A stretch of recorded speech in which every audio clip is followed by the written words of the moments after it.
And here it is. We go again. Roll up, ladies and gentlemen. One man went to more. Here it is. We go again. Here I am again. Hope you're there. Yes. So here I am. Hope you're there. The session commences. Your company required. So twice. No. I was going to say twice a day, but I abandoned the earlier session for unavoidable reasons. So, but nevertheless, here we are. But nevertheless, here we are. The session starts. I hope you are with us. That thing that we do every single day, at least we can say we're still doing it every single day. One man went to mow. The eagle has landed.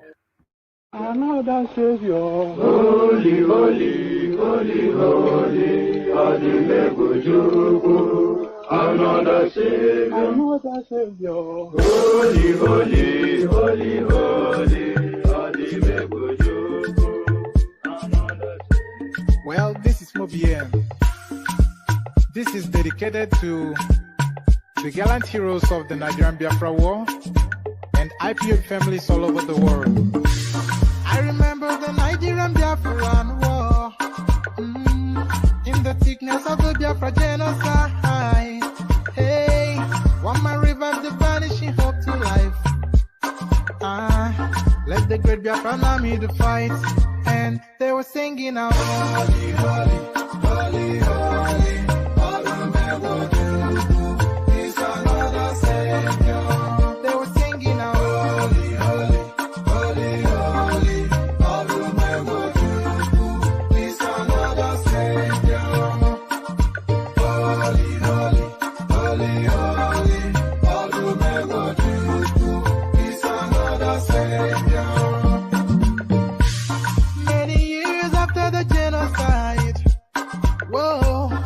Another great leader has risen up now. Oh, and he's leading the Biafrans to victory. In your madika, yabika kokwanam no. Hey, anamekele maduche mefo. Manemo, it's an honor having you on board. When I'm singing along, holy, holy, holy, holy.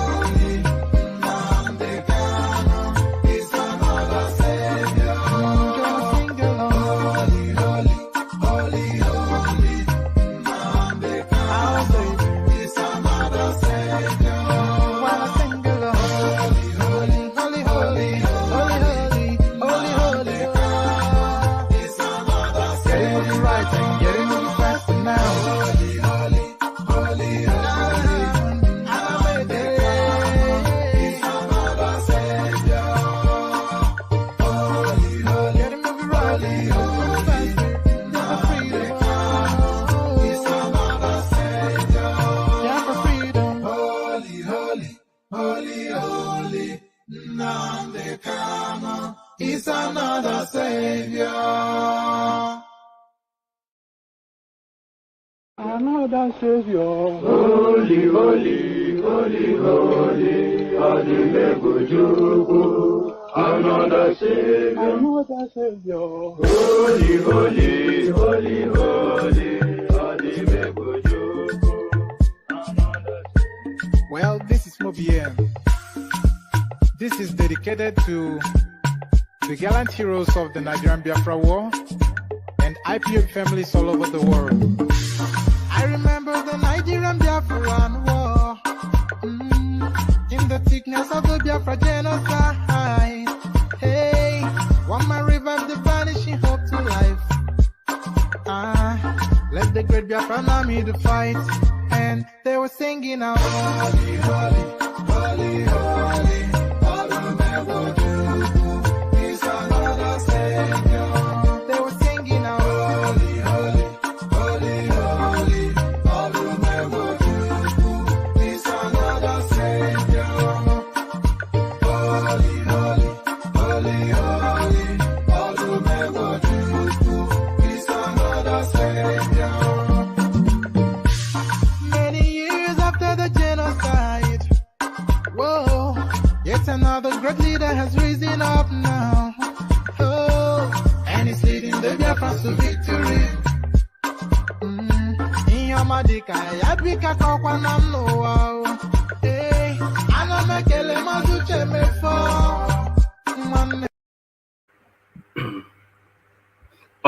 right, there it is, the Holy Holy Song. So the Holy Holy Song, I just saw this headline that made me chuckle. So let me just bring it to you straight away. As the song was just coming to an end, the headline just popped up in my eyesight. So there it is, the Holy Holy Song. Let me take you straight to that headline then. Festus Keyamo, now the spokesperson for Tinubu, as you all know. And this is his pathway to Tinubu's victory in the upcoming election. Tinubu will run Nigeria exactly like Buhari, Festus Keyamo. So I'm not quite sure. I'm not quite sure if this guy has not collected dollars from Atiku, because how to win friends and influence people, certainly not. The opposite of Buhari, I think, is what Nigerians want, but I don't think this guy has gotten that memo quite yet. Tinubu will run Nigeria exactly like Buhari. This is Festus Keyamo speaking, so you can digest that either as a promise or a threat. So however you're choosing to digest it, either as a promise or a threat. So that came up just Festus Keyamo to dominate the session. It's only in heaven that there are no security issues. Nigeria is on earth. Minister of State for Labor Festus Keyamo speak on insecurity in Nigeria. So shut up your mouth is what Festus Keyamo is saying. If the Fulanis are killing you and savaging you, so what? You get respite when you die, is the thing. It is only in heaven that there are no security issues. Nigeria is on earth. Minister of State for Labor, Festus Keyamo, speaks on insecurity. So that's the Nigeria that they're bequeathing you. So I'm bringing you this story really because this is all of us, and this is some of the things that we do here. Nigerian Secret Police, DSS, arrest Nigerian returnee from Italy, keeps mum about his whereabouts. So the critics of Buhari, of course, abroad, as soon as you land at that Nnamdi Azikiwe Airport, Obafemi, Muritala Mohammed Airport, they'll tap you on the shoulder for you not to be ever seen anymore. They'll just take you round the back and shoot you, as they seem to have done to this chap. Nigerian Secret Police, DSS, arrest Nigerian returnee from Italy, keeps mum about his whereabouts. So we know his whereabouts. They've gone and shot him. That's what they do. Over 3,800 Nigerians in various attacks. Over 3,800 Nigerians killed in various attacks under Buhari's government between 2020 and now. So that, of course, there's a digit missing in that figure. So that's a categorical lie. So that's a lie. Because in even one incident, they kill more than that in just one attack by the Fulanis. When they go and they say they savage a community, do you think it's the chicken and goats that they are killing there? You know what a community is? A community is about 3,000 to 5,000 people. And if they say they savage a community, then you know, of course. So you can add 2 more digits to that to get near an accurate number. Over 3,800 Nigerians killed in various attacks under Buhari's government between 2020 and now. Security report. So a total lie, of course. Pardon me, there was some Buhari headline again that I had. Okay, so yeah. Unprovoked attacks on Nigerians by bandits increasing under my government, laments Buhari. You don't say, well done, Shylock, or Sherlock, or even Shylock, whichever one. Well done, Sherlock, well detected. Unprovoked attacks on Nigerians by bandits increasing under my government, Buhari laments. You don't say. Very smart. So now do something about it, of course, is the next question. Now you've identified it, though. I think a lot of us knew since 2015 that you were on a kill mission, but now you have come to the realization you only have 6 months left, though, but the little you can do, which is absolutely nothing really. But then look at this. It's just a clownish statement, isn't it? Back to Festus Keyamo. 2023 presidency, Peter Obi way ahead. Atiku cannot be trusted. Festus Keyamo then, as it turned an obedient then, is the thing. First, he threatened such that Tinubu will continue in the manner that Buhari has been going. Now he says that Peter Obi is the man to beat. 2023 presidency, Peter Obi way ahead. Atiku cannot be trusted. Festus Keyamo taking on his job full on. Atiku presidency replace Ayu with Southerner, Kalu tells PDP leaders. So this is something that must happen and must necessarily happen before the elections, because after the elections it has no meaning. Atiku presidency replace Ayu with Southerner, Kalu tells PDP. If they replace Ayu after the election, if Atiku wins, it has no meaning. If Atiku loses, it has no meaning. Because if Atiku wins, he goes on to become president. If he loses, he retires from politics.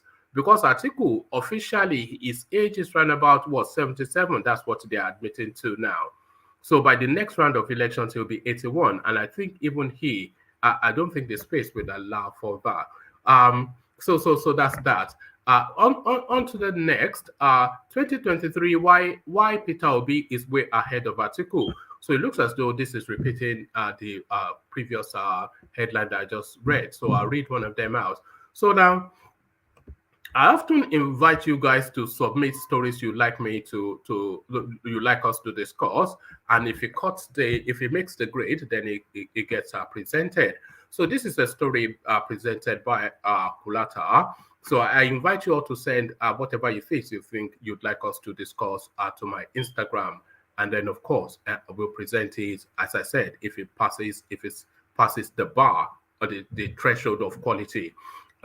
University of Ibadan says could not submit audit reports because auditor went blind.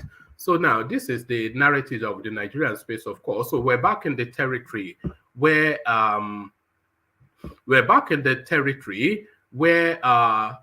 snakes swallow money and zoo creatures they eat up millions of naira. So this is it now, Yoruba style.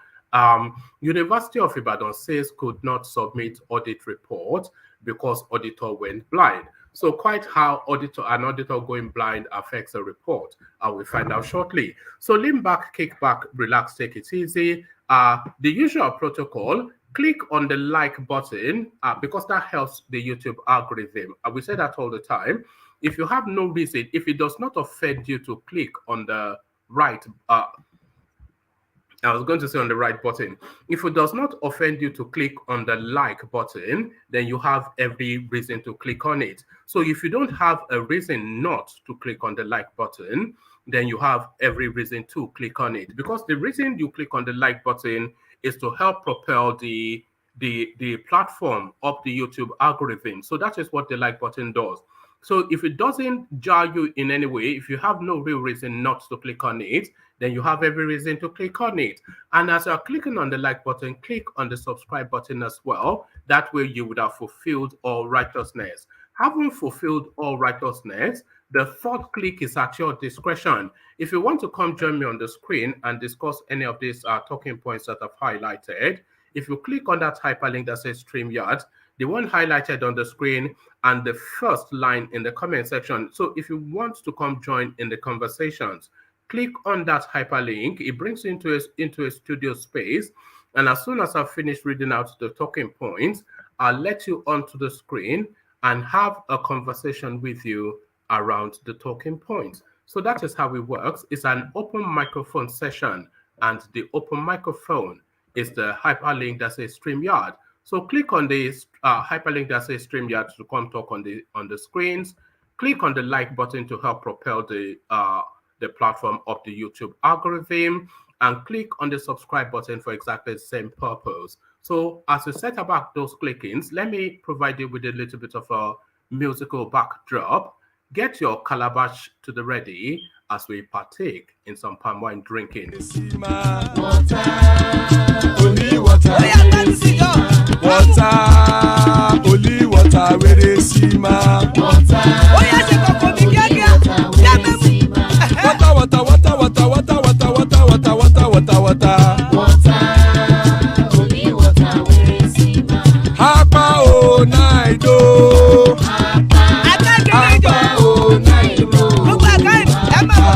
Hapa you don come o. Hapa o night o. Hapa o night o. Oro kẹ̀kẹ́ kẹ̀kẹ́ ẹlẹ́mùyé o. Ilé sọ́díyà kẹ̀kẹ́ rẹ ẹlẹ́mùrè o.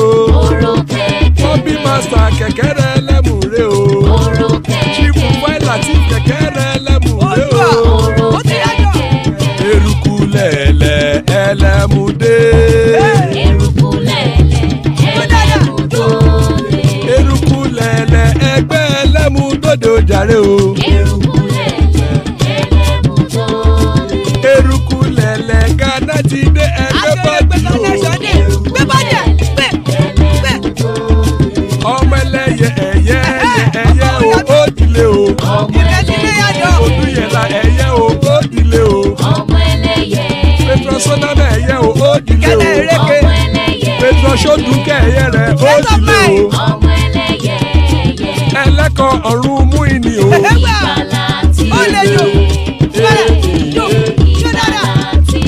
Àkùkọ ọ̀run mẹ́kọ̀.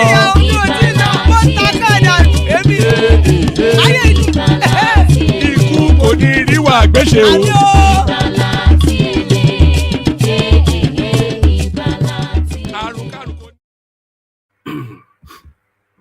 And there it is right there. A powerful prayer by the care guides. I often say, that's Yoruba language. It translates to mean, may death have nothing to do with us. So that's the first and foremost prayer. May death have nothing to do with us. So,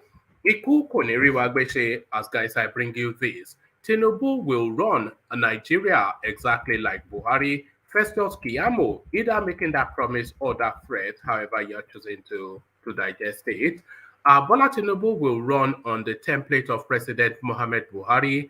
If elected president in 2023, his campaign spokesman Festus Keyamo clarified on Friday.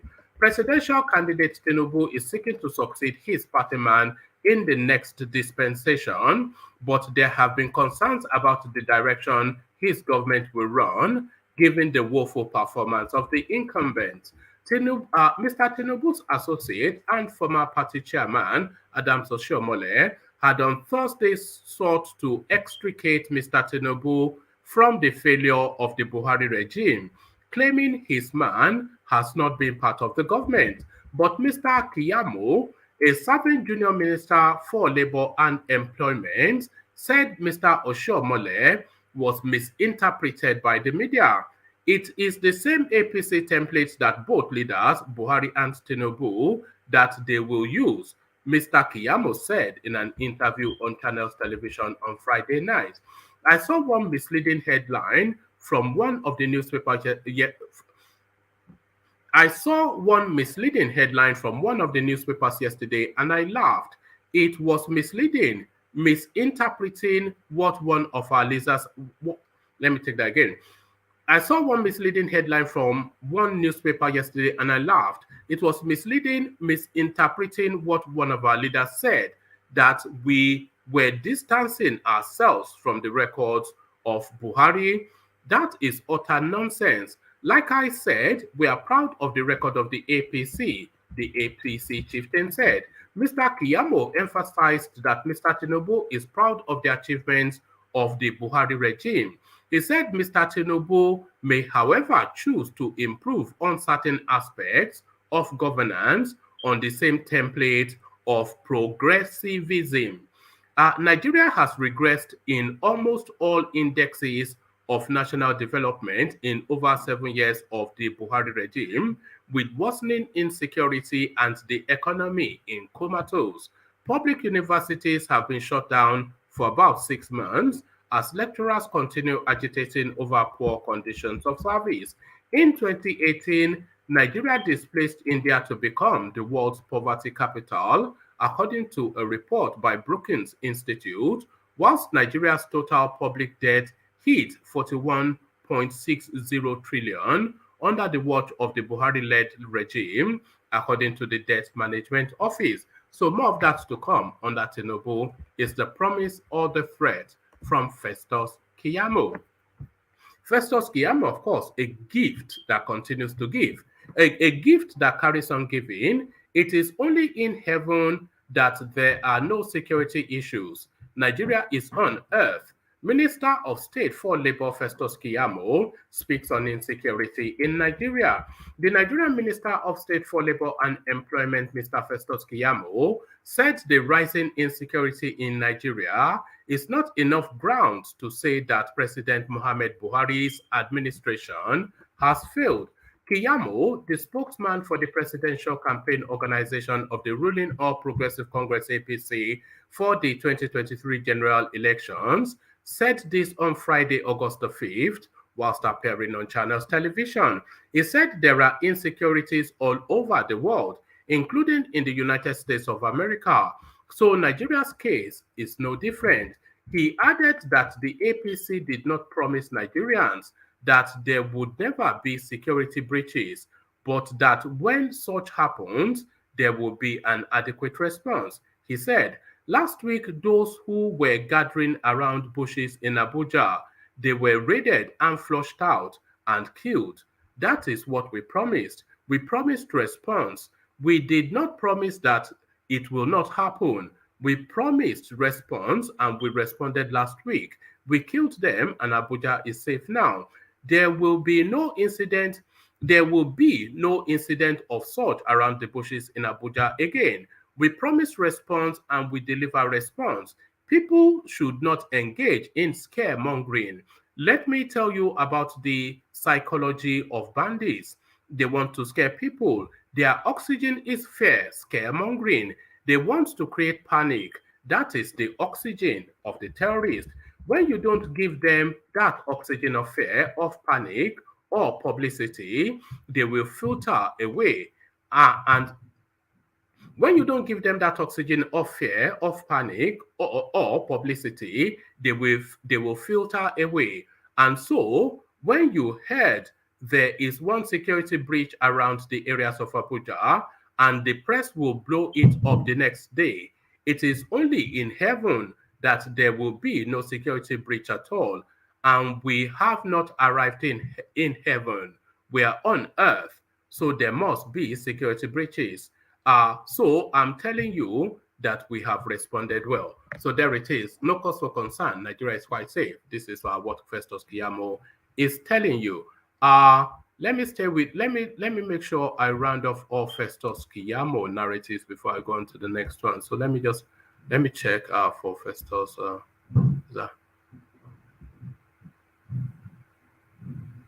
All right. Hold on.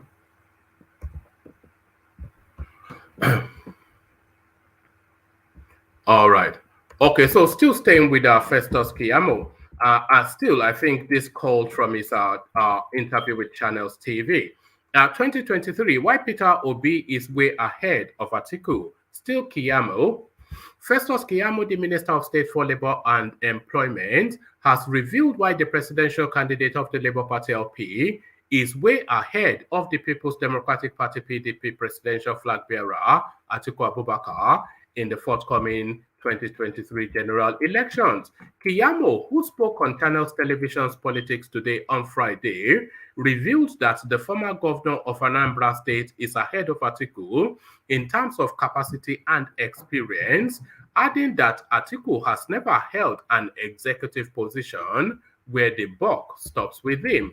The minister, who is also the spokesperson of the Presidential Campaign Council of the ruling All Progressives Congress APC, stated that the former vice president has never been in charge of any government, stressing that he is not tested and cannot be trusted. He said, how are we going to hand the country to somebody who has never held a position, who has never shown capacity where he makes the final call? Atiku is not tested. He is not trusted. He has never held such a position. Even Obi is ahead of him in terms of capacity to make decisions. The major rival we have today has never held an executive position where he makes the final call in government. So we cannot second guess Atiku.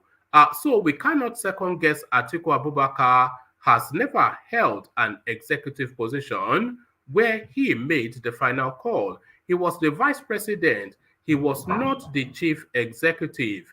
He was never governor. He was never anything. It could be recalled that in 1998, Atiku was elected as the governor of Adamawa State before he was tapped by former President Olusegun Obasanjo as his running mate. He was elected as the Nigerian vice president and served in that capacity for 2 terms. In 2007, he ran for president on the platform of the Action Congress of Nigeria, a party that was under Asiwaju Bola Tinubu's control, and he campaigned for him across the country, although he came 3rd in the election. So there it is right there, a factual statement. So that's a factual statement. Atiku has never been a chief executive and is an 80-year-old man. So an 80-year-old man to now start learning on the job is really the question being asked of Nigerians. So this now a categorical lie. The figures completely out of scale. Over 3,800 Nigerians killed in various attacks under Buhari government between 2020 and now. Security report. In the NST report covering attacks from January 2020 and July 25, 2022, it was stated that mass killing and death of more than 20 people in one incident occurred 104 times within the period under review. A report by the Nigeria Security Tracker, NST, has stated that about 8,000, maybe that's a Freudian slip, but even 8,000 is still a gross underreporting. A report by the Nigeria Security Tracker, NST, has stated that about 3,895 Nigerians were killed in 104 attacks between 2020 and 2022 under the President Muhammad Buhari-led administration across the country. In the NST report covering attacks from January 2020 and July 2025, that should be July 2025, it was stated that mass killing and deaths of more than 20 people in one incident. Also, this is quite a specific gauge of measure. So they're talking about attacks that killed 20 or more people to arrive at that total. But even within that gauge, within that barometer, that is still an underreporting. In the NST report covering attacks from January 2020 and July 2025, it was stated that mass killing and deaths of more than 20 people in one incident occurred 104 times within the period under review. The states mostly affected, according to the report, were Sokoto, Niger, Plateau, Benue, Ebonyi, Ondo, Oyo, Borno, Kaduna, and Zamfara. The Buhari government had campaigned on its premise of security and achieved. The Buhari government had campaigned on this premise of security and achieved resounding success at the beginning of its first term, decimating insurgents in the northern region of the country and instilling sanity in the south. But the success of the administration were overshadowed by pockets of mass killings in the country. These killings persist despite government's tough these killings. Let me take this entirely all over. Let me take it entirely over again. In the NST report covering attacks from January 2020 to July 2025, it was stated that mass killings and deaths of more than 20 people in one incident occurred 104 times within the period under review.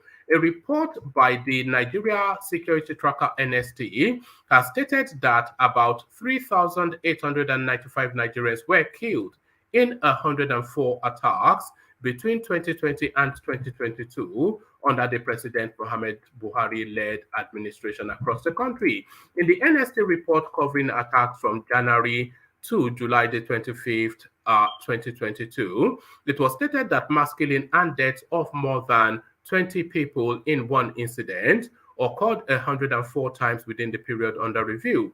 The states mostly affected, according to the report, were Sokoto, Niger, Plateau, Benue, Ebonyi, Ondo, Oyo, Borno, Kaduna, and Zamfara.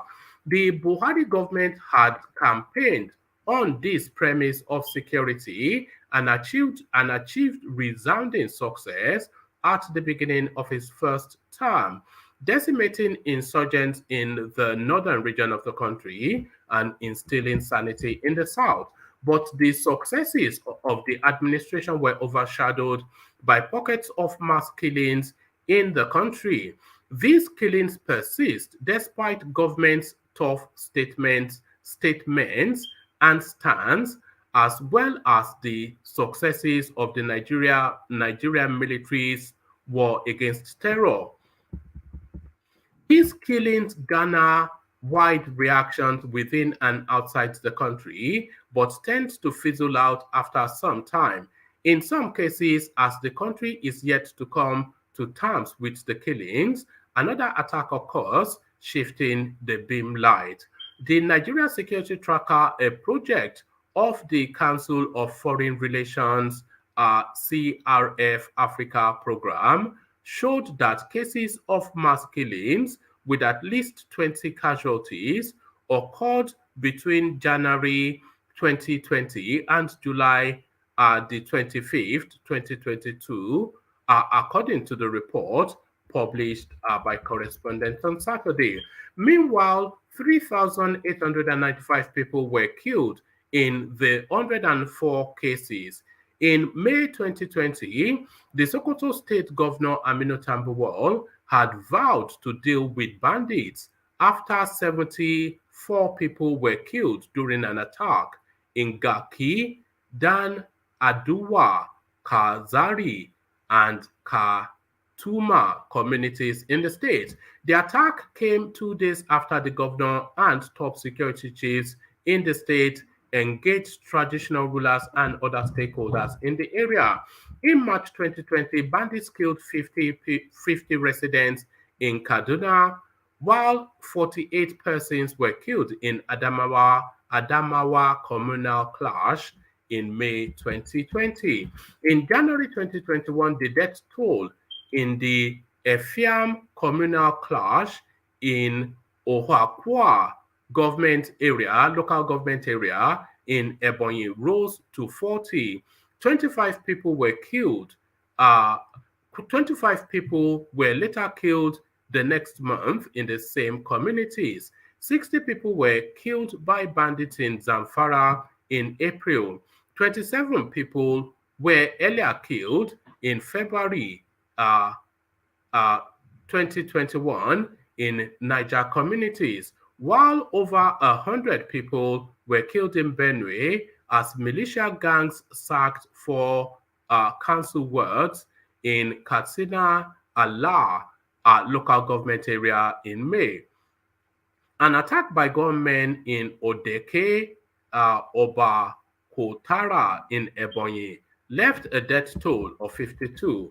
Within the first half of 2021, one of the two killings that shocked the country was the Igogon attack, in which more than 20 people were killed in Ibarapa, North Oyo State. The killing got wide condemnation due to the tension brewing in the southern region for secession and manner of attack, which occurred during the midnight. The perceived silence of the president hours after the killing irked the Yoruba Council of Elders and the Ilana Omodua social-cultural groups. Correspondents in an editorial on June the 16th, 2021, read in part, "There can be no faster route to disintegration than the ominous silence of the federal government to the incessant herder farmer killings in parts of the South and Middle Belt. The aftermath of the killing of 93 people in Zamfara by bandits led to the suspension of the Emir of Zami, Alhaji Abubakar Mohammed, while the state government called for self-defense. Zamfara was in the news again in 2020, in 2022, with over 200 people killed in a reprisal attack by bandits after military airstrikes. The killings came days after 30 people were killed in Ankara local government area in the state. So on and on it goes. Let me just give you the fullness of it. In April 2022, over 150 people were killed in Kanan and Wase communities in Plateau State. Buhari also, in a statement issued by Garba Shehu, described the killings as heinous, adding that the perpetrators would not be allowed to escape justice. The country was also thrown into mourning when gunmen attacked St. Francis Catholic Church, Owo, Ondo. The state government said 40 people were killed and 127 people are injured. Many different forms of violence and conflicts are ongoing in Nigeria, mainly in the north, due to the rooted presence of Boko Haram. In addition, different armed groups are operating in the country, like those in the Niger Delta and Southeast. Nigeria's high position in the ranking is determined by criteria that include its large population of over 200 million people, high child mortality rate, ongoing battle-related deaths, the country's history of mass killings, and its degree of ethnic fractionalization, the report said. So there it is right there, a gross underreporting of those figures. Unprovoked attack on Nigerians by bandits increasing under my government. The Aboki from Daura finally comes out, nowhere to hide anymore. The president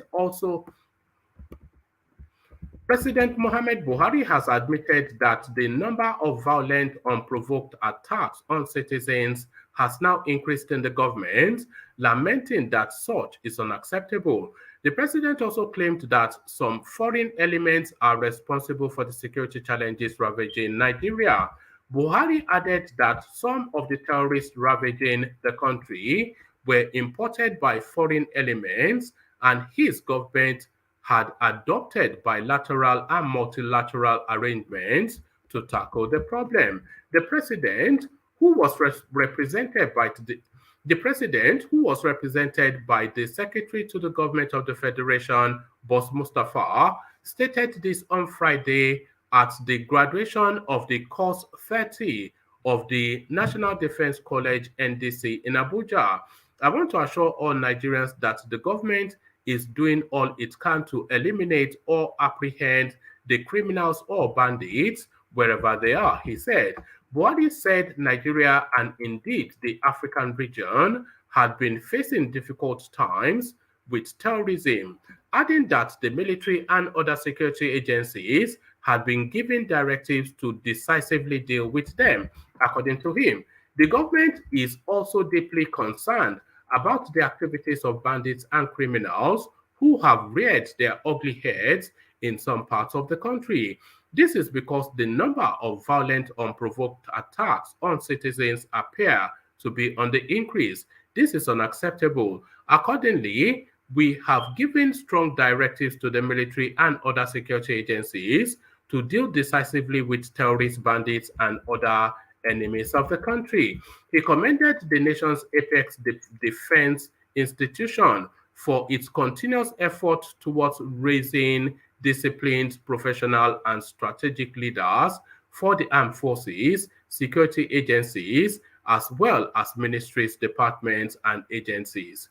He said the college had, since its establishment 30 years ago, continued to fulfill its mandate and had grown to be at par with similar colleges across the world. He charged the participants to deploy the knowledge they had acquired in making useful suggestions towards addressing the challenges in their areas of responsibility. The president assured that the government would remain committed to providing needed resources for the security agencies to carry out their assigned tasks. The commander of the NDC, Rear Admiral Murtala Bashir, said the college had 102 participants drawn from the military, paramilitary, security, and intelligence agencies, as well as selected MDAs and participants from 16 allied countries. So there it is right there. The admission at last that the country, the security situation is outside of its capacity. So now this is the worry that pretty much everybody has. Nigerian Secret Police DSS arrest Nigerian returnee from Italy, keeps mum about his whereabouts.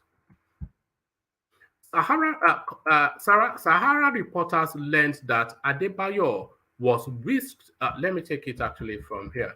The family members of a 31-year-old Mustafa Babatunde Adebayo are currently in anxiety after the Department of State Services arrested him since Tuesday when he returned from Italy.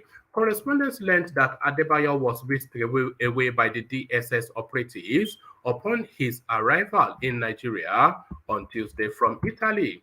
His whereabouts has since remained unknown to the family. Adebayo, who was said to have left Nigeria about 8 years ago, had arrived Lagos State around 1 p.m. on Tuesday afternoon after he was picked up. Let me take that entirely all over again.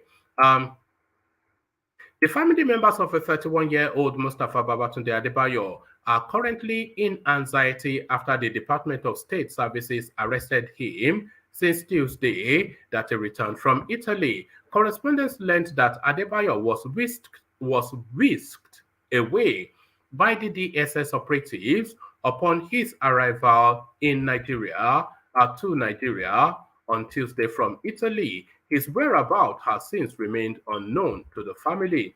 Adebayo, who was said to have left Nigeria about 8 years ago, had arrived Lagos State around 1:30 p.m. on Tuesday afternoon before he was picked up by DSS operatives.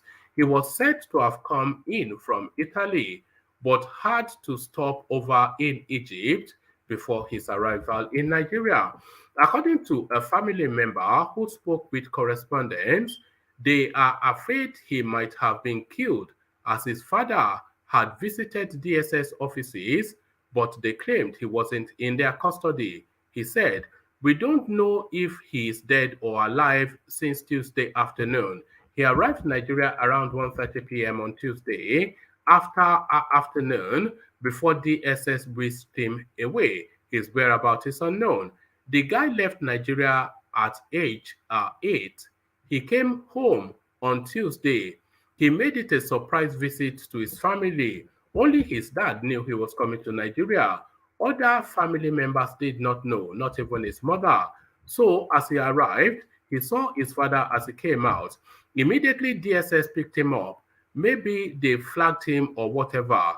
But from Tuesday till now, we have not seen him or heard from him. The dad went to DSS office as of Friday. He cried and begged them to at least let them see him. The DSS promised they will talk to him, but some persons told the dad that when they picked them up, they took them through the third mainland bridge and were afraid that he was killed. We just need help. That's it. So this is the goings on now. They just pick you up and kill you. So if you add the killings of the DSS to the killing by the bandits, I think we are nearing 1 million to 1.5 million. They just kill people at will in Nigeria. That's just it. So from that to the next one. So 2 more readouts, and then we see if there's anybody in the room to take it on. Atiku presidency, replace Ayu with Southerner, Kalu tells PDP leaders. The People's Democratic Party PDP Chief Emeka Charles Kalu has called for the restructuring of the party leadership to allow equity and fair play in line with the party's operational guidelines. In a statement issued in Lagos on Saturday, Kalu, the National Coordinator of People's Democratic Party Coalition, said the party's leadership should be reshuffled in such a way that would enable all the segments of the nation's ethnic and geopolitical zones to be equitably represented. According to him, the emergence of Atiku Abubakar, a northerner, as the PDP presidential candidate, the party national vice chairman South should step into the chairmanship position. Kalu said, our support for Turaki Adamawa cannot be manipulated nor bought over because of his credence, good antecedents, goodwill, and purposeful leadership within the that's just reading like rubbish, isn't it? Let me take that all over again. Now, the People's Democratic Party PDP chief Emeka Kalu has called for the restructuring of the party's leadership to allow equity and fair play in line with the party's operational guidelines. In a statement issued in Lagos on Saturday, Kalu, the national coordinator of People's Democratic Party coalition, said the party's leadership should be reshuffled in such a way that will enable all the segments of the nation's ethnic and geopolitical zones to be equitably represented. According to him, with the emergence of Atiku Abubakar, a northerner, as the PDP presidential candidate, the party's national vice chair, South, should step into the chairmanship position, Kalu said. Our support for Turaki Adamawa cannot be manipulated, nor bought over, because his credence, good antecedents, goodwill, and purposeful leadership remains golden on the plate of excellence. Waziri Adamawa Atiku requires the voting response of Southern Nigeria to win the election, and the party's absolute compliance to the agreement and constitutional tenets would powerfully declare us the winner in the 2023 presidential election. Kalu stressed that with the 2023 presidential election drawing close, all political parties had been busy harmonizing on how best to put through blueprints towards winning the elections. He maintained that the party had been busy in planning its campaign and consulting on how it would be victorious to be able to transform the country. He expressed joy that Atiku, a northerner, was able to clinch the presidential ticket under the chairmanship of Dr. Oyocha Ayu from the North Central, which is a component of the North, even as he stressed that the party's constitution must be respected by reshuffling the leadership so that rooms of sentiment and double dealings would be permanently closed. Alu continued, Waziri Adamawa requires the voting response of Southern Nigeria to win the election, and the party's absolute compliance to the agreement and constitutional tenets would powerfully declare us the winner of the 2023 election. To connect Southern Nigeria in tandem with the philosophy of Atiku Abubakar, grassroots, I'm not quite sure what this guy is saying because it just reads gibberishly, but I'm reading it verbatim, but it's coming out sort of, I think it's trying to be worthy and it's trying to be eloquent, but it's just talking nonsense. To connect Southern Nigeria in tandem with the philosophy of Atiku Abubakar, grassroots familiarity is required, and this could be achieved as the party neutrally respects her lettered laws. Now, I'm not going to continue with this because it's irritating somewhat.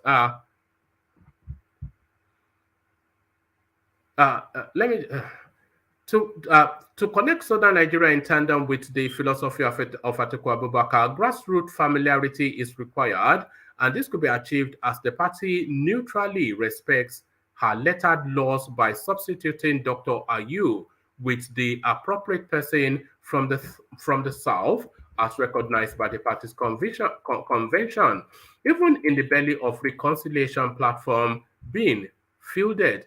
So who speaks like this? even in the belly of reconciliation platform being fielded by the party. Who speaks like that? Who speaks like that?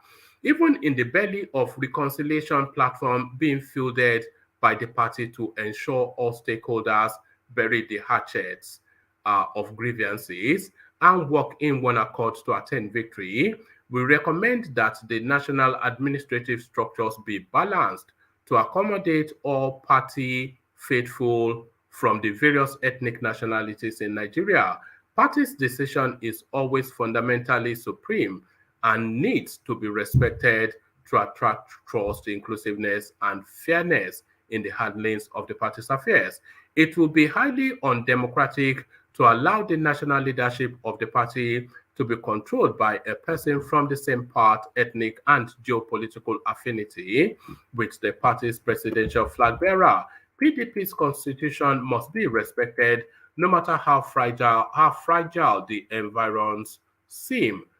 These have been the routines and guidelines governing the affairs of the party, and to simply open and enjoy the fresh air of justice on the window of truth and agreement, we call for the honorable resignation. So, they call for the honorable resignation of Ayo for a southern person. So that's the sum totality of that entire nonsense.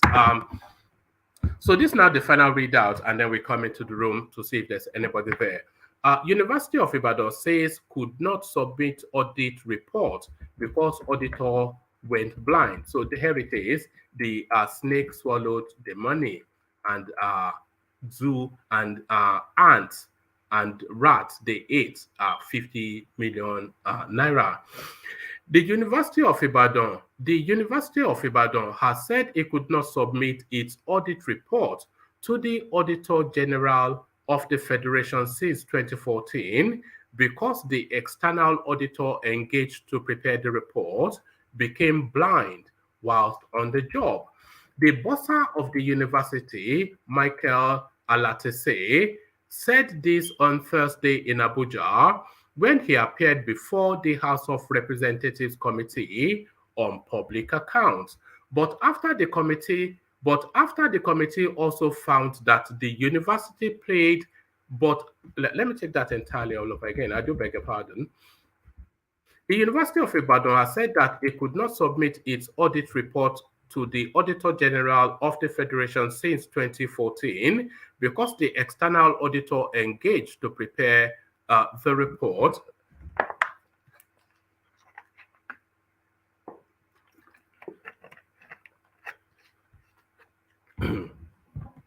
because the external auditor engaged to prepare the report became blind whilst on the job. The bursar of the university, Michael Alatese, said this on Thursday in Abuja when he appeared before the House of Representatives Committee on Public Accounts. But after the committee also found that the university paid the blind external auditor full retainership last year, it ordered a full investigation into the finances of the university. Speaking on the discovery, Oluwole Oke, chairman of the committee, chided the university's representative that somebody went blind does not mean that the firm will go into extinction. It can't, Mr. Oke said. And sincerely speaking, it is not palatable that from 2014 till date, the University of Ibadan does not have an account with the Auditor General. No, you won't get money in the next budgetary allocation. In defense, Mr. Alatese said the tenure of the auditor in question expired in 2010. He said a new external auditor who the school employed had it rough because there were some static figures that needed to be cleared by the former auditor. Actually, they, UI, are on their last account, which is 2015. We are about to engage another audit firm next week, the 13th of this month. Whilst ordering an investigation into the university's finances, Mr. Oke said in matters of auditing, the University of Ibadan ought to be dealing with an auditing firm and not an individual. If you had an if you had an audited account signed and ratified in place, why did you need a blind man to take over from there? Besides, you are not dealing with him as a person, you are dealing with a firm. So he has a partner, he has workers, Mr. Oke said. And for the UI to engage such a firm, let us conduct a KYC, know your customer. Let us know who the firm is. Let us investigate the firm. Let us know the partners and workers in that firm. So there you are. So the University of Ibadan cannot even cook books properly. This is the thing, quite a turn up for the books. So quite a turn up for the books, and quite a turn up for the books. Um, so here they are, Saki Fada. So Saki Fada, I see you. Charles, I see you, and I'm not going to attempt this name. I think this person is rather trying to be funny with this funky name that he comes with. Igbo, something or the other. So I see you too, whoever you are. So good to have you, gentlemen. So let me come first to you. Let me come first to you, Charles. Let me come first to you, Charles. So to you, Charles. Are you ready to go, Charles? All right. It puts me off when people are. Let me remove Charles. So let me come to you, Saki. Then by default, you seem ready to go. So let me come to you, Saki. So to you, Saki. Then so this idea that the University of Ibadan cannot produce audited accounts because their auditors went blind in 2014. So they've not been submitting accounts to auditor generals from 2014 till date. Have you ever heard of such a thing? The auditor went blind, therefore we can't submit accounts. Only in Nigeria. Only in Nigeria. Yeah, welcome everybody on board. Welcome, Joel. Welcome. The name you are trying to read, it says, Can you say it? It says Igbo now Masim. That is, to be Igbo is A like blessing. it interests me. Like I have interest to become an Igbo, something like that. I have the same interest. I have that interest too. I have an interest in becoming So, Igbo. Yeah. So I encourage everybody listening to this platform, watching this platform, to like, subscribe, share. It is very interesting platform. Do one job for us every day. Any day you wake up, tell at least 5 of your friends about this platform. You Yes, know? share it on Yeah. your WhatsApp groups and Yes, your yes. Facebook groups. Yes, Yes, yes, yeah. yes. So coming to what you said, I just came in almost where you were trying to read the two last part of the talking points, today. So I didn't come in quite early. So yeah, on the Yeah, issue of we go with the University of Ibadan, but we go with the headlines. So I think from the headlines you'll be able to. But yeah, carry yeah. on. So on the issue of Ibadan, it's very surprising. How can they be say these people, they don't really think when they come out and say certain things and tell some lies, because this is a lie that even the dumb can understand, the blind can clearly see. So it's University of Ibadan is a citadel of learning, and I wonder why those Is this are. how low the quality has fallen in Nigeria now? They can't produce audited accounts since 2014 Yeah, yeah, because yeah. the So auditor went blind. yeah, so it's really. I mean, all these things are. This is what like I told you the other day. Every aspect of every aspect of Nigerian life is really hurting everywhere. Universities, and other parts of our national life. So I think I will leave that comment to this level. in summary, what they are just saying, they are just lying to the public, clearly, Oh, and oh, it oh, oh. is quite condemnable. All right. So to the idea, to the idea then of substituting pardon me, substituting Oyecha you for a southerner.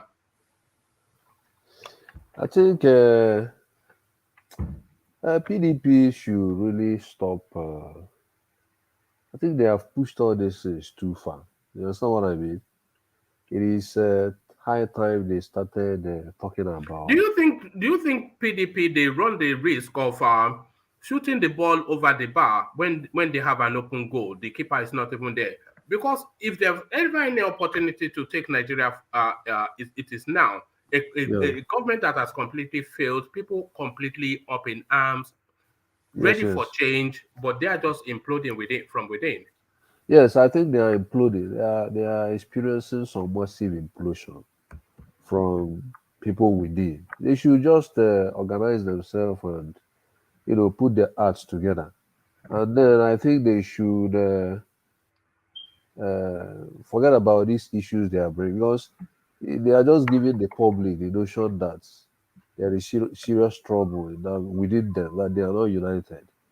We have by now. I would think that they should have passed this stage of going back and forth. The other day it was the issue of Atiku and we are trying to reconcile. Today again, it is another kind of story. I think they should just unite and continue with the structures they have right now, and focus on you know getting victory in 2023. They shouldn't focus on all these superficial features of the party that might just bring them down.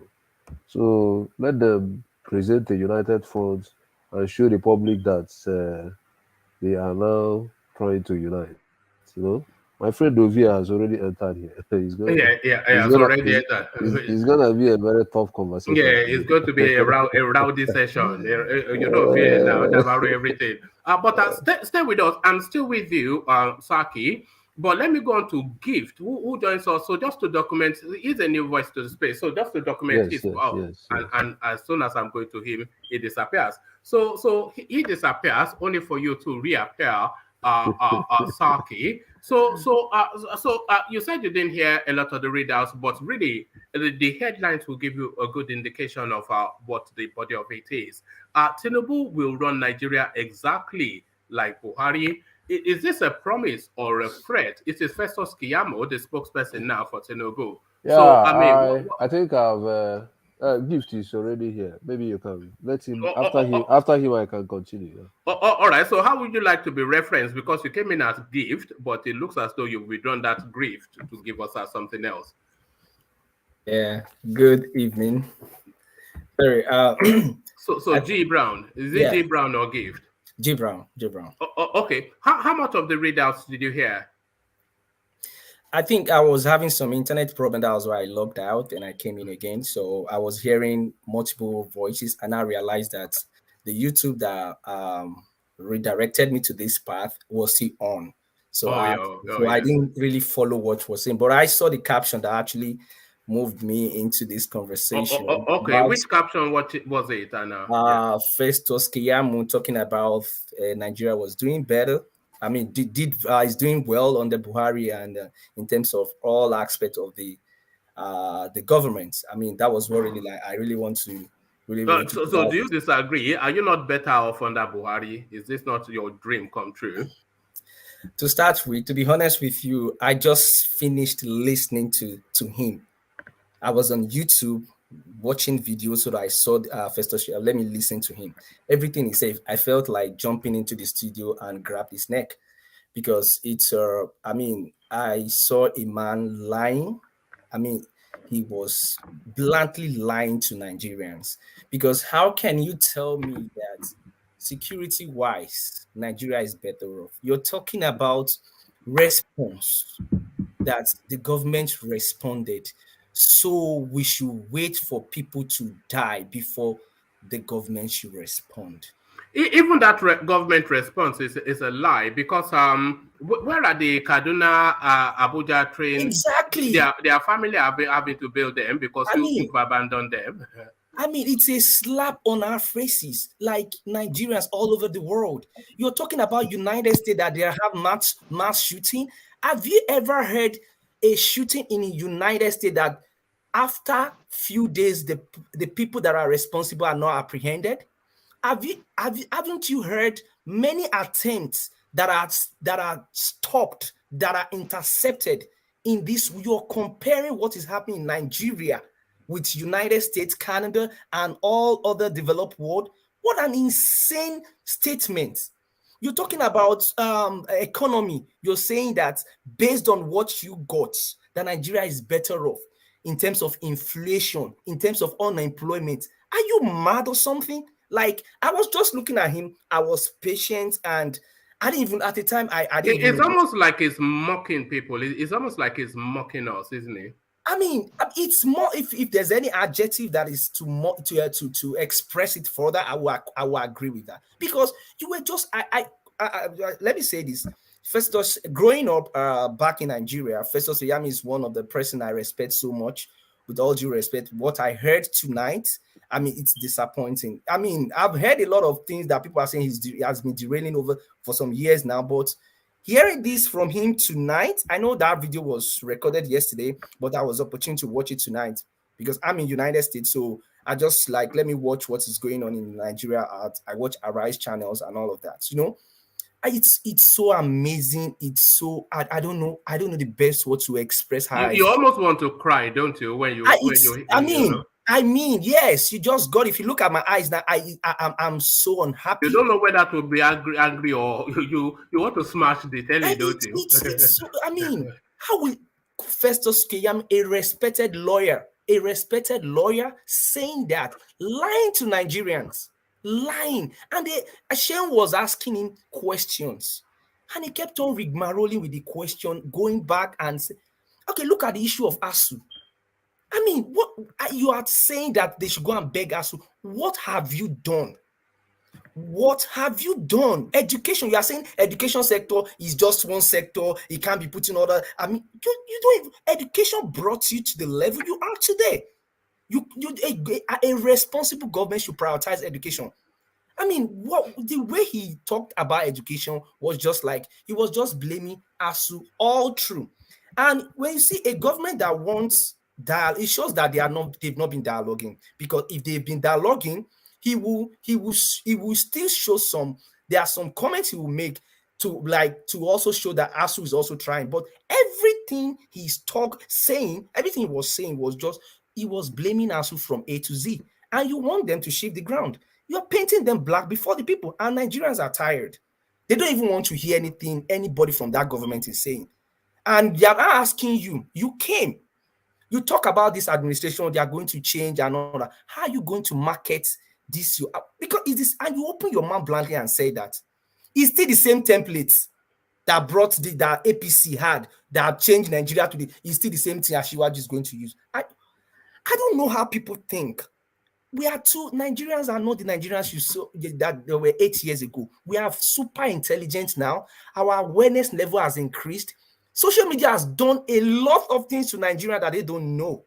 They don't know. I'm happy he made a comment. He said that Peter Obi is ahead of Atiku. That means they are aware that the youth. I saw INEC. Do you not see politics in that statement that Peter Obi is ahead of Atiku? Because they see Atiku as their main rival. So he wants to diminish Atiku and throw Peter Obi against his base in order to clear the field for themselves. Well, whatever he thinks, I don't care, because, I mean, as far as I'm concerned, Peter Obi is the most popular candidate. He's the leading candidate. Because if you look at it, the 12 million people that registered recently, report having that 8.5 million are youths. Only youths. I saw all the breakdown. You don't need to tell me where the youth are swinging into. We don't need to ask ourselves, because that's why he was hampering on the fact that tell this new generation. They are not all southern youths, though. No, it's about South. No, don't let us get it wrong. See, Hunger knows no knows no tribe, knows no religion. Do you understand? I have friends all around in the I mean those that are the Northerners. These people, they are also feeling what you're feeling. I understand the fact that when Atiku make that comment that 90% of their people are not on social media, some of them are not really they are not they are like whatever you tell them. See, the tides are changing. The tides are changing. All they need is just a group to sensitize them. Because it's not about, look at what is happening in Zamfara State. Look at what is happening in Zamfara State. This is core north. This is core north. Look at Kaduna State. Look at what banditry is doing. You will not tell me that those people now, let's leave the villagers out. Okay, they can. But what you are describing, G. Brown, what you are describing is even more reason not to vote for Peter Obi, because if you are looking at the level of insecurity in the country, then you might not think that Peter Obi might be the solution to it, because he has no backdrop in that space. I'll clear that out. Okay, let me tell you. With all due respect to all the candidates, and Peter Obi has been the governor of Anambra State for 8 years, and there's something he always said. I didn't even know him. Like, I just know him based on the fact that, oh, who is the governor of Anambra as at then?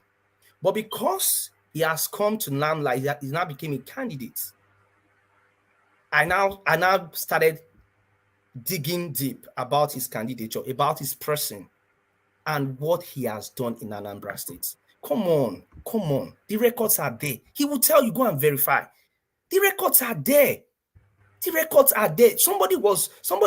made it. I mean, I've never met him. I don't know him, but all the things I've read about him, they were on point. I'm not from Anambra State, for crying out loud. I am not an Igbo. I'm just a Nigerian.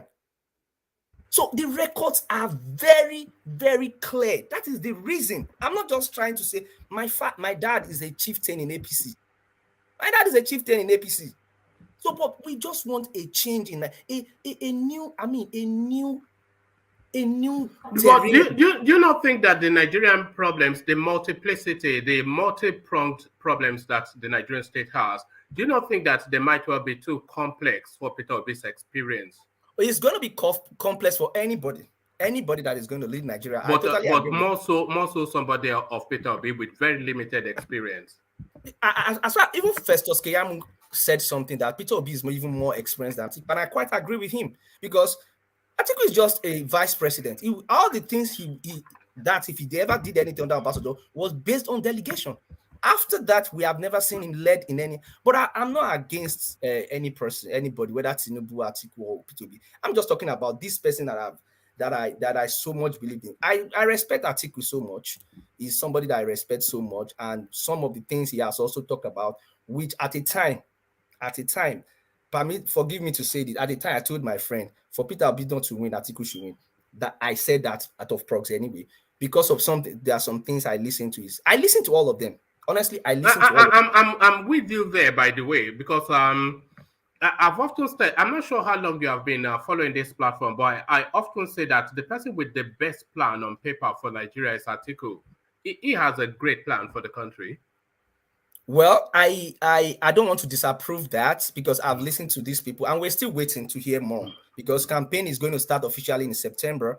We're going to hear more of that. But there's one thing I also listened to in Atiku that so much I have a little soft spot for him, is the fact that he talked about the restructuring. This is just one thing that Nigeria we so much need, restructuring. But the only thing he has not explained in detail is what kind of restructuring are you talking about?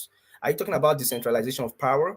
Because restructuring, Obi is also talking about something that seems to be restructuring too, in terms of we should move from consumption to production. That's also restructuring in a way, in an economic term. So I'm waiting to see on paper what you actually mean. Are you talking about state policing? Is that part of the restructuring you're talking about? Are you talking about decentralization of power from the center to all the states? Or are you going to take us back to regional time? I mean, when we have the eastern, midwestern, western, and northern. So we want to see what kind of. But I like the fact that he's talking about restructuring, I so much, because that is what we need as Nigeria.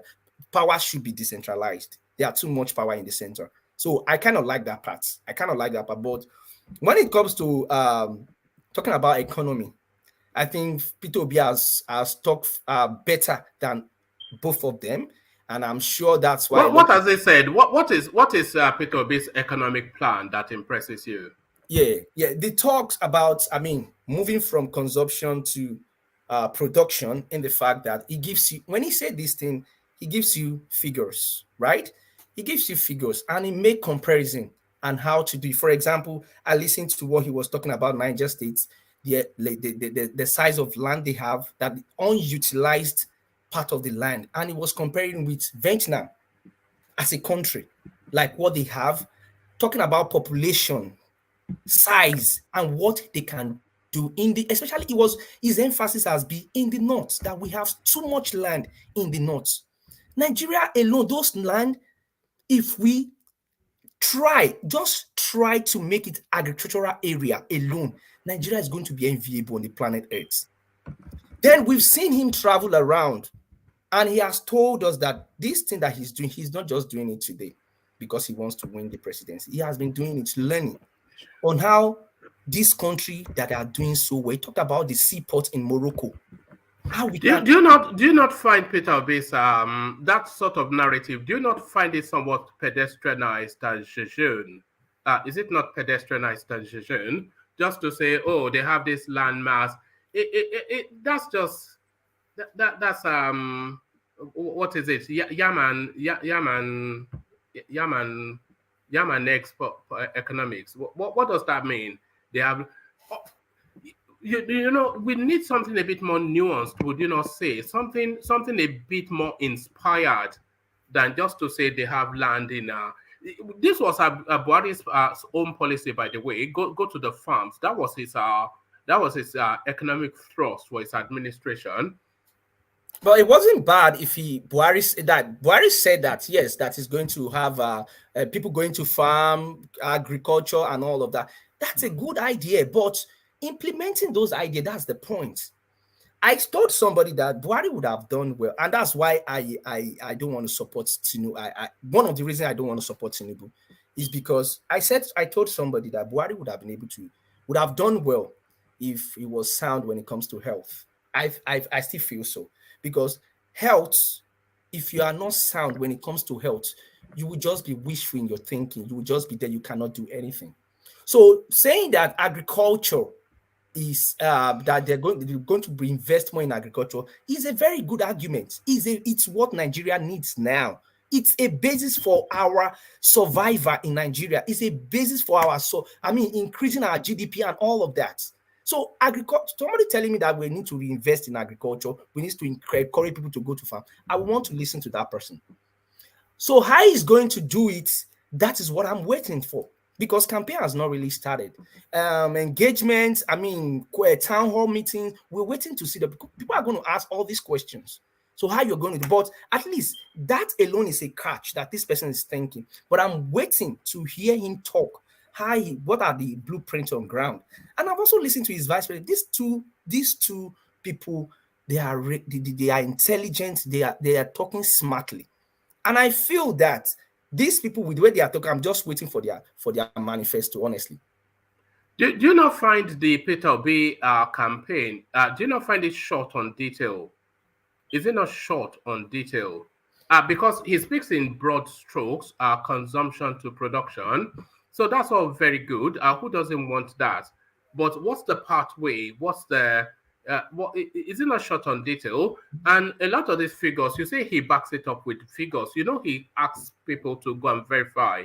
You know, when those figures are interrogated, they often crumble. In fact, in every instance that his figures are interrogated, it was quoting Nigeria's external exports as about $30 to $32 billion, which is all the international experts. They put it as about 57 to about 60, almost $70 billion. So I'm not sure if it's just plucking figures from thin air. Do you not find Peter Obi somewhat flaky? Is it flaky? Okay, let me say that. Let me quickly answer that. The truth of the matter is this. I will want to say, okay, looking at, I will see figures sometimes. Yes, anybody is bound to make mistake with figures, but the fact, the what I want us to look at what he's saying, are they not facts? We've had a renowned economist in Nigeria made mistake twice, and this person is the former CBN governor in this country, in Nigeria, a well-respected. I'm talking about Malam Sanusi Lamido Sanusi. He said from his calculation at the time, $50 billion were missing. So they came, they did the calculation, and he came out like, okay, it is $20 billion. And after everything, they realized that it was $2.1 billion. So, and yet, we still it's just a miscalculation, but the fact is that something was missing. You understand? Peter Obi saying that 32, and we find out that it's 57, but it's not, I mean, it's not realistic that we have. Is it 57 that we are supposed to be doing in recent with the population we have? And no, we should be doing trillions by now, trillions of dollars in now. Exactly. That is exactly my point. That even if it's a little bit shortfall of what he said, there could be some miscalculation, but the fact is still set that there is a problem in what we're doing. That is what I'm looking at, and he's pointing it out. That's where I'm standing. But we're still waiting anyway. We're still waiting for detailed manifesto and how all of them they're going to go around. Do you think Nigeria is a complex country? Very, very complex. Very complex. Why do you think it is complex? Why? Ethnic stroke tribe. We have over 250 languages in Nigeria. Do you understand? Only in the Middle Belt we have over 200. So that's complexity. Religion. Because religion, whether you like it or not, religion has so much entered us. Like, it's not into politics. It's not into politics. Okay, look at why one of the reasons they are discrediting the APC candidate is because it's Muslim. Do you understand? So it's Nigeria must be balanced. And Atiku has this slogan of unifier. Well, I don't know how he's going to do that. I don't know if he actually is the one saying it or his supporters that are saying it. That yes, everybody has agreed Nigeria is, we are not united. It's complex, and it is true. We need somebody to unite us, and that's really, really going to be difficult for anybody. Not even Peter Obi, for anybody. But what would you say the biggest problem that the country is contending with at the moment? Biggest problem? Yeah.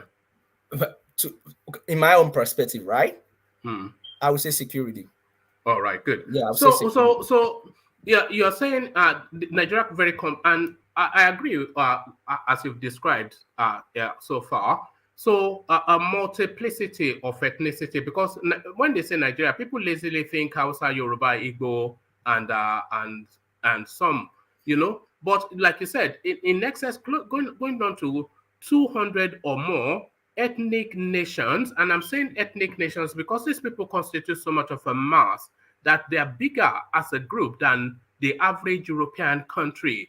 So let's say take the people, the Jaws, for instance, there are about 5-7 million of them. That's more than the population of half of the European countries. Right. So that's very complex. And you're saying religion as well. The chasm in religion in Nigeria is at its most sharpest. And you're also saying the biggest problem that the country is contending with is insecurity. So now that complex mix of ethnicity with the religious chasm that we have in Nigeria is all intertwined into that insecurity. So there's a religious ethnic undercurrent to the insecurity. So and that is just a subset of just the complexities of Nigeria. So I am querying if Peter Obi has the experience or the capacity for any of that. It's just a fledgling. It's not. You have to recall that Peter Obi managed Anambra State, which is predominantly Igbo, predominantly Catholic, and that is his backdrop to politics. Right. So can he from there handle the complexity of Nigeria? Okay. I still have to say this because, looking at the three leading candidates, Peter Obi, Asiwaju, and Atiku, it's not in that order. I just mentioned that so that we don't get So the thing is that two of them were governors before now, and none of them ever rested. They've been campaigning, they've been contesting. I mean, the last election, P2B was the vice president to Atiku. In fact, he contested under PDP, so they've all been in the politics. But one thing I must say is that even the Asiwaju, he led in the faction of a tribe, which is the Southwest, the Yorubas. So all his experience has also been leading a state. But he has been the national leader of a party. He has interaction with all the everybody in it. So he's more, I would say he's more experienced. But when it comes to Atiku, I will tell you, Atiku is the vice president. That's the only public office that I mean, government that I have seen him led. I don't know. Asiwaju has been the senator of the Federal Republic in the 90s, 1992. So he's the most, I would say he's the most experienced out of all of them, if you must go by that. But when it comes to Atiku is just a vice president. And I say again, a vice president works strictly under the purview of the delegation, whatever the president delegates, and the constitution reserves it that he can only act if the president is not available or if the president delegates responsibility to him. So the president can be there 8 years and the vice president will not do anything. That's that. So that I cannot say he has led because he has not been tested. He has not been tested. He has not led. We have not seen that, oh, this is what you did by yourself, by the Constitution of the Federal Republic of Nigeria. We can't say that. That is my, but Peter Obi has led Anambra, and we saw the record. Education, health, economy, what of Anambra State in quotes. So he has been the chief executive officer of the state, of a state. Same with Asiwaju and all that experience Asiwaju had. But Atiku has not had, that's what I'm saying, that these two has more experience than Atiku. When it's not about age, it's not about age down, it's not about where you're from or your religion, but when you talk about experience, I think I would still want to. Are you sure it's not about age? Are you sure you're not gravitating to hospital because it's young and funky and sprightly? No. It has nothing to do with age. It has nothing. The president here is 80 something. He's over 80 years in the United States. So I mean, it's not about age. But I will question health. So if you are 85 and you are very sound, I don't have a problem. But if you are 70, if you claim 70 and you are not sound health-wise, then I'll have a problem with that. So it's not about, Atiku is older than all of them. And Atiku, to me, looks sound. I don't have a problem with when it comes to health issue with Atiku. He's very sound. But when it comes of who has more experience, Atiku has only been the vice president for 8 years. And the only thing he did were things Obasanjo told him to do. And that is what the Federal Republic of Nigeria Constitution only allows him to do. He has not been tested. So Obi led a state for 8 years by the power vested on him as the duly elected governor. He made appointments, he approved contract, he did everything by his own thinking and people working with him, and he achieved the results. So that is an experience to me. So that I will rate him over Atiku on that. Is it health that disqualifies Tinubu for you, or is it more? What disqualifies Tinubu for you? Okay. Top of my list. I mean, top of my list, I would say health, because I mean, looking at him at the APC, what they call it, primaries. I mean, there was a time he was trying to open. Even before then, we've seen different video, but this was live, and so that nobody is going to tell me that the video was doctored and all of that. So you see his hand jiggling, that to me is it's somebody told me he had Parkinson before. Now I don't believe, but that to me is Parkinsonism. You understand? It couldn't be arthritis. Arthritis is like inflammation of the bone. Parkinsonism is motor. How do I put it? It's neuron. Motor problem, motor coordination problem. You cannot coordinate it. You cannot. You start having problem with motion. You start having, and it doesn't get better. Quote me. It doesn't get better. It gets worse, and it is inflated by stress, with anxiety and all of that. And I'm sure the anxiety of the primaries and that they really increased it. It's okay now. When the campaign starts, we'll see a lot of dramas. So we don't want that. Buhari was was in sickbed for 104 days. 104 days, putting the person the country voted for, leaving us like that. We didn't vote for Osibanjo, but Osibanjo was there. Whether he did well or not, but we never voted for Osibanjo. This is the person we voted for. So all those things are issues to me. Then coming to the fact that, I mean, some person will say you don't have a proof and all. We've had issue with maybe imposing candidates. We've watched so many things, imposing candidates and all of that. We want a country that will run under democracy, pure democracy. Whoever that, and that's one thing I tell people. Aside everything Buhari did wrong, one thing I will score him high for is this election, maintaining the rule of law when it comes to election. Nobody ever under this, or no election conducted under Buhari that you see that the people's mandates were stolen.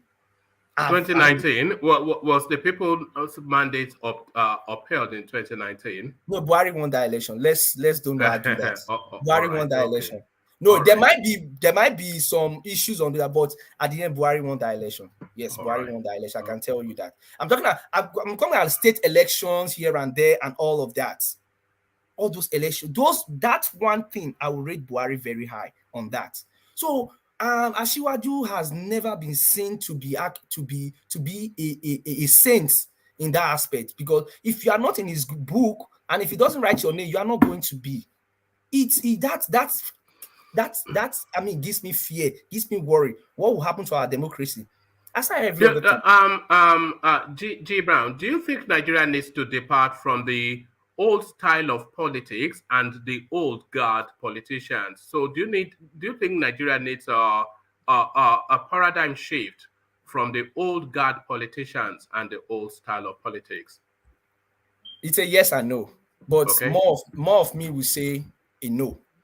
I would say a no, because we still need the experience of the old when it comes to governance. You see, I mean, we cannot just Nigeria cannot run on autopilot, or somebody that this new generation. Even if we have all the energy, we are more conversant with what is happening all around the world now. Yes, but we still need the experience of our leaders. Yes, and I'm so happy. Obasanjo, former President Olusegun Obasanjo, is still very much in politics. The likes of Babangida, Gusau, Tanko Abdullahi, all of them, they are still very much in politics. They are still there to seek advice from, and Gowon, they are all Professor Jerry Gana. You saw how Professor Jerry Gana, I mean, attended to the rift between Atiku and Wike recently, you know. So that we still need them. Not that we need them. We need them in piloting this country, you know. Do you think Peter Obi represents a departure from the old style of politics? Do you think Peter Obi represents a new generation of politics and politicians? I don't think so. He's just he said something that I totally agree. He said, "I'm not desperate to be Nigeria president, but I'm desperate to see Nigeria that works." You know, so he's not like saying that these old people, you guys are no.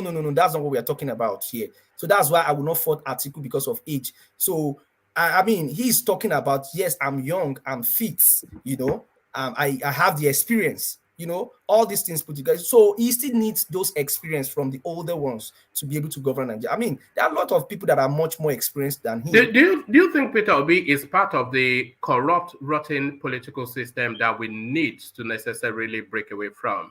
Do you think it's just one of them, but a younger version? No. Peter Obi, I would say, I would still want to go with what former President Olusegun Obasanjo just said, and I've really read a lot of things about him. I have not found a concrete, I mean, like, you've not even listened to heard any of the opposition candidates have ever mentioned corrupt cases against this man. So that's to show you that we've not seen, I've not even heard anything about corruption, but he's not a saint, according to Obasanjo, which is true. But when it comes to corruption, and I know that he's still better than these two candidates, because these two candidates, they have history of corruption. I mean, somebody asked Atiku in the last, very funny question. And thankfully, it was Obi that even saved the day. Obi was his running mate as at then. if you watch the Adijat, what's that lady's name? Show. Kadir Ahmed. Yes, a young man from, I think, Benue State asked him.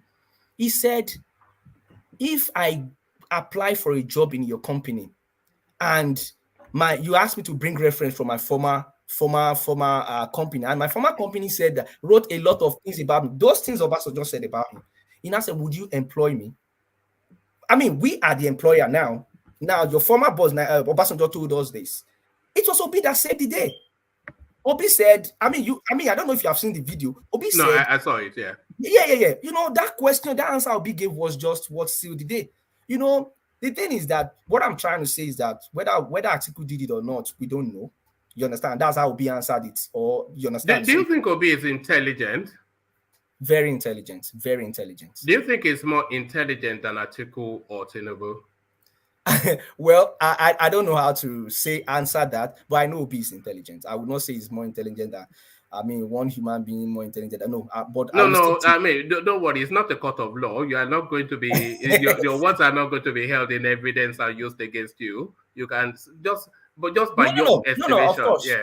No, what I'm saying is this: when you say somebody is intelligent, somebody you have not met? How do you say the person? But by you just observing, just by just whatever whatever metrics you use to measure, yeah, somebody that discuss content issues and all of that, I will rate Obi higher than them.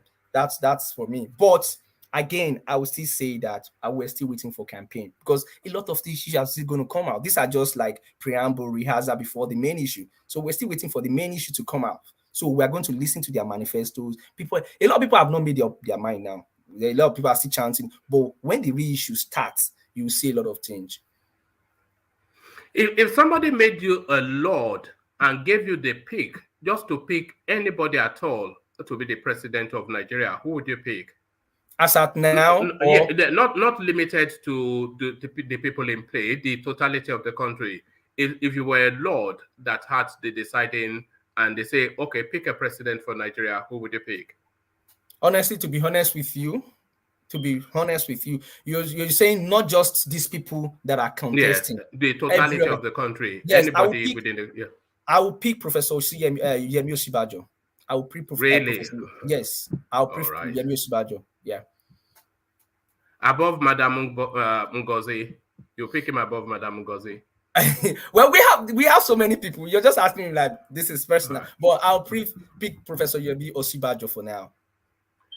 All right. What else rankled you in the Festus Keyamo interview? Because what rankled me was just the tone of that guy. So there are certain people in life, just hearing their voice, it begins to jar your senses somehow. Festus Keyamo is one of those type of people for me. As soon as I hear his voice, I'm not sure if it's anger, but it just irritates somewhat. So everything he says angers me. But what especially angered me was that him say that Tinubu will run Nigeria exactly as Buhari did. He says it is only heaven that there is no security issues and Nigeria is on earth and all of this kind of. So is there any good thing that came out of that interview as far as from A to Z, nothing that makes sense to me. It was all lies from big. I wish I can talk to, but it will not see change anything because he's going to want, he will always want to take the show. That's Keyamo for you. And that's what he did to Shame. He wants to, but everything he was saying, he was lying from A to Z. Because there was no element of truth in what you're saying. Talking about security, you could not, he's employed to defend the government. So I don't expect him to say anything against the government that he's still in currently. So it's going to be difficult for him. But the way and manner at which he lied about things is what amazes me. Because how can he say that you responded? So you will wait for the terrorists to attack before you rest. So people have to die first. What would you say to the families of people that are listening to you? So that's, to me, talking about price of things going up, coming out, the dollar exchange, the fuel price, the tomato, the rice was under Jonathan. Rice was 9,000 naira. A bag now is 38,000 naira. How would you explain that? You are mentioning microeconomics that you don't even understand. I mean, it's so annoying, and you are just lying and lying and lying. So, I mean, Festus Keyamo's interview was just both in terms of his both in terms of presentation and the content of what he often has to say.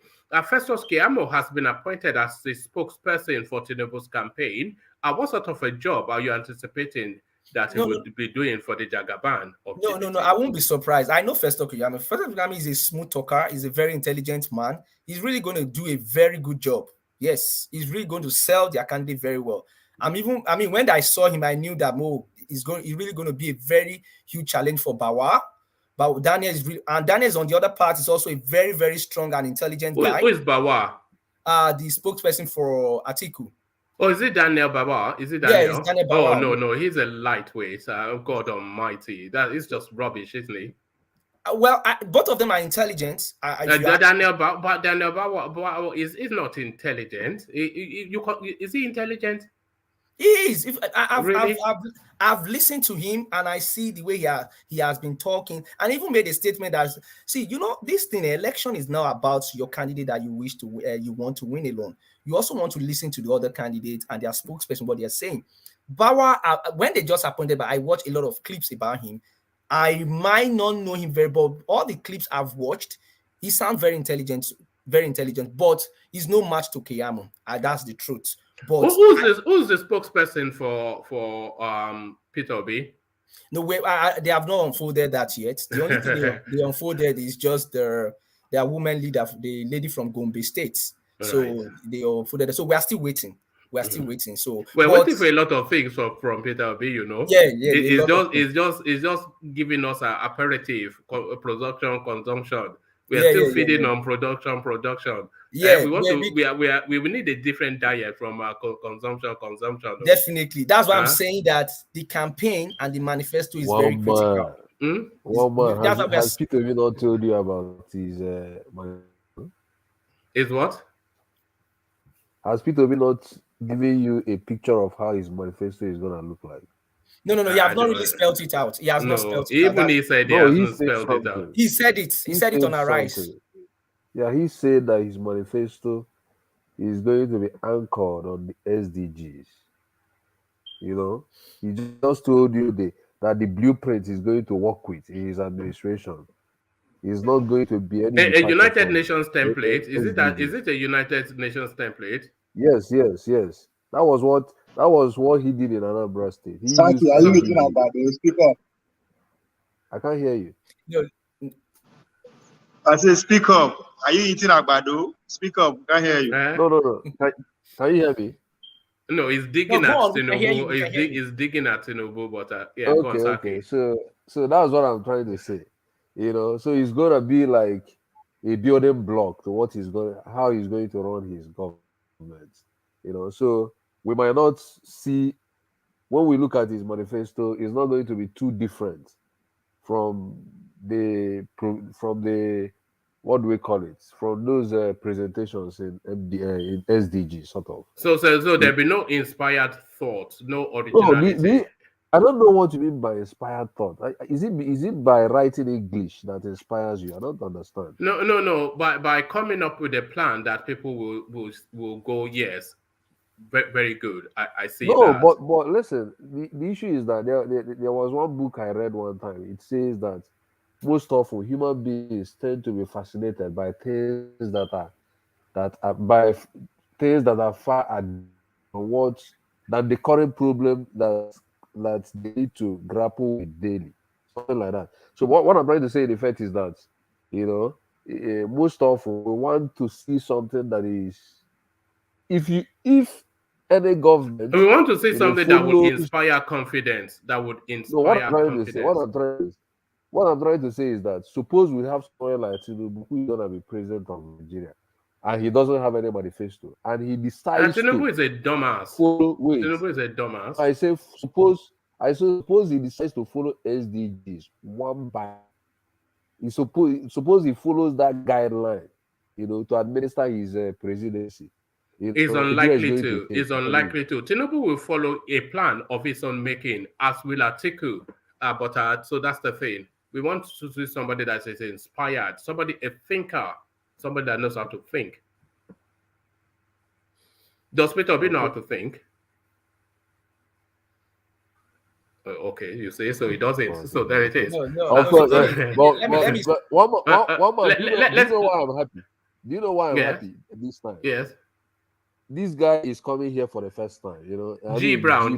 His name is. He's coming here for the first time, and he doesn't know the way you ask questions.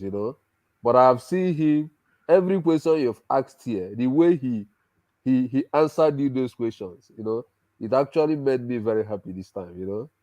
Because any question you bring, there is answer you are looking for, and he answers it in a way that I'm like, hey, it means that this guy has been watching programs. He has understood how one man interrogates people. All right, so G Brown for president. Saki, leave. Allow this guy to keep enjoying himself. Let him go. Let him keep flowing. You are interrupting the flow. Let him keep going. We are welcoming him. All right. Let me take you to a different space, G Brown. So this one especially disturbs me. Nigerian Secret Police DSS arrest Nigerian returnee from Italy, keeps mum about his whereabouts. So I'm not quite sure how long ago that you've been to Nigeria, but they now have a system that as soon as you arrive at the airport, the DSS are scanning everybody's passports and picking up people to disappear them, to be seen no more. So, I mean, is this South Korea? Are we now in the South Korean territory, Kim Jong-un? There's this common saying that in Nigeria, anything happens.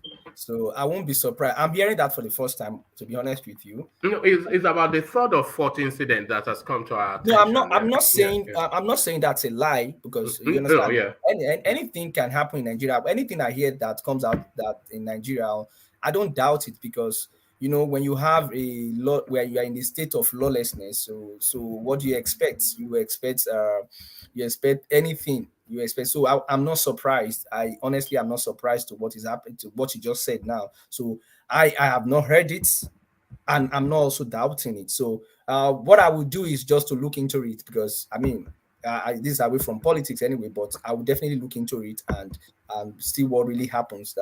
I really can't comment on that, because I really don't know about. I've not heard about it. Yeah, let me share it with you. So there it is. It's can you see it on your screen? Right, I can see it. Yeah. So there it is. Let me take you to one more space, and then let me take you to one more space. Atiku presidency replace Ayu with Southerner, Kalu tells PDP leaders. So as you may well know, the PDP is almost like a northern party. They have a northern flag bearer. They have a northern chairman of the party, the secretary to the party northern, every important position within the PDP northern, which goes against the constitution of the party and more to it, the spirit of the country. No. So this is one of the things that Wike is arguing with them about. No. I'll correct that. The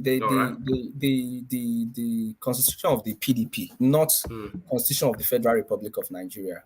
Constitution of PDP states that a sitting president, when you have a sitting president from a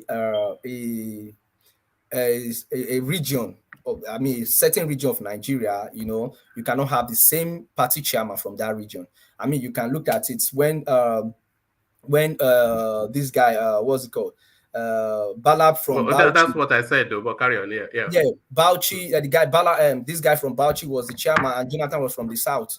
Now, PDP having somebody from the north as a chairman Atiku is not the president yet; he's a candidate. I want us to understand that there are two things.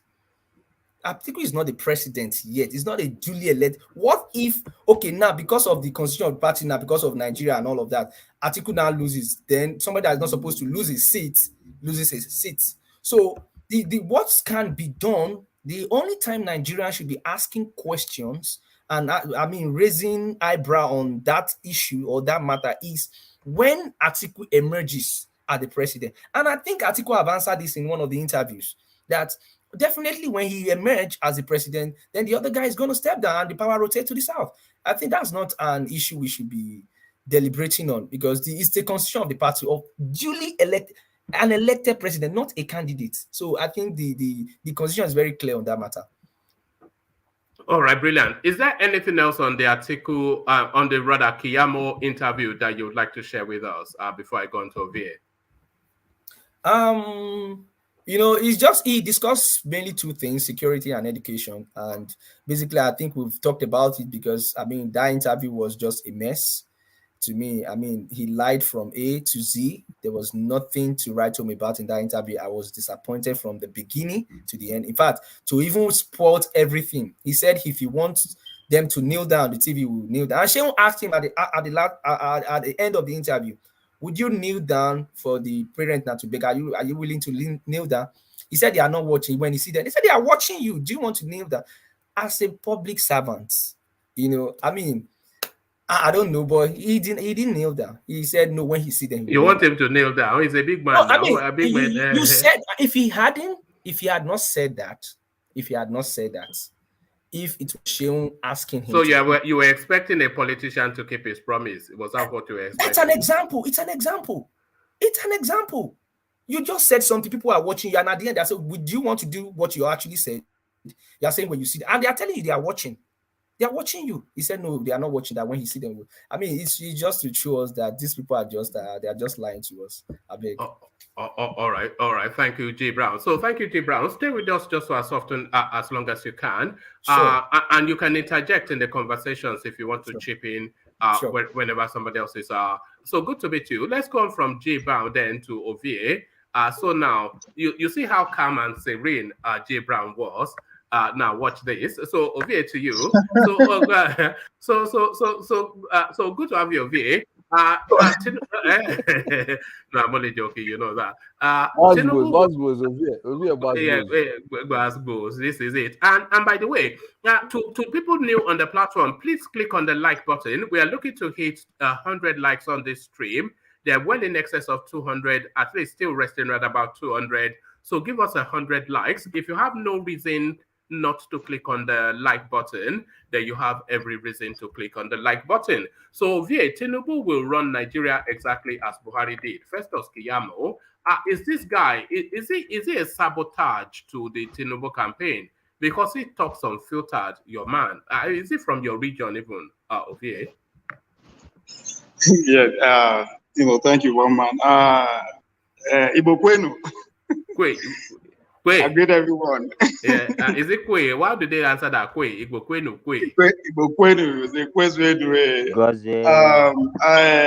my guy, G Brown. G Brown. I don't know about I will say you do well. I will say you do well when we see you. But yeah. When you come back, then we will know say okay, you can withstand the heat. So you are welcome anyway. Are you saying I was too easy on him? Is that what you're saying? Look at the comment, it's obvious. No. The welcome party anyway. The welcome party, he handled it well. But we'll see when he comes back the second time, the third time. If he keep coming, I'm going to say yes. It's equal to the tax. Do you want us to give him gray hair before December? Maybe we should try to do that. All right, back to you. I'm more impressed that you welcome him well. Before I answer your question about Keyamo, let me just use the opportunity to answer Oga on the section asking about the Commonwealth Games. In case people don't know, the Commonwealth Games is going on, and it's not just track and field. And I understand our guys asking me based on the track and field that is also going on.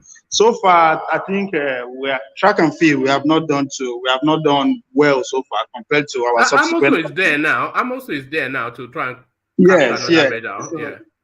Amos is there. She's living up to expectation. Our first raid was pretty much a Commonwealth game record. If not that the win the win past the legal rating. We have for the sprints, the 100-meter was over. We didn't even make the finals, if I'm not mistaken.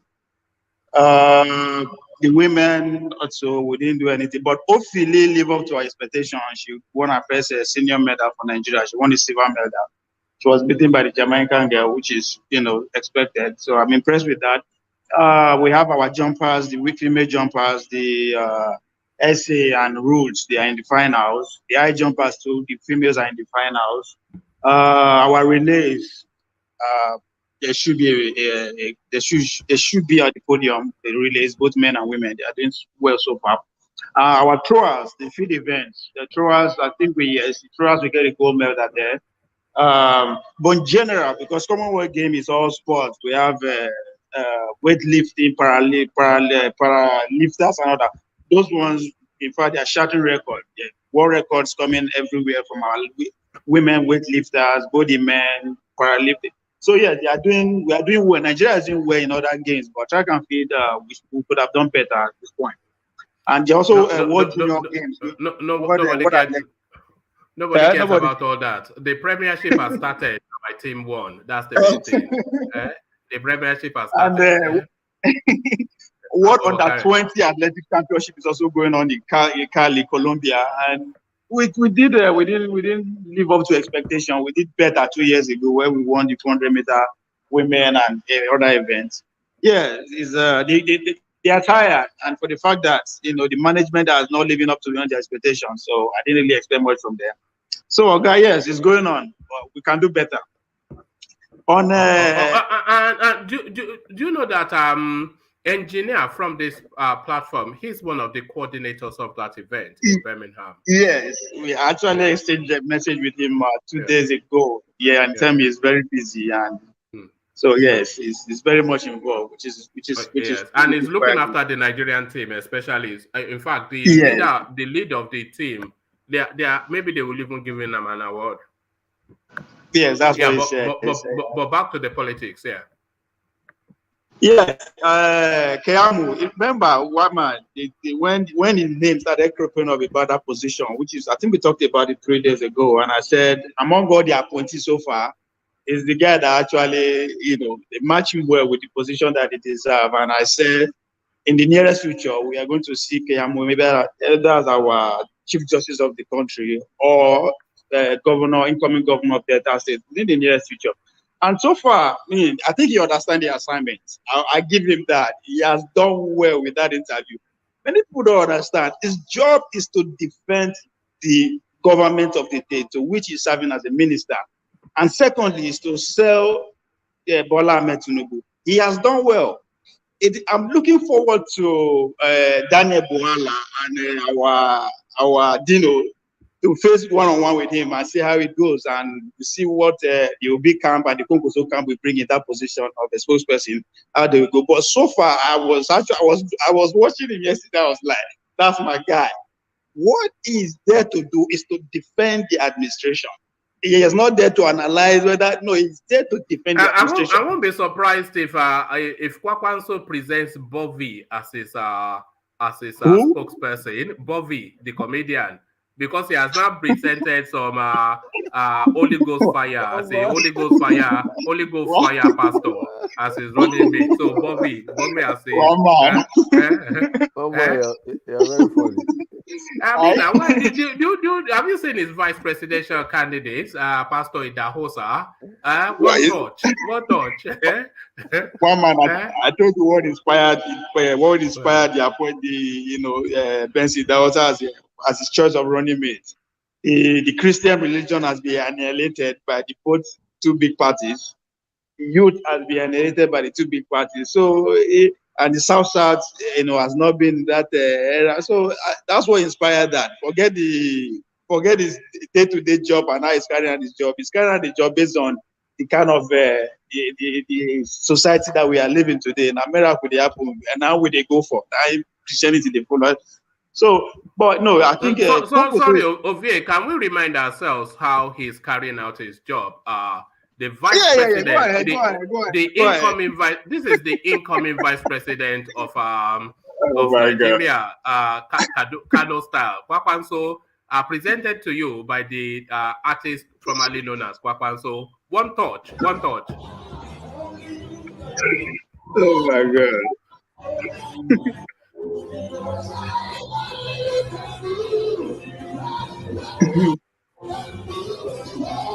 Oh man, why do you like this video? Honestly, why do you like this video?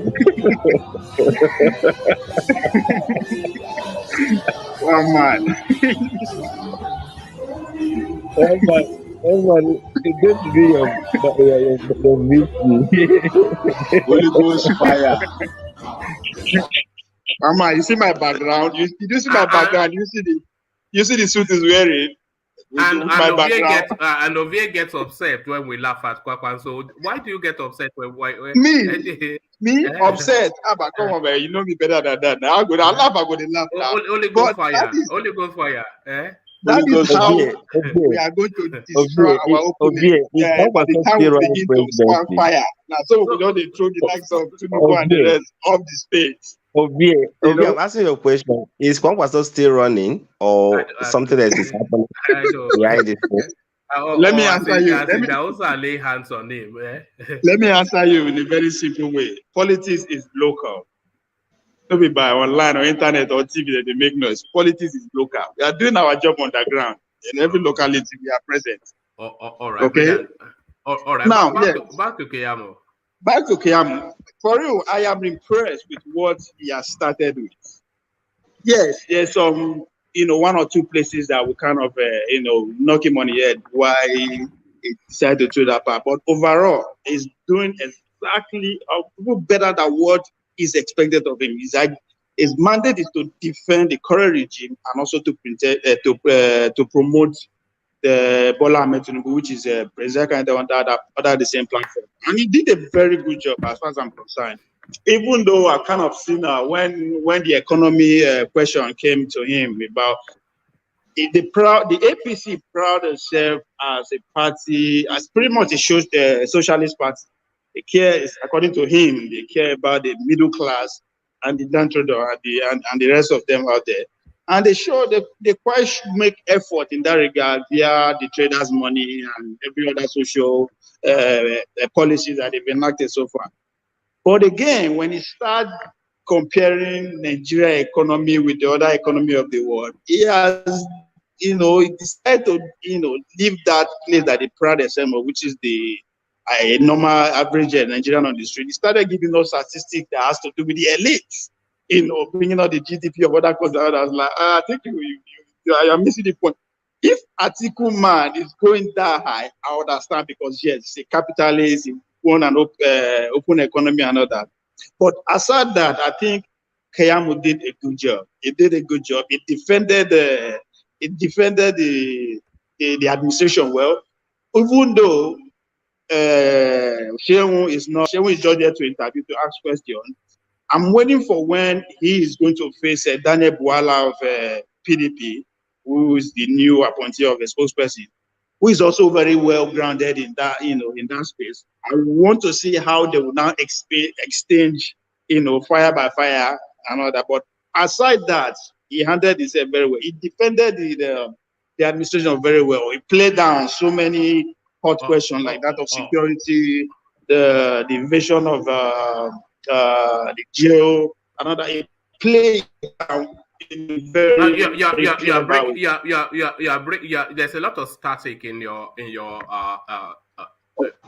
you are. I'm sorry, now where I did. So he was able to. Are you in the gym again? Yeah, I'm actually at the swimming pool. I'm about to swim. Yeah. Okay, all right. I'm about to swim. So he has played down some of the heavy questions that other people are struggling to understand, and security, that they are there to actually intercept the whatever. He did a very good job as a spokesperson of a party of a political party, which is to defend. Obviously, still staying with Festus Keyamo, one of the things that he did say that it is political, but is it also factual? Is the thing. So this is his commentary on Peter Obi. It says Peter Obi way ahead of Atiku. Atiku cannot be trusted. So Atiku cannot be trusted. That's a political statement.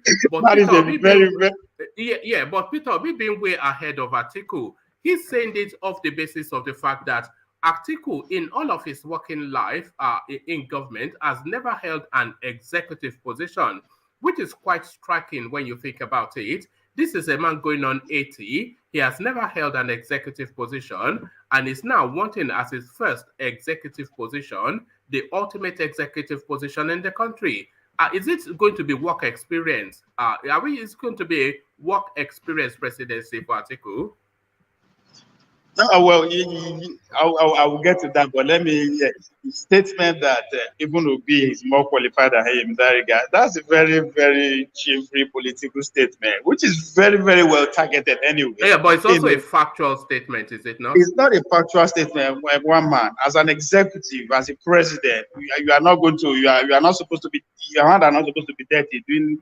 Planning out the economy activity of the day or being in the field at times of sorry, Ovie. The point being made is that in governance, Atiku has never been in a position where the ultimate decision lies with him. Obi has been that for 2 terms. He was the chief executive of a state, and the decisions pertaining to that state ultimately rest on him. Tinubu has been similar, but Atiku has never in his political journey been a chief executive of anything. So if he's going to be president of Nigeria, it's going to be a work experience, experimental thing. Well, I see where you are coming from, but again, I don't. That's not that's not going to weigh them down. I'm very, very positive that the likes of Daniel is that not a concern? No, it's not. It's not a concern. Work experience president. Let me give you. Let's look at the history of vice presidency in Nigeria since the beginning, since 1999 to date. We have him Atiku 2 times. We have Goodluck Jonathan for 3 years before he eventually become the president. We had Mohamed Sambo for 6 years or 5 years, if I'm not mistaken. Then we have our star boy now, who is going on the 7 years.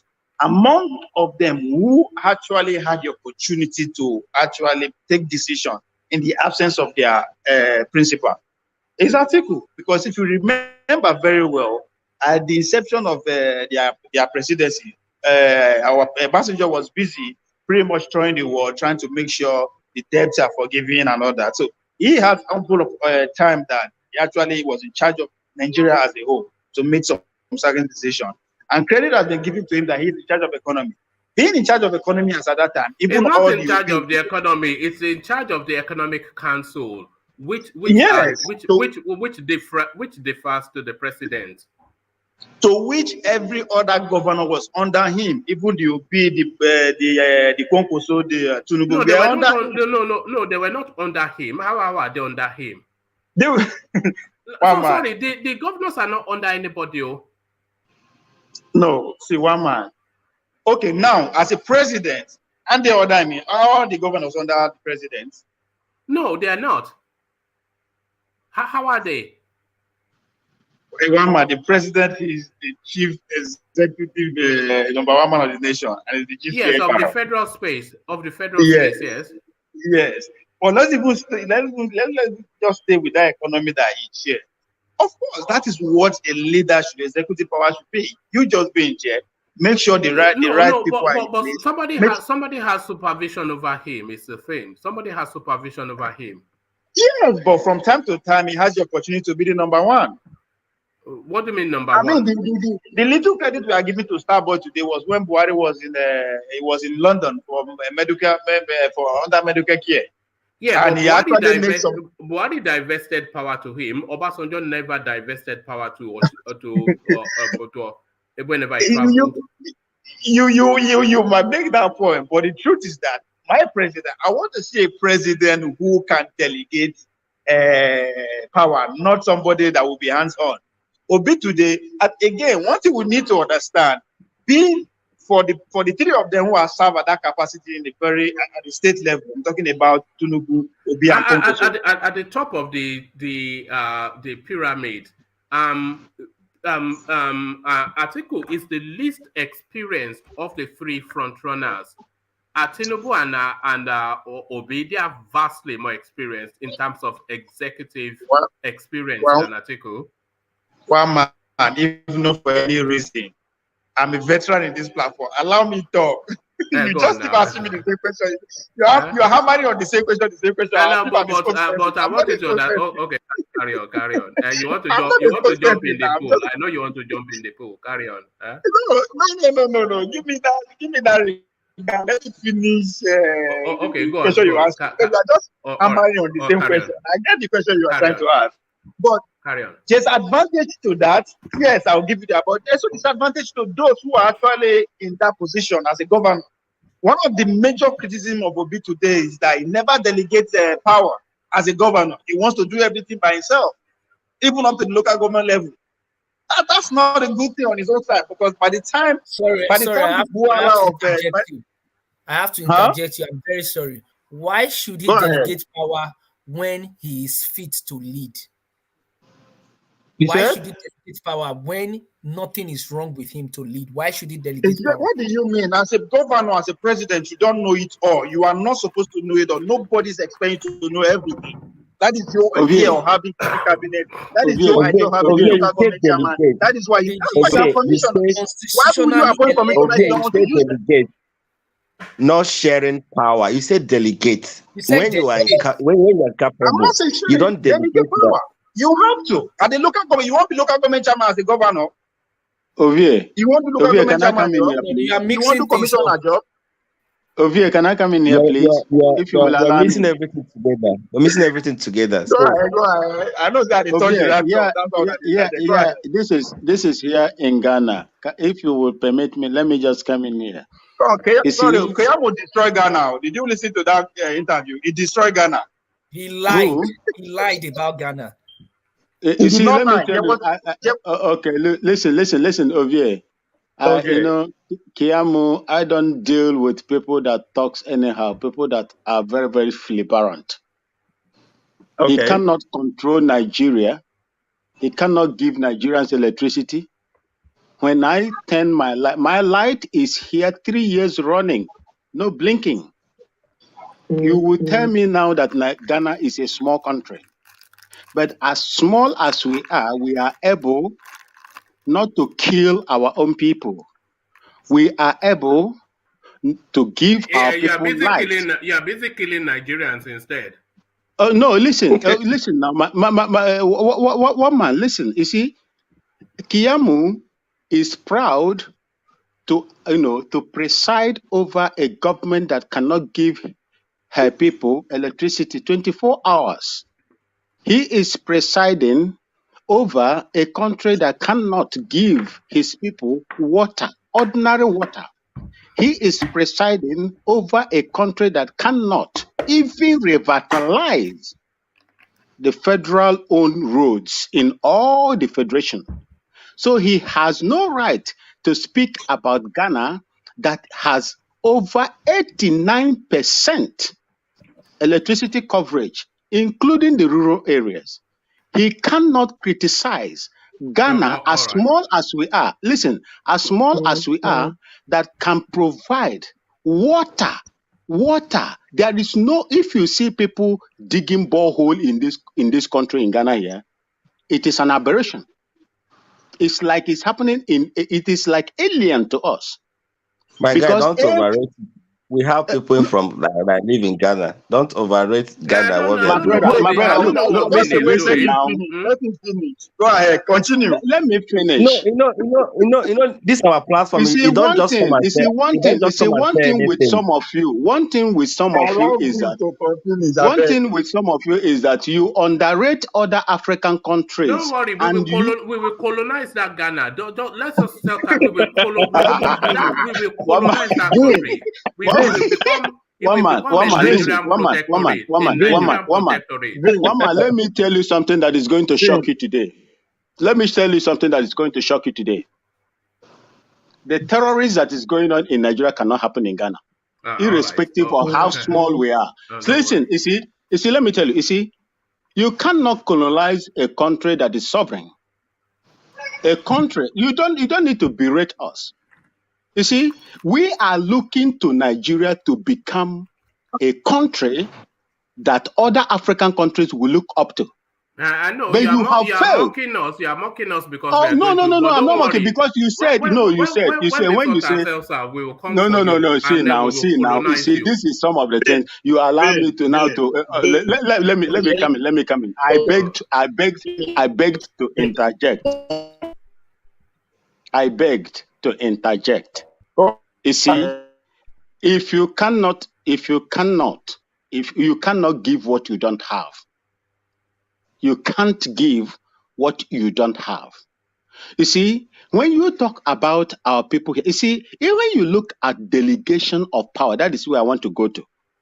How can an active governor that never traveled out, that is always in the state, delegate power to the deputy governor? What are you talking about, Vin? You are taking us to territories that are... No, you see, one man said, Ovie said that delegation of power. I'm telling him, how can an active governor who is always constant... Now we've lost Ovie, but carry on, yeah. Okay. Who is always in contact with his people, delegate power to a deputy governor?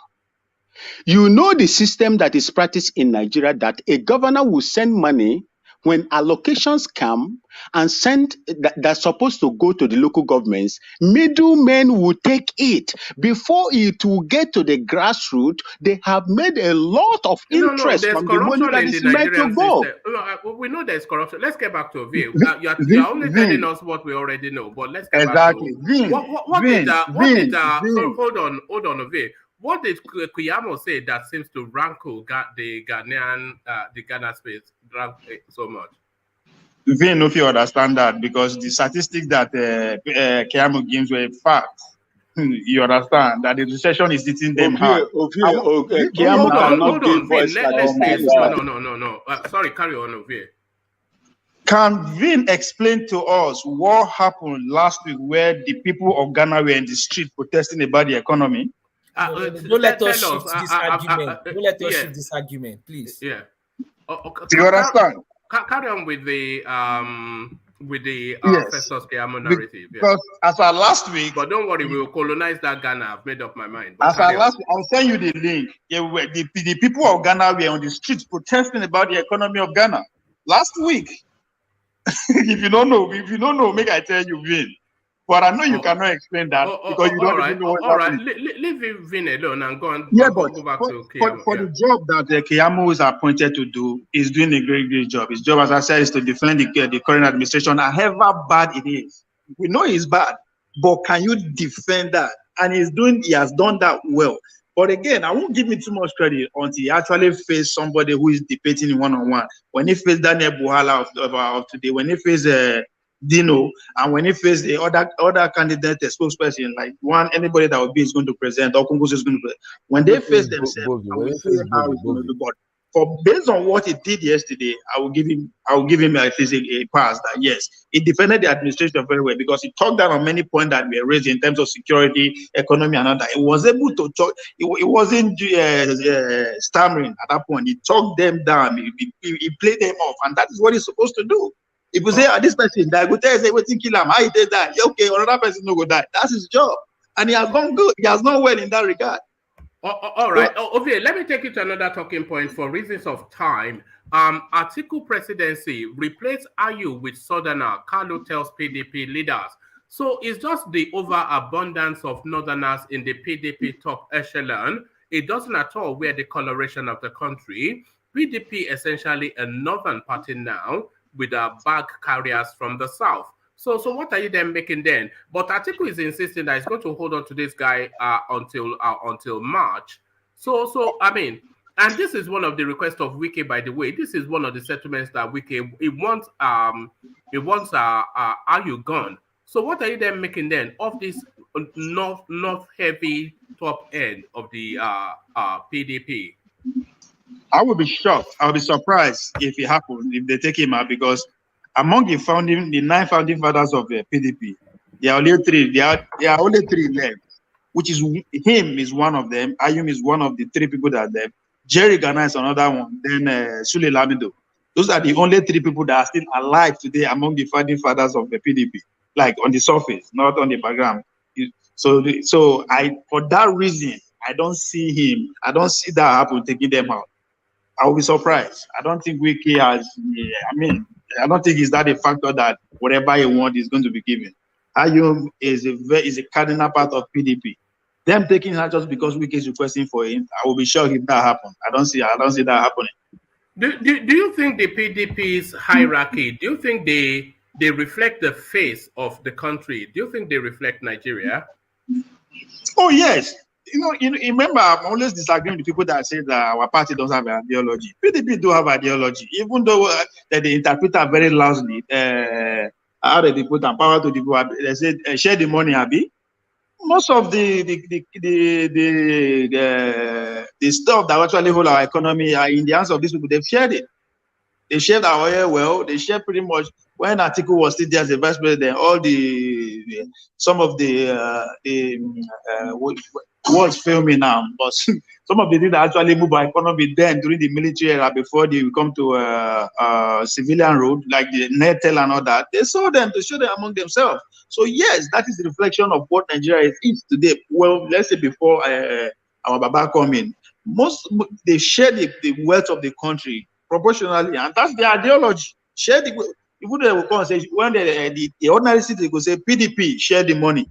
Not necessarily they are sharing the money, but those things that actually may constitute Nigeria are being shared among them. So yes, I kind of agree with you. They reflect what Nigeria is today. Those men. Yes. So Nigeria has a northern face, is what you're saying. There's a what? A northern face. Of come on, yes. Now I mean we have it at the 36 states. The northern space is holding 90 out of that 36 states. Or how can you beat that? Yes. Among the power brokers in Nigeria, they have more in numbers. Even just as I said, yes, was it yesterday that we also have power brokers in the west, in the east, every news and care of Nigeria. But when it comes to number, they have the upper hand. Yes. All right. Let me take you to this space. So this one, okay, let me just give you the headline and then see what you're making of it. Hopefully you heard me read it out. University of Ibadan says it cannot submit audited reports because auditor went blind. So University of Ibadan, because you are required as a parastatal, as a body dependent on public funding, to submit your audited reports to the Auditor General of the Federation annually. But University of Ibadan have not done that since 2014. Reasons given, their auditor went blind. So we've heard of snakes swallowing money. So now it's auditors going blind. What are you then making then of this Mickey Mouse excuse from what is meant to be an elite Yoruba space? I mean, the Yorubas, I'm disappointed in a way because I said they pride themselves as academician, very educated, so I'm kind of disappointed. That is what is going to happen if they give Miloko presidency. It's getting old. What about if the Parkinson that we are talking about needs to now go to another level and be paralyzed? It's not. We're not going to say that all the key, the classified info and the classified part that you don't know where they put if the Bola will end up become president and he paralyzed. I mean, how can you tell me because the custodians of the record went blind and because of that everything is gone? I'm kind of disappointed. University at that level is the University of Ibadan, one of the proud. If there's any institution I want to be proud of in Nigeria, is that. It disappoints me also. Not even that they are corrupt. I expect them to be corrupt, but for them to, in front of House of Rep, how do you distinguish that between the excuse we heard about snakes swallowing money? Is it not the same? That one, what I said now, just one institution under government, okay, which is in a way is not surprising, just alarming. But a university of that, but a premier university that we know we as in Nigeria, even though I no good at university, I think see the rank, say yes, we get one university that can stand the test of time, and this happened. I mean, it's a setback for the Yoruba nation. I'm sorry to put it that way. It's really a setback for the Yoruba nation. Sorry, what is your gripe against Yoruba people? Are you intimidated by the Yorubas? They are not living up to their expectation. That's it. what they proud themselves to be, most educated, most do you acknowledge? They should reflect it. Oh, hold on. Do you acknowledge that they are as they say they are? No, with what is happening right now, no. I'm sorry, one man. Before now, you yes. don't acknowledge that the Yorubas are educated? No. They are I mean, they are not. Look at it. No. Do you acknowledge that they are educated? Let me give you why. Let me tell you why I will not acknowledge them as of today. Right? As of today, outside Lagos and Ogun State, every other Yoruba state na liability to Nigeria. Who told you that? Or your state is one of the leading states in the whole of West Africa. Which state? Or your state? In terms of? By every matrix. No, I mean, what are they contributing to the nation? Ondo State is a star state within the Nigerian paradigm. One man. Economically, outside Lagos and Ogun State, every other Yoruba state na liability. What do you mean Niger Delta? Who is feeding Niger Delta? Of course, every other state aside these two states in that region are lynching onto the Commonwealth of the nation. Are you some sort of tribalist or VA? That's one. That's one. Are you intimidated? I think you are intimidated by the Yorubas. One man, I'm just. Look at that. I just said it that they are not living up to that name. I'm agreeing with you, but they are not showing it. It's just on paper. Practically, we can see if the Tinubu is the leading man in that region. That says a lot. That is not about everything that we are talking about. And again, that is actually on that University of Ibadan. I think they hold a Zoom or something, a Zoom conference among the alumni of Ibadan. And there's a man from New York, if I'm not mistaken, who donated $1 million. $1 million. That was last week. Is this an attempt to say, okay, maybe tomorrow now they go say person where they forward the money to is the account is linked to the blind man too. They cannot account for it. Is that what this is heading to? Right. He said the man is from where? Huh? The man is from where? It's not an Igbo man. Don't worry, it's not an Igbo man. He's in New York. He's in New York. He's in New York. I don't really pay attention who's striping the boy. He's a graduate of that of a UI. And he donated $1 million, which is, I mean, that I think this cry that the university lecturers are crying, it's that time the people who have graduated from those institutions be living up to their expectation. That's how it's been done in the other part of the world. I mean, the Harvard today that has the endowment of over how many billion. It's not given by the government. It's contributed by the people who went through that institution. Again, the same criticism will go to the Barewa College. Barewa College in Zaria. That college has produced some of our, if not more than half of our leaders at every level, both presidency, governorship, captains of industry. But as far as I'm concerned, Barewa College is really known.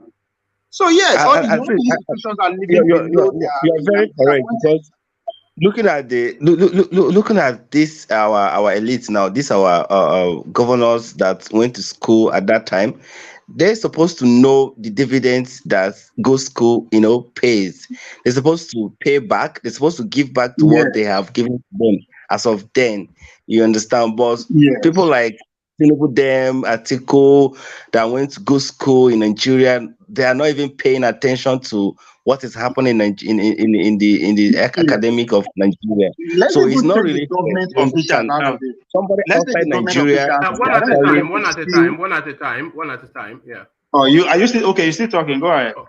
Oh no, I think it's landed the point. Okay. But round of that space and then beyond. It's raising a very important question here. Let's even take the government official out of the equation, because I don't expect them to steal from the public purse and donate it to the institution. What about those who are successful in the private industry, who finish from all these institutions, not just university, by the way, even secondary schools?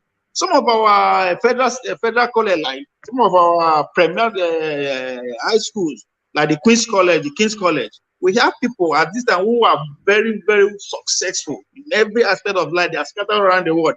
They are not even looking back to say, okay, this is our institution. We want to make sure that these schools have endowment. They are not doing that. But again, I hope the man going blind is not a way to say, okay, that 1 million is a good man account and it's gone.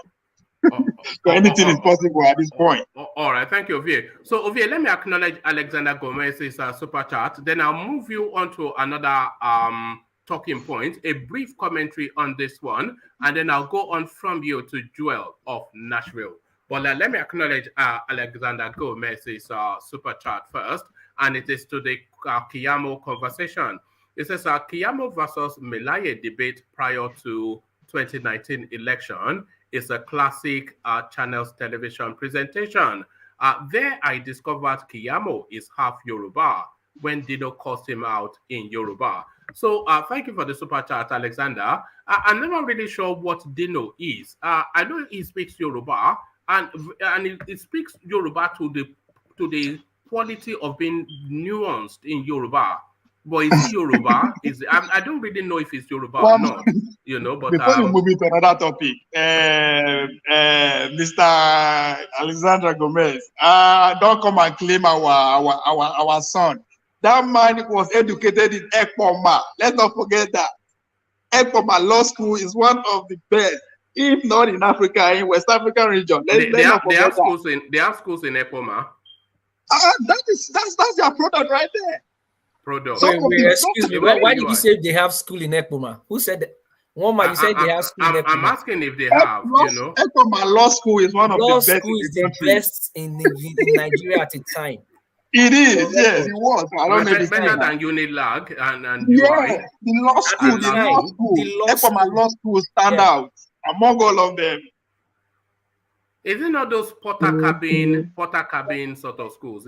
One man, go do your research about the law in Ekpoma. One man. I'm not saying the whole school, but the law department in Ekpoma. Now, it's something to be reckoned with.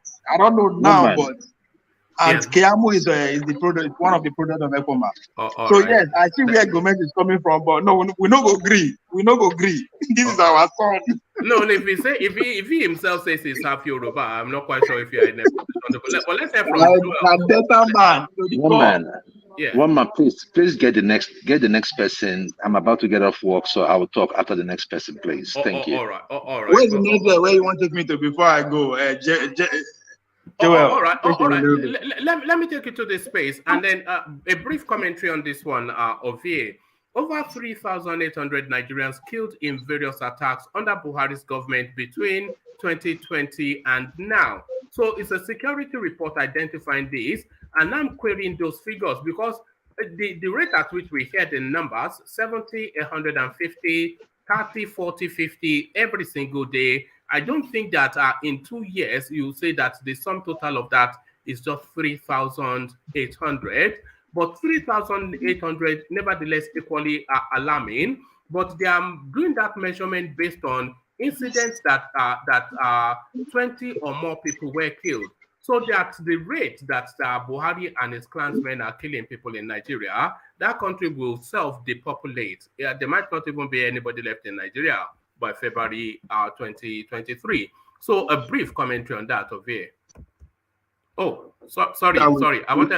Yeah, go on. Yeah. For the sake of time, I'll answer that with just a statement. But first, let me recognize the people who have lost their life and the families who have.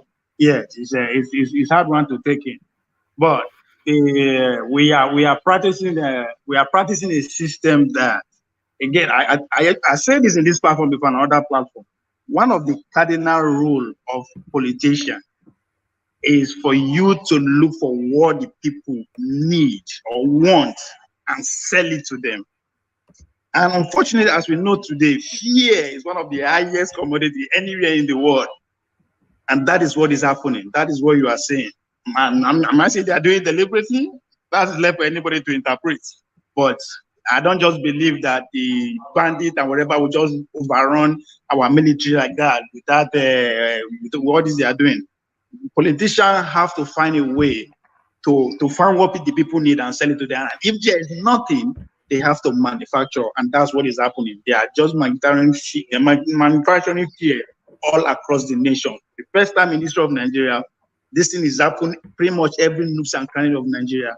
That to me is not it's not spontaneous. It's deliberate. There's something, that these people are doing just to keep us in check.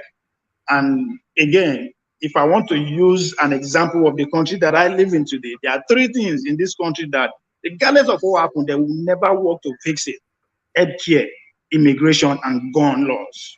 These things are easy to fix, but they will never fix it because that is the basis of campaign. If you pay attention very well, and as far as election is approaching in this country, this thing will start making headlines. So I'm reading it that way. But unfortunately, people are dying, and I've been saying it before, all our politics. And now we human beings, they play them. Goats no go die, animals no go die, now human beings go die. That's how the game goes. All right, brilliant. Well put. So, brilliant, Joel, I know you are coming in with your muscle because Keyamo don't give me a prop. But now just one cycle now up. One just cycle now up, say there will be better than hold on now, V, please. Joel said he can't come on because he is pinned down with work at the moment. He said to skip him and go to somebody else. That's what he said. Okay. So let me skip him and go to Hakeem. So let me skip him and go to Hakeem. Let me try Charles first to see if he's still with us. Charles, are you still there? Oh yes. Yes, I am. Brilliant. I came to you earlier. Hakeem, I'll come to you in a moment, but let me come because I did come to you earlier, and maybe you went to raid the fridge. Then you say you are trying to lose weight and you are never away from the fridge. How does that work? All that fried chicken and whatnot. So to you, Charles, did you watch the Festus Keyamo interview? It was certainly illuminating, and it tells us the direction then that the politics is traveling in 2023. Tinubu will run Nigeria exactly like Buhari. Festus Keyamo speaking, but is that a promise or a threat, Charles? Charles? Charles? Hear me? Yes, we can. Yeah, I'm here. Can you hear me? Yeah, carry on. Yeah, did you hear me? His statement? Yeah, yes, I did. So his statement wasn't a promise or a threat. It was more or less like, I'm here to represent APC, and I stand by them, and I'll do everything in my power to defend them. It wasn't really a promise. It was more or less like trying to throw a mirage over our eyes and like pretend as if, APC government is doing well, and they deserve a second chance with Bola Tinubu, and we will all stand by it. The truth of the matter is, I think the people that I'm highly disappointed with are the educated middle class of Nigeria, especially in the South, and Southwest. We throw a lot of complaints to the North as being used by the elites and not being able to speak up, especially in terms of bad governance. But the funny part of it is that the Southern states, political state, is also going that route. Because I see a lot of things that happen, our politicians just speak out, and there's no reaction. It's more or less like they see anything that comes to their mind, and there's nothing we can do about it. Unfortunately, I think the South, on the other hand, has really disappointed and let us down. This government has taken us for granted, and really, they will say anything and get away with it. That's how it is now. All right. The Festus Keyamo interview, does this indicate that the 2023 election is going to be rigged? I'm only saying that because it was quite bullshit. It was boasting about Buhari's achievements, and it was saying it dismissed insecurity out of hand. Listen to this headline now, Charles. It is only in heaven that there are no security issues. Nigeria is on earth. So this is Festus Keyamo's response to the endless killings in Nigeria. It is only in heaven that there are no security issues. Nigeria is on earth. And to the students who are out of school for 6 going on 7 months, he is saying that their parents should go and beg the lecturers because Buhari is not going to pay anybody a penny more. So this is not canvassing for people to come and vote for you. So what emboldens him to speak in this manner? Is he confident that they will rig themselves in again? Yeah, it's more or less confidence that they would rig themselves and there's nothing you can do about it. Ordinarily, everyone knows APC has failed. Ordinarily, they should even have this kind of mindset to actually speak out, the confidence to even speak out even with the state of the country, the economy, the insecurity. But for some reason, it seems as if they have no regard for the electorate. They don't think our votes actually count. And honestly speaking, I think they actually feel they can do whatever they want, ruin the economy, ruin the security, and get away with it. And there's nothing we can do about it. What is even more disappointing is the fact that PDP is not even putting up a fight. To be honest, they should. You know what happened with Jonathan?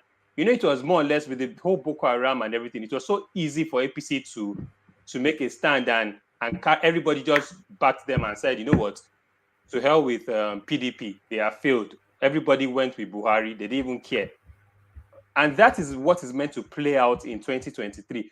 But for whatever reason, it's more or less like even PDP, the opposition parties, are not even strong enough to even take on an APC government that has failed. At least Jonathan failed in security, right? APC has failed in all ramifications, and yet they can still stand in front of the TV, lie to our face, and like there's nothing you can do about it. So he speaks of the fact that he's confident that they will get their way in terms of rigging the election, and really there's nothing they can do about it. So how do we escape all this, Charles? How do we escape all this? Because it seems they have locked us in some sort of pincer movement. You turn back, you see them, you go forward, you see them. We are completely surrounded. There's no way out.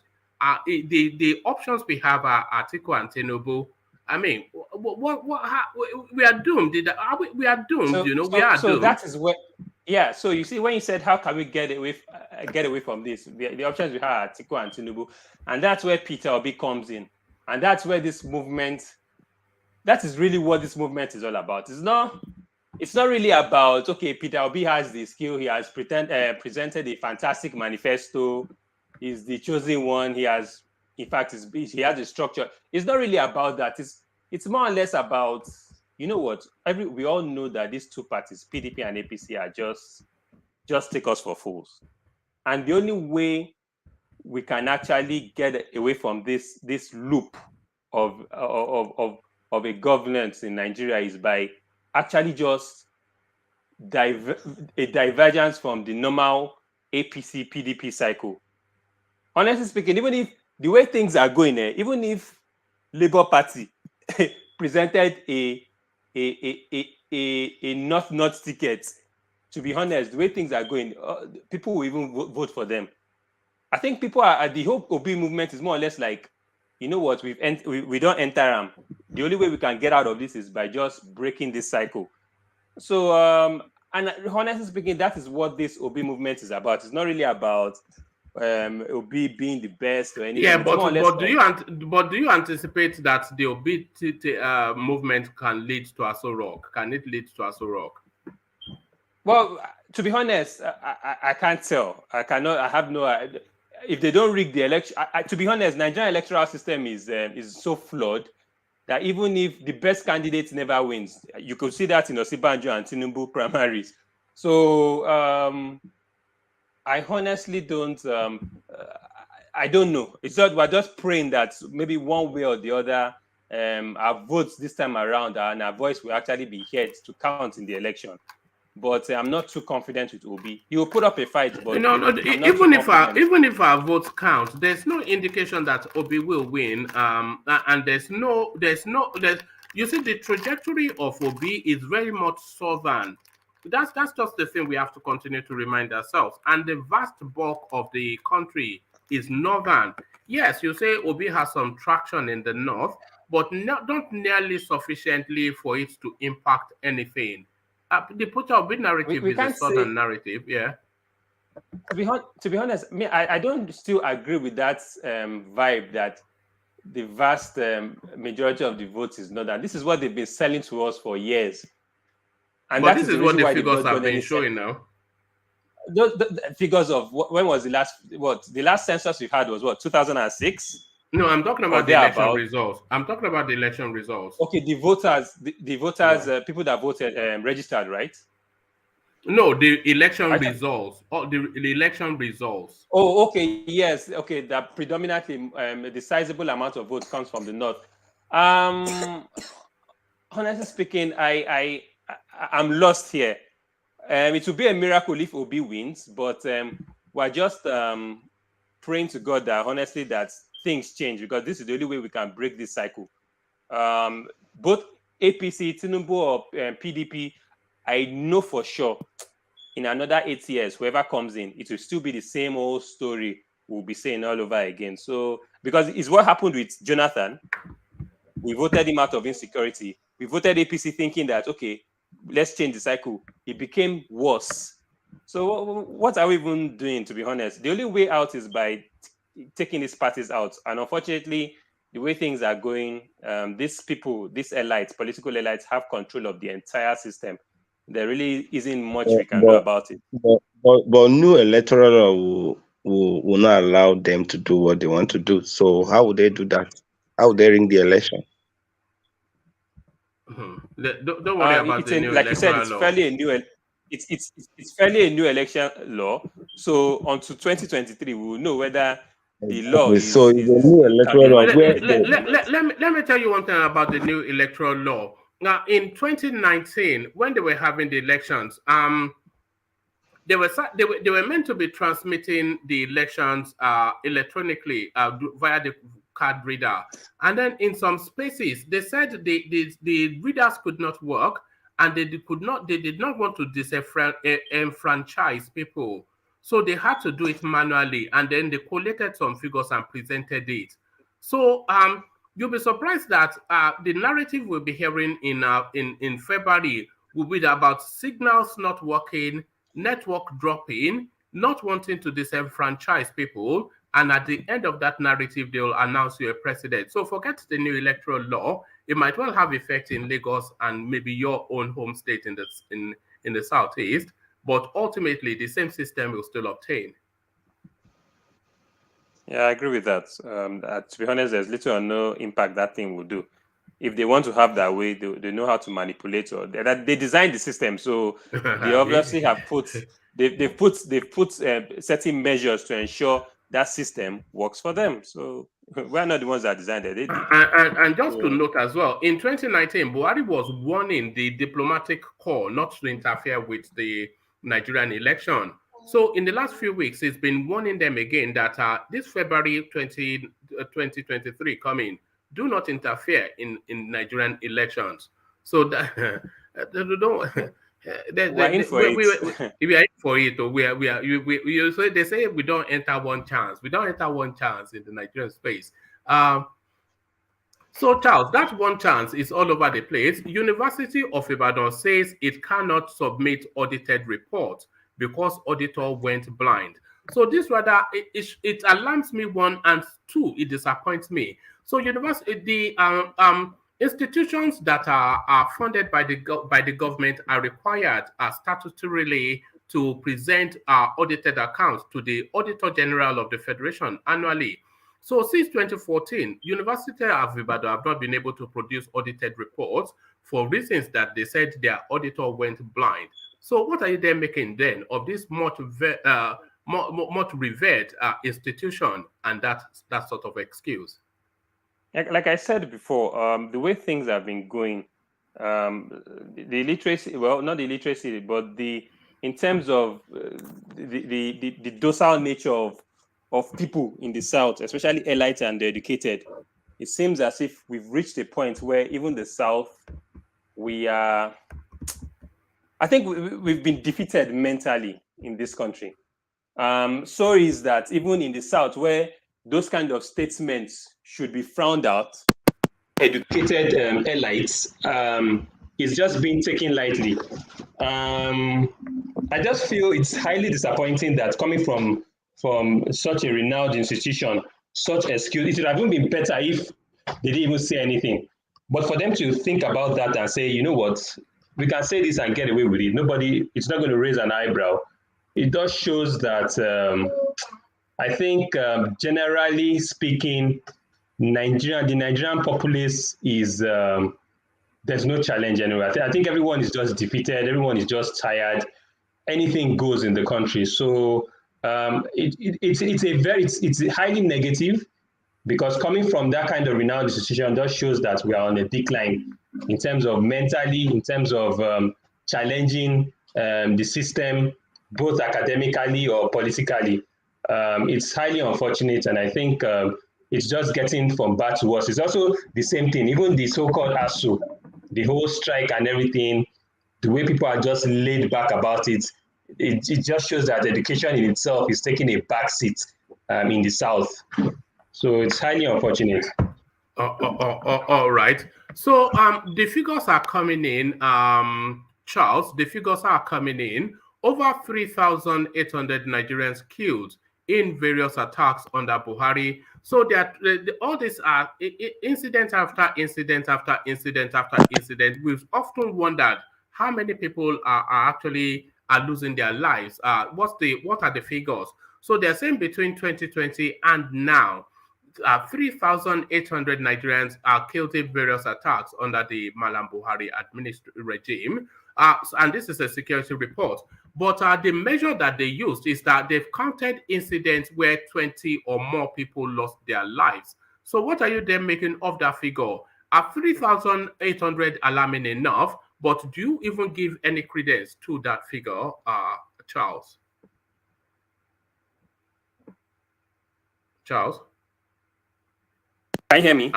Yes, we can now. Yeah, carry on. Yeah, I said definitely those figures would be watered down. They would definitely not give you the actual figures, anything that will hurt this administration, because election is near. I don't believe for once they even have any actual figure. I just feel when those deaths or occurrences occur, I don't even think they have any records of those events, to be honest. I think they just, it's more or less like in real time. As it happens, they issue out a statement and they sweep it under the rug. I do not feel for once they have any records of the numbers of deaths in the Nigerian institution, in the Nigerian states. Also, like you said, the figures have been watered down. Like I said, election is near. I, for once, believe those figures are actually higher. But if someone like Keyamo can come on national TV and defend a government, even with all the whole political, economic turmoil in the country, then definitely those figures, they would lie to cover up whatever misadministration this government will have cost us in the long run. All right. And the invitation for this guy to step down, what's it called? Ayu to step down as the chairman of the PDP for reasons that is too top heavy with Northerners. What are you making of that, Charles? I think it's still it's more or less a political game. I think they're just trying to. I think they're still trying. They're trying to put things in place to make PDP a more or less like an encompassing party, like a party for all.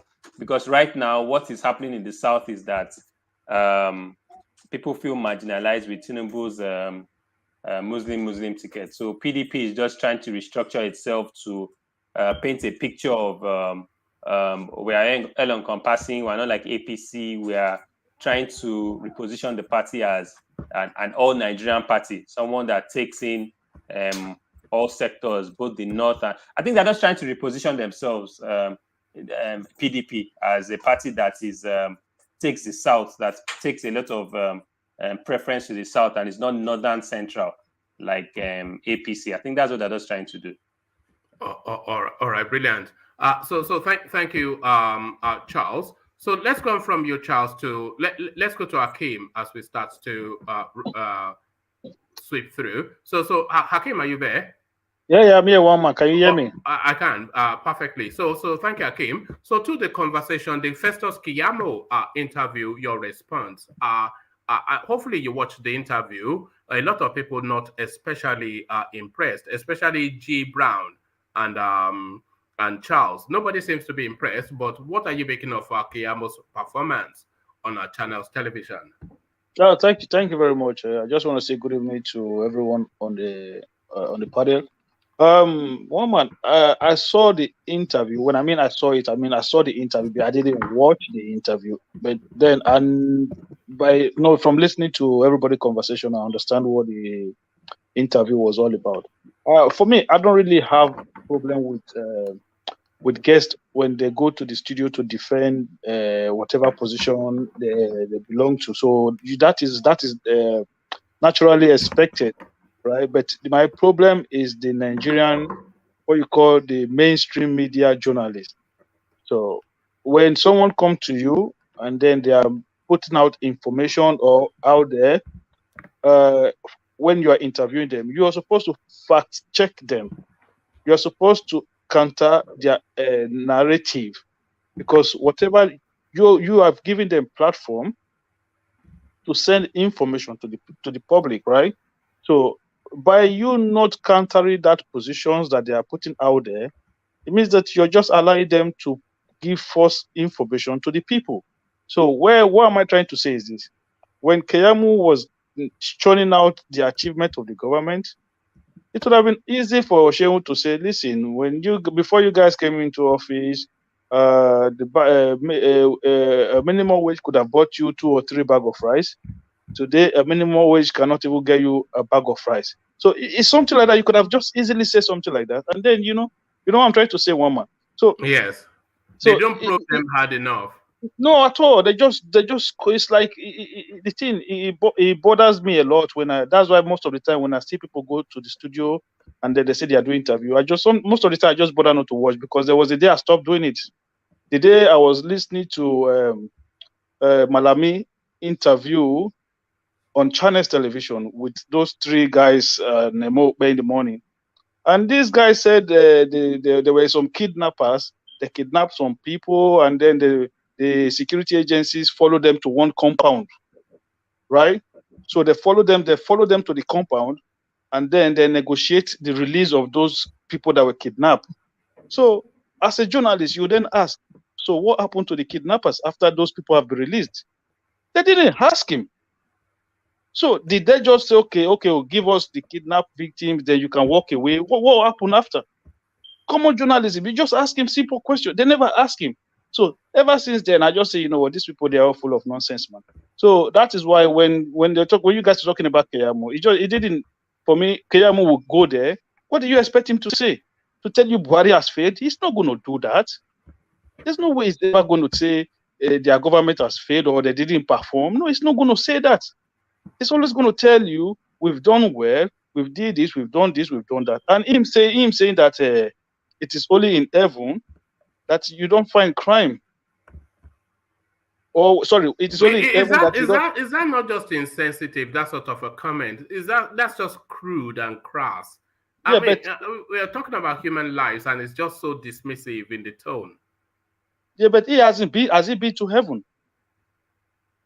You see, this is this problem. Has Keyamo been to heaven? He hasn't been to heaven, so he doesn't even know what it looks like. So for you to make comparison to a place that you don't even know how it looks like, that tells you that these people sometimes they don't even know what they are talking about.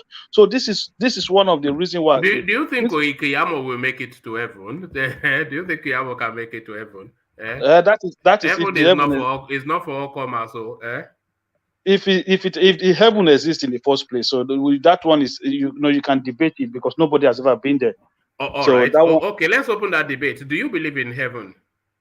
I believe in God, but I don't know about heaven. So I just believe that when you just. What's your concept of God? My concept of God is for you to be good, for you to do good by other human beings. So that is what I see as God, because God is about doing unto others what you want others to do to you. That is it. So God is in humanity. So you don't believe that there's some celestial being that oversights. You don't believe in a celestial being? Not really. To be honest with you, I'm not really that into spirituality when it comes to in a deep form. I just believe that human nature. You do what is right. You do what is good. You do good by others. And then if all of us behave like that, there will be no need for church. That is the truth. If everybody do you believe in an afterlife? Do you believe in an afterlife? No, I don't believe in an afterlife. I believe that all of us. So once you're dead, you're gone. Yeah, no. Once you're gone, you're gone. That is it. One man, listen. I worked in the hospital, right? And there's a section of the place where they asked me to go and work, and I did a training there. It was later I realized that part of the job was for me to escort the undertaker to take the dead corpse to the mortuary. Then I told them, after I've done the job for one day, I told them I'm not doing it anymore. Like, it was too close to the dead body. Like it's just you and the dead person there. So I was too close to dead person. So you have to be like, completely gone. That sense of feeling, that sense of human in you, you just have to take it out of you for you to be able to be in that place at that time. And I just couldn't do it. So I just said to them, you know what, this part of this job is not for me. I'm not going to do it anymore. So they had to just put someone else there. Chase. Chase. Hakim. Hakim, please. Yeah. Hakim. Yeah. Yes, please. Yeah, this is Vine from Ghana. You see, it is a good experience for you to engage in such things. Like myself, when I was in the war front, I used dead bodies, stinking dead bodies, perforated dead bodies as a parapet just to save my life. Dead bodies helped me to save my life in the war front in Liberia and Sierra Leone. It's a good experience. No, brother, I know. It's a good experience to hide under dead bodies. You are a soldier now. You are used to dead bodies. That was what I was going to say. That for me, I was not in the war front. I was just going to do my daily job, which I have to come back home from then. So it was not like I'm trying to hide from something. So I haven't said that really. I'm just going to try and not take your time going out of the topic. So no. It's always interesting to go outside of the topic to actually know how people think. You say you say I believe in religion, but obviously everybody has their own personal. Omar, do you believe in afterlife? Yeah, one man. I don't dismiss it. I don't dismiss it. But do you believe in it? I'm undecided about it. One man, do you know one thing? Yeah, you see, all of us, we are like God in ourselves. Okay, you see, a lot of the things that people read in the scriptures, it's just the level, is the way they interpret it. So you tell me that the God is in me. So when you tell me that God is in me, it means that I have those. How do I put it? Those the ability to be able to function in a godly way, right? So what am I trying to say is this: is that I don't know if you have observed a situation sometimes whereby something will happen to you, right? And then it's like you've actually seen it before somewhere. Yes. Then you understand what I'm saying? It's like that. Everybody is a reincarnation of a previous experience.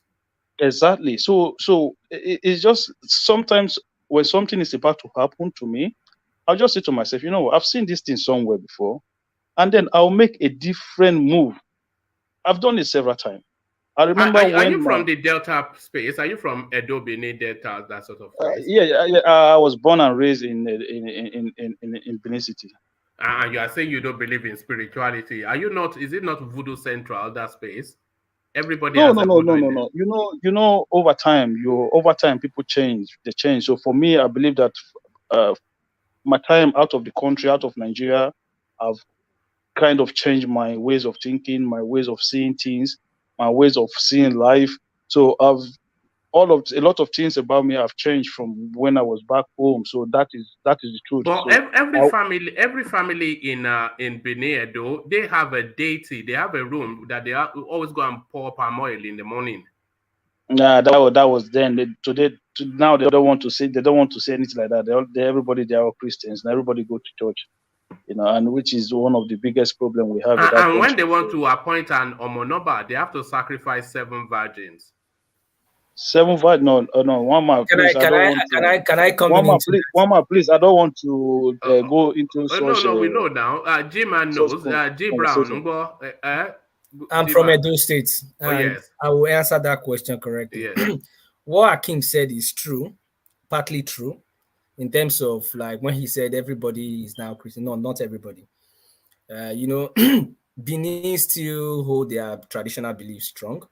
Yeah, very, very strong. That's why you see Omoneba is still is still the monarch in the whole, I mean, Nigeria, that it's undiluted. I would say that it's not like what you have in the West, like a governor will be talking to a king. Any Obaseki, as is raising shoulder, they're having issue. Omonoba still remain Omonoba. That is the truth. You know, Benin still hold their tradition culture very strong. Very. If you go, there are some families in Benin. No matter how Christian the new generation are, they still hold those things strong. Go to Benin City. Those shrines you see at every junction, like some areas, they are still there. The Benin has a lot of churches. Those things, if you go, there is no market. I mean, a popular market from Uselu to Oba Market to Ekiosa to Ramap, all those markets that I'm mentioning now, there is no market you don't find a deity in Benin City. Ask any Benin man, they will tell you.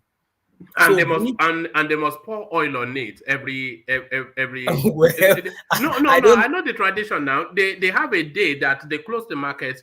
You know those days when you will hear when nobody I can't remember all those things. I can't remember it because the thing is that something. Yeah. So Omonobra is still a well-respected king, even if, I mean, no matter how educated you are, you still, like, you see that tradition is still very strong among us. We still respect Omonoba very well. We still respect him so much. He's a monarch. He's not appointed by any governor or a president. That's why a president or a politician cannot talk to him anyhow. Do you understand? So that respect is still there. And I still know no region in Nigeria that still have a well-respected king as Omonoba Nedu. I can boldly say that. You understand? So for the fetish and all of that, yes, my people still practice it. That's just the truth. Even becoming the king. But what I'm saying is, every household in Edo, if you're a true Edo person, you would know this, and you are a true Edo person. Every household has a deity. So and they usually have it within the house, and in often instances they have a room dedicated to that deity. I don't know if modernity have not let you put it. Maybe grandma go and look after it. No. What Akim said, Christianity has taken away a lot of things, but that does not rule out the fact that there are still some family. I mean, a sizable number of family that still practice that. That's the truth. But I mean, Christianity, modernization has reduced those things. And there are certain rites that you have to perform when you give birth, especially to a boy, especially if it's your first one. No, all those things are fading out. Come on, all those things are fading out. They are fading out. I can tell you that. And you are hearing an Edo man telling us that he doesn't believe in spirituality. If he doesn't, then who does? The thing is that it's not about Edo man.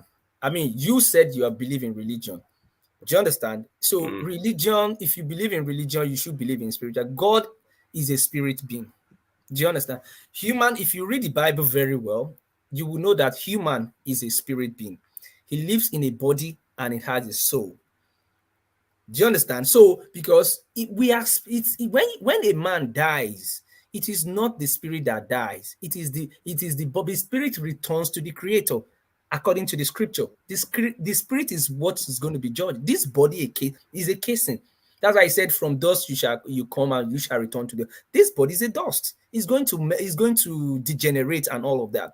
The real you, which is the spirit, is going to stand before God and be judged. So it's just like that. There is a spirit being, and with all due respect, that people that say that they don't believe in God, but I believe in God.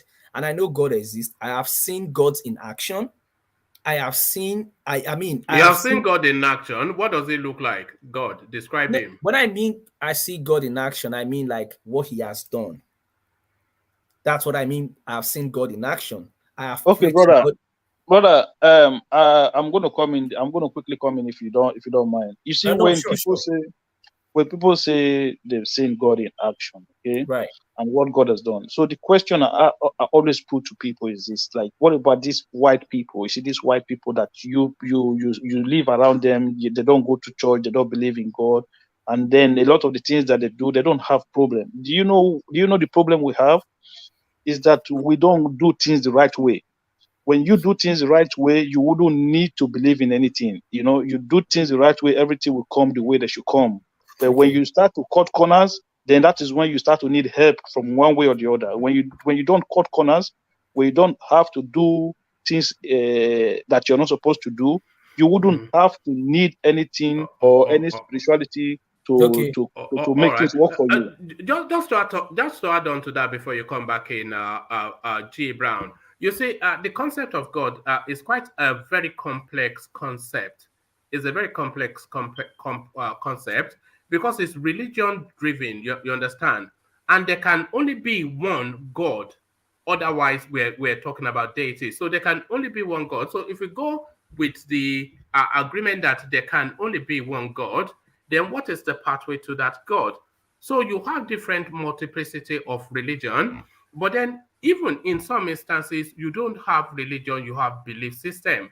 You have Sikhism, you have Buddhism, which is the predominance of the world, because the people that fall under the Abrahamic cusp, which is the Jews, the Muslims, and the Christians, they are somewhat a sub-minority within the world mass. So there's a world mass that sits outside of that belief system of that one God. So, but if there is one God, then what is the fate of the rest of humanity? Okay, before I answer your question, let me start with Akim. Akim, you talked about, remind me again, there's something you said. I said because we don't do things the right way. Okay, yeah, the European now. See, I'm a Christian, and I will answer that question in that way because Christianity make me to know God. Without Christianity, nobody told me about God. Christianity made me to know God. When I say made me to know God, I'm not saying hearing that there is God. I know God through studying the scriptures. I studied the scripture, and the Bible made it clear that the way you can know God is by reading its word. Do you understand? So that's why he said, I exalt my word more than my name.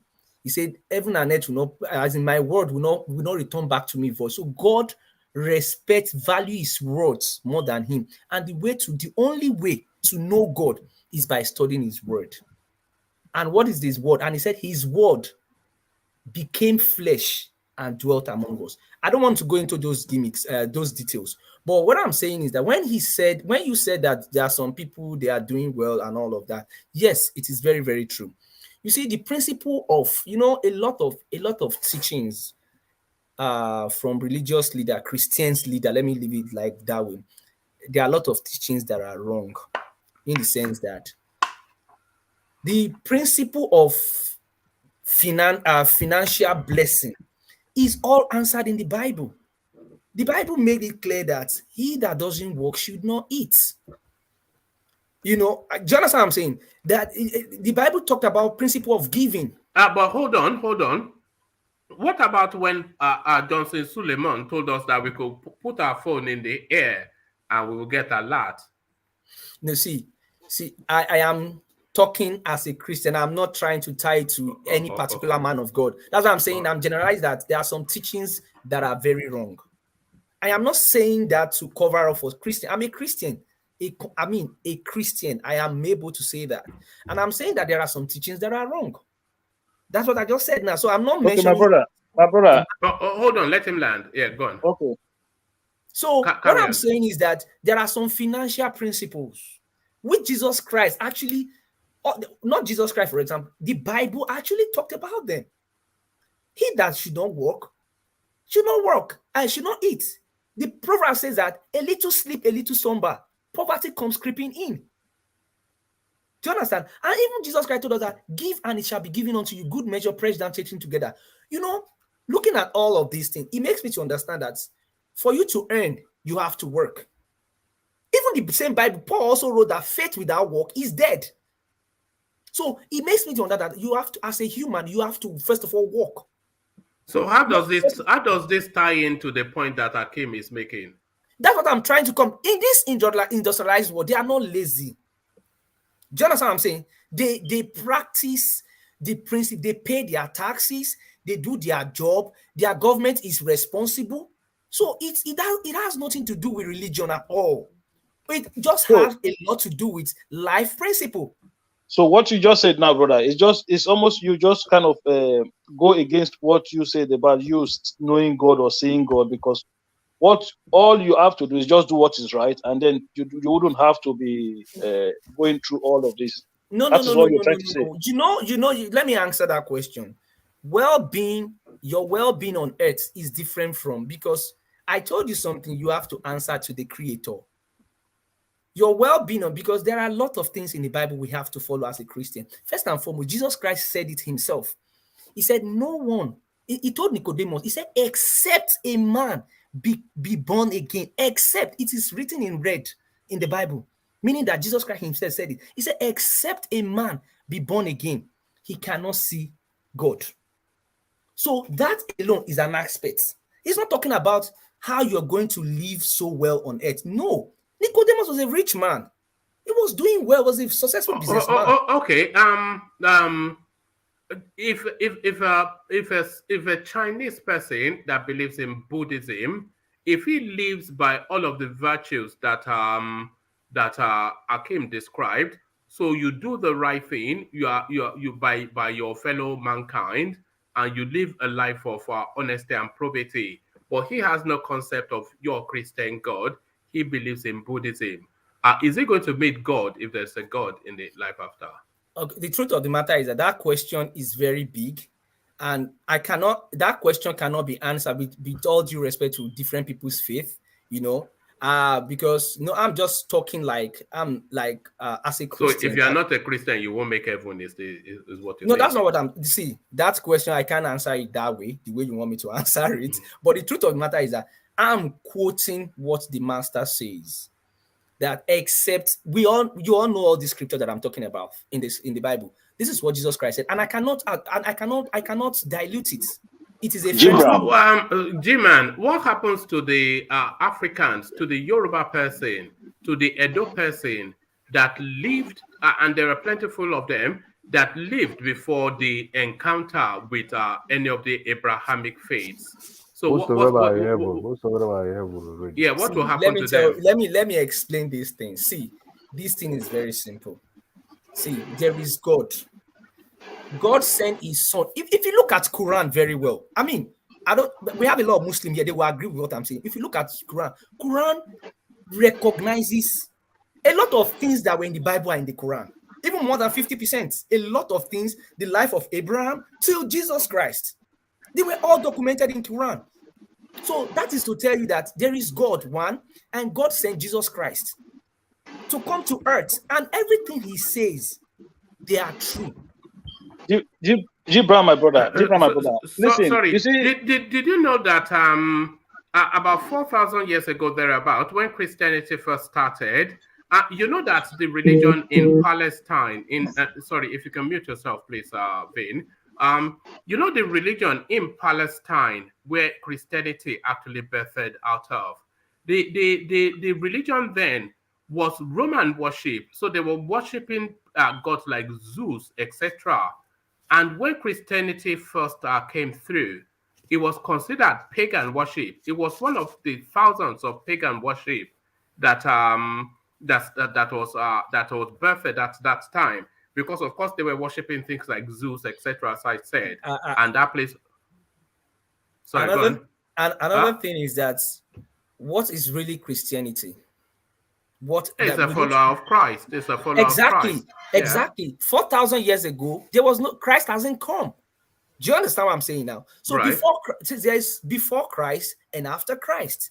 So Christianity actually started after Christ. So before Christ is just where we have all this Abrahamic law, Mosaic law, and all the prophets that came that were telling every prophet has every message for the generation that God passed through the prophet to the generation, and they all did a lot of things, So those have been until God had to decide, like, no, I have to send someone to come and reunite the whole world. That's why Gibran. Right. Yeah, to support the question one man asked you, You see, when Christ was teaching his people and the disciples, it was a kind of parable that they went to the farm, to the field, as it was called then. They planted grains and the chaffs, wheat. And when they came, when they came the following day, they saw the weeds growing among the grains. And they asked Christ, how do we do? Because this weed is going to compete with this, grain, the corn. What do we do? Is it not possible that we remove them, prune them, so that they will not compete? To answer that question, he said to them, allow the grain, the corn, and the wheat to grow together. When the owner comes, he will separate the chaffs from the grain. So to answer that is just the question, the answer to what he told the people in response to what one man asked you.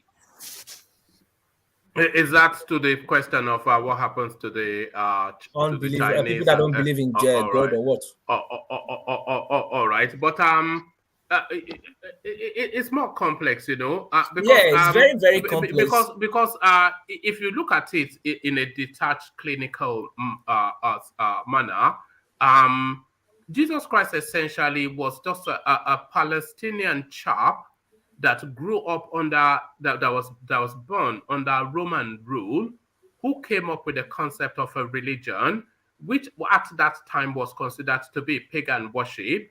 And then what actually broke through for Christianity was when Jesus Christ described himself as the Son of God. So that was what really propelled his because he had a very, very small following. It was only when he described himself as a son of God I'll have to come in there. When he said Jesus Christ was just there's something he said about he's a Palestinian. He's a Palestinian now, is he not? He is a Palestinian. We know that. See, when you read the Bible very well, very well, very, very well, and don't read the Bible like a novel or like an article, read it. Because it's an inspired, it's inspired by the Holy Spirit.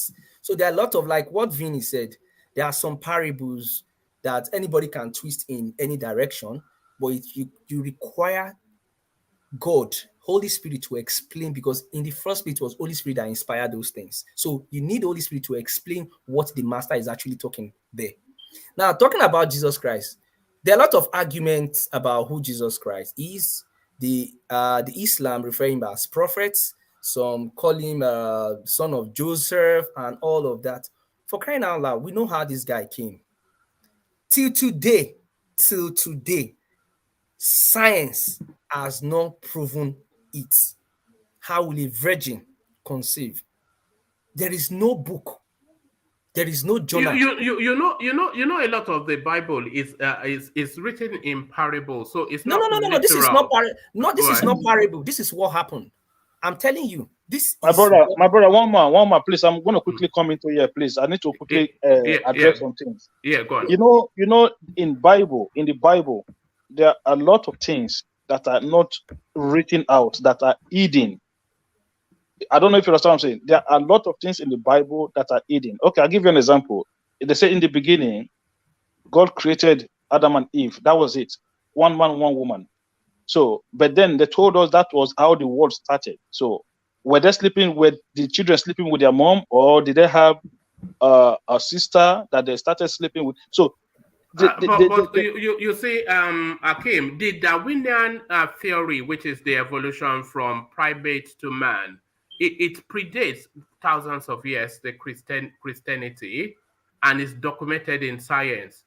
So with Christianity and with religion, what you need, you know, there's one common word that ties in with all religions, and you know what that word is? It is faith. Faith. That's the one word that ties in with all religion. And do you know what that faith means? So that faith is asking you to suspend disbelief, to suspend logic and rational thinking, and leap into a space where you surrender to it. So it's a leap of faith. And then once you surrender to faith, then you begin to wrap into all these narratives that G Brown is yeah. One man, please, can I go so that I can go back to work, please? Can I go, please? I know we are discussing religion. I beg this one will not end till 10 o'clock. All right. Let me just make my contribution after G Brown. Then all right, let G Brown land that point, and then what I was saying. The Bible says everything I'm going to say. I'm going to be tying it to the scripture. It's not me talking. It's that has been written down.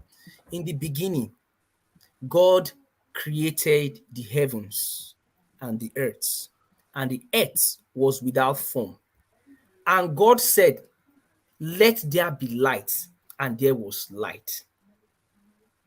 So if he formed the world with his mouth, nobody created God according to the Bible. He is self-existing God. Then if you look at John, the St. John's epistle, in chapter 1, verse 1, he said, "In the beginning was the word." That means in the beginning, that same word that God spoke. In the beginning, that's the beginning of this world, this earth, was the word. And the word was with God. And the word, that spoken word, was with God. And the word, this word, was God. Do you understand? Now, in verse 14 of that chapter, and he said, "And the word became flesh and dwelt among us." How did the word become flesh? Go to Matthew. When Angel Gabriel came to Mary, he said, "Blessed are you amongst women, and blessed is the fruit of thy womb." Just spoken, that same word that was in the beginning, that word spoken to Mary, and she conceived. You know all the rest of the story when Joseph tried to deny it. All right. Let me ask you one last question and a very brief answer to this, and then we'll go back to the politics of it. So science tells us that the human race came out of Africa. I think that is well documented. So not much arguments on that. So science tells us that, but the scriptures tell us that that Jesus was made in the image of God. So how come then Jesus is not is not a Yoruba man? How come Jesus is not a Yoruba man? Science cannot override what the Bible. Science is man talking. The Bible is God talking. So science can write, and that's why I said that's why I said science so have not been able to. Faith, leap of faith. All right. No, it's not the leap of faith. Yeah. A word turning to a baby. Science has not been able to prove that. So it shows the deficiency in science. My brother, do you not understand that the way science is written, that is how the word of God was also written by people who claim to have read this word of God? No. See, let me tell you. I can tell you the distance between science and the spirituality. What happens when a man dies? See, when you see a man die, you will know that there's a spirit world and there's you can really see the line drawn between science and what happened before you. What happened before you were born? Nothing. What happened before I was born? Nothing. And what happened when you die? Nothing. No. See, how I was born, it is God engineered. Go and read the Bible very well. It is God engineered. The Bible is a limited book for a few millions of people. I mean, maybe a few billions of people. We have over 3 billion Christians all over the world. No. Do you understand? The Bible is not a limited book. World is, we are 7 billion in population. The time I went to China for the first time in my life and Asia, that was when I started rethinking all this religious belief thing. There's a world out there that the Bible doesn't explain. And I think everybody can keep their personal faith to each other. Yeah, I totally respect that. I said that was the first thing I said before I started this conversation. Everybody has their way when they're talking about if you believe God. I totally respect everybody's belief, honestly speaking. But to say that Bible, there is no book that as true, as complete, as the Bible. Go and read. You know that there's slavery in the Bible. You know there's slavery in the Bible. No, there are stories. No. They'll tell you stories in the. No. Bible is even devil talk in the Bible. Don't you know? Devil talk in the Bible. See, go and read something called Epic of Gilgamesh. It's dated earlier than the Bible, and you'll see all those. There is no book. There is no book. Go and do a research now. Not a research. Just go read Epic of Gilgamesh. It's a documentation of similar stories that were in the Old Testament. Let me explain. That's dated earlier than the Bible. Earlier than the Bible. Found in Mesopotamia. The Bible said, in the beginning was God. There was no let's forget this religion matter. There was no human being that time when Bible. All right, let's move on. I'm always reticent to one man because I don't want to commit blasphemy. So let me not. One man. Yes. One man. It is all about. Find the final word, and then we go on. It is all about faith, and what that faith means: believe and never ask questions. That's what I said. so that's it. Yes. So and that is it, and that is the leap you have to make. So thank you for that. Join us. I'm going to dedicate a session to this space. Hopefully I hope you have subscribed and turned on the notification. We're here every day, J Brown. So I think this is big enough of a topic for us to tackle one of these days, and certainly because we want to pivot somewhat from politics over those, and maybe we want to take on religion. And hopefully we don't blaspheme. So thank you for that. So our now resident pastor, G Brown. So thank you. So Pastor G Brown. So round of your thoughts on that space. You were talking about Festus Keyamo, Hakim. Yeah, thank you very much. As I was saying, one man, I was saying that Keyamo will go to the studio. You will never expect him to go there and condemn the government. He will always go to the studio and give all sorts of information. For me, it's not like I'm saying that everything he says there are wrong, because there are people who just say the government has completely failed. I don't subscribe to those kind of thoughts. I believe that economically and security-wise, they've performed poorly. But in terms of infrastructure, I think they've done better than the previous governments as well. So we can separate areas in which they've done good and areas in which they've done poorly. So, but it is up to those journalists, those people call them. I'll tell you one thing: if those people come online on this your show or to other social media space, they will find it tough or difficult to even answer questions than what they get in what you call these mainstream media. I don't know. What has been avoiding enough. We've been trying to get him, but he's too scared. He's watched a session and he's run away. So this is what I'm saying. So a lot these people, they will find it a lot difficult. That's not true. One man, don't make that kind of statement against Jowore. Jowore never run away from you. All right. You have to keep. I've texted him. I've DM'd him so many times. So why is he running?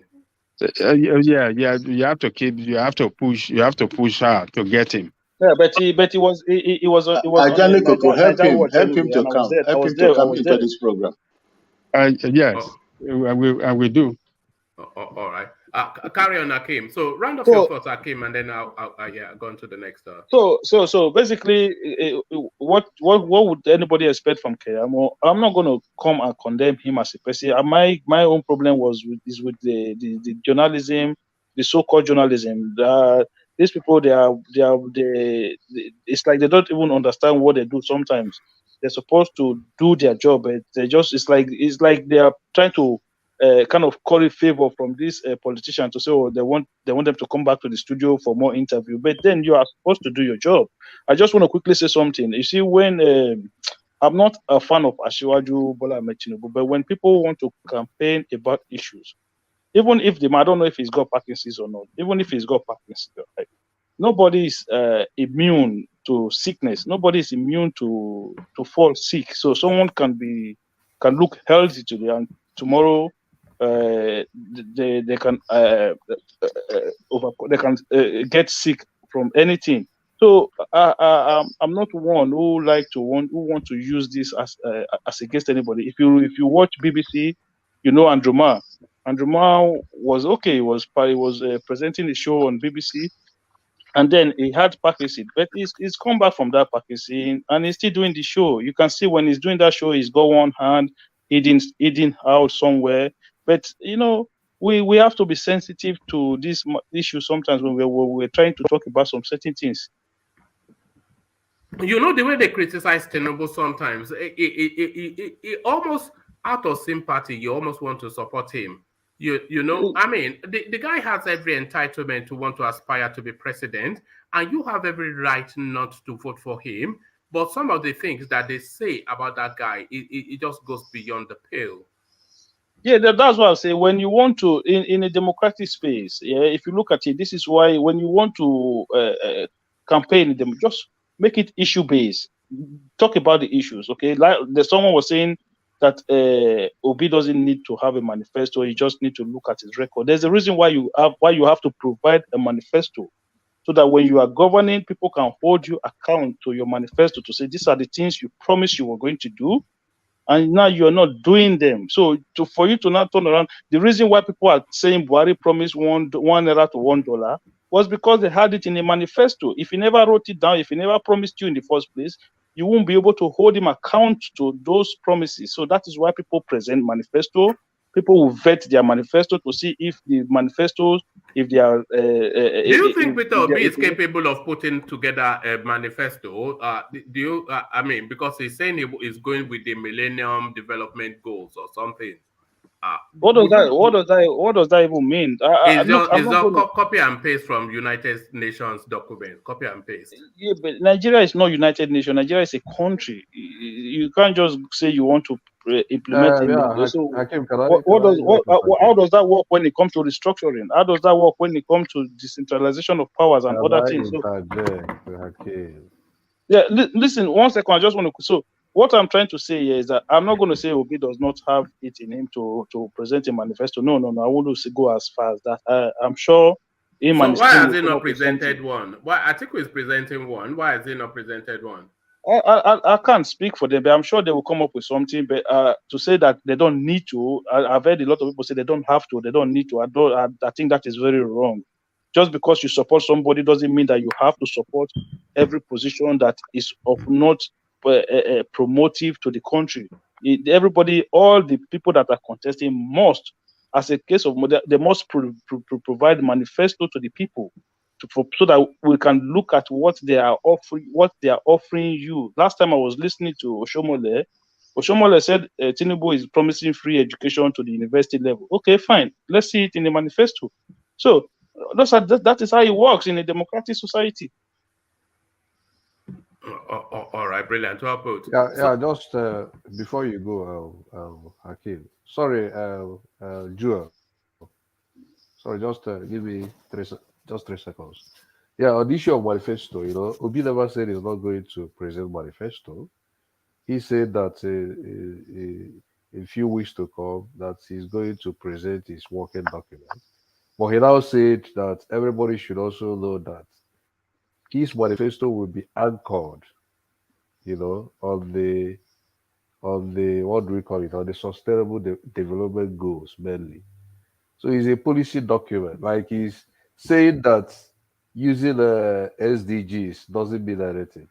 I'm very sure that Kulata on this platform, is very, very well. He knows that if any country adopts these SDGs, according to what the United Nations says, just let any government follow these SDGs principles for 8 years. Nigeria will change. No, I'm not sure that it will, because we had a similar experience with the IMF. What happened during the time of Obasanjo? Obasanjo did everything he did on the basis of MDGs. Remember, Obasanjo tailored his policies to Nigeria's peculiarity. Obasanjo studied MDGs and then came up with what he called. He did not. No, he did not. He did not. Did you remember the needs strategy, the needs of Obasanjo regime? The needs. Go on. Talk us through. Is it National Economic Empowerment and Development Strategy? It was what guided Obasanjo's regime. And when you read that needs document that was prepared by Soludo and the likes of Okojiwala and them. That needs document, they will tell you that it was adopted from MDGs. But that is the working document he used, and he achieved a lot in Nigeria. So he gave us 24 hours electricity. You said? So when Obasanjo left, we had 24 hours electricity. Compare Obasanjo's administration and today. All right, let me go on to Joel for reasons of time, but we would need something a bit more inspired than all of this United Nations copy and paste. But let's go on to Joel. So Joel, to you and to the conversation then Festus Keyamo doing as he does on Channels Television. Hopefully you saw it, so now respond to it. Festus Keyamo, talking young. All right, good morning, afternoon, evening. This past few days I've been coming on and I love to contribute, but at the same time, these days I've been so busy at work, and just excuse me, excuse my absence. Thank you for joining us. Okay, to the Keyamo space. You see, I am so disappointed. And I will tell you why. When Keyamo, I don't know if many of us still remember Keyamo. And sometimes I wonder if it's the same Keyamo. The guy that we thought was for the people, a guy that we thought defended human rights, that stood on the path of justice. It is so saddening to see Keyamo deviate this way or go this way. Now, to what he said, to his defense of the indefensible, you cannot defend the government of Buhari in any form or shape. And when you want to do it, you sound either stupid or you're trying to mock those who you're talking to. Yeah, I never knew that Keyamo could be a stomach infrastructure kind of person. I know he's paid to do a job, but at the same time, there are certain jobs that you're given to and your conscience speaks to you. Keyamo did not say anything unusual. Anybody could have gone out and just talked to the talking point, stuck to their belief, and just say, if I go there, this is what I'm going to say. No matter what they say, this is what I'm going to say. There is no substance in what he was giving out. There was nothing to show that he even knew what he was talking about. Our parents should beg ASU. Where are we going to? Have they sent their parents to Buhari to tell them to reduce their salaries? Has the government ever owed them salaries? Instead, they keep increasing whatever remuneration they get. You get into government, you sign out, you say this is what you're going to get as a governor when you get out. And you take your money and go. So, I don't see where this issue is taking us to. I don't know who still believes in APC and PDP. You see, this election is about this election between the status quo and the revisionalists. If you're on the side of APC and PDP, and I wouldn't say Kwankwaso. Kwankwaso is no. Yeah, I don't see Kwankwaso as a leading candidate in this election. I might be proved wrong, but certain things just tell me that it doesn't cut it. It doesn't cut it for me. But when you look at these three candidates, how can anyone force or defend APC? PDP, I mean, they can still brag to little things that they have done. At least we can still see the legacy. What is the legacy of the APC government? So there's no way to defend APC if it's based on that level. I mean, Adams Oshomole, who was the former chairman as eloquent, as dogged as Adam Soshomole is, he could not defend him. He did not want to. They tried on Arise TV to ask him question about Tinubu, about the Buhari's government. Adam Soshomole tried to distance what Tinubu is trying to do with what Buhari has done. Why shouldn't he? Why shouldn't he? I mean, there is no reason for him not to. That's my point. There is no reason for him not to. How can you defend? Come on. But they didn't ask him about Buhari government, did they? No, they were asking him about what the government would do differently, from what Buhari has done, and he was trying to say they were going to follow Buhari's footsteps, but at the same time that they were going to do things differently, right?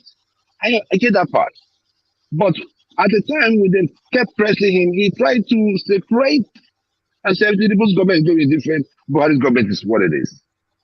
Now, who have we been told that is the national leader of the APC? You cannot embrace APC prior to getting power, and as you're about to leave power, you now want to discard the same APC that you foisted on us. No. So what Keyamo said is what Oshomole said is actually factually right.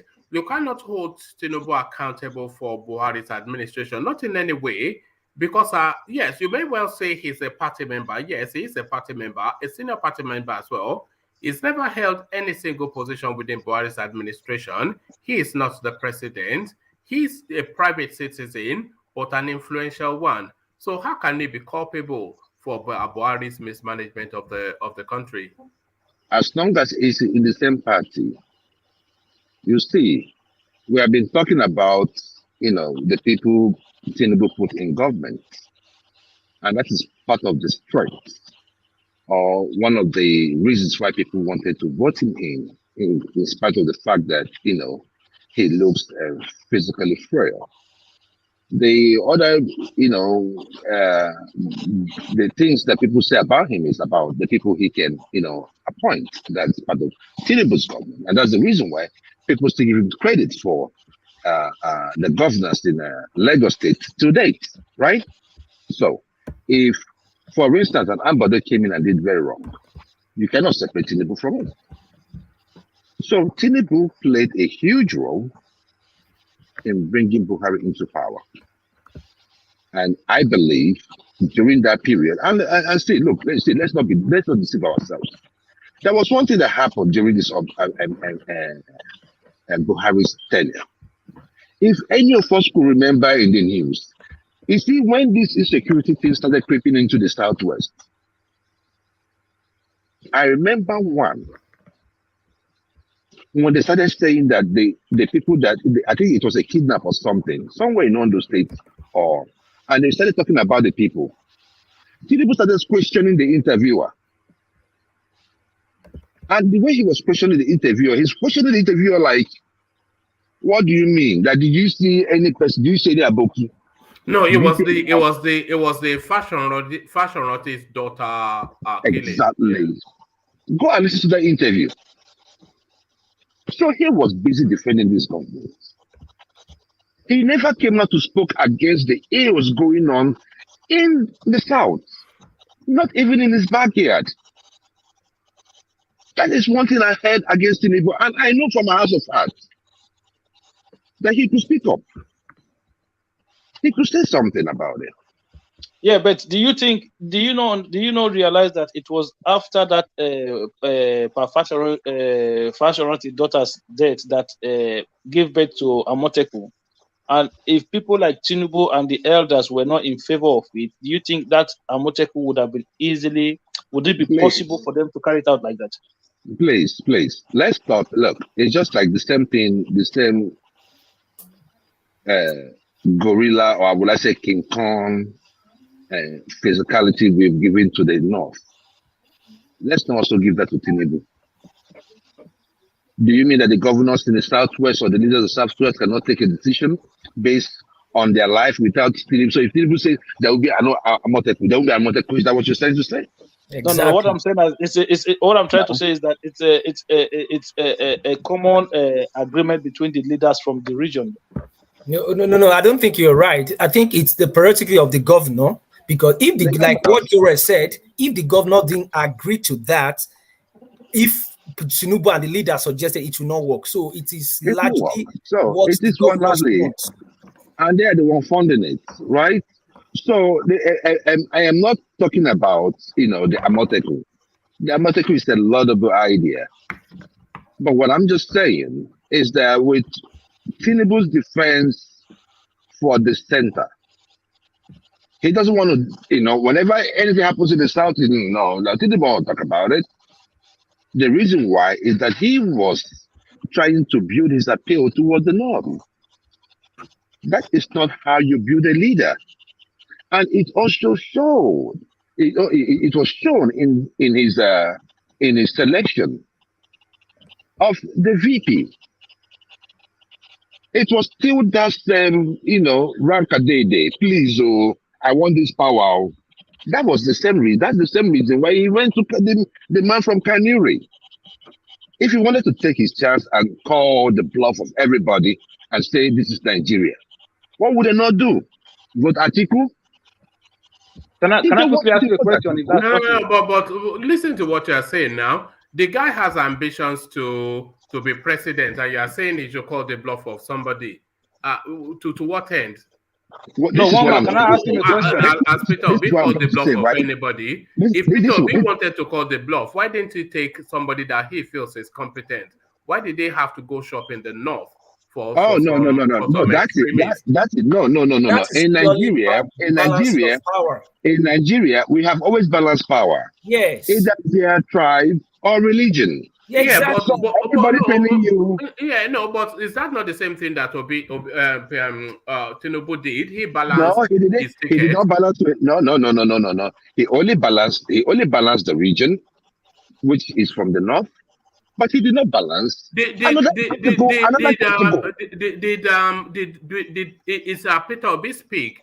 Is that the best option available to Peter Obi in Nigeria? I mean, he's the one running, so he has to choose someone that he's comfortable with. So he had to go to the north. So he didn't say damn the north.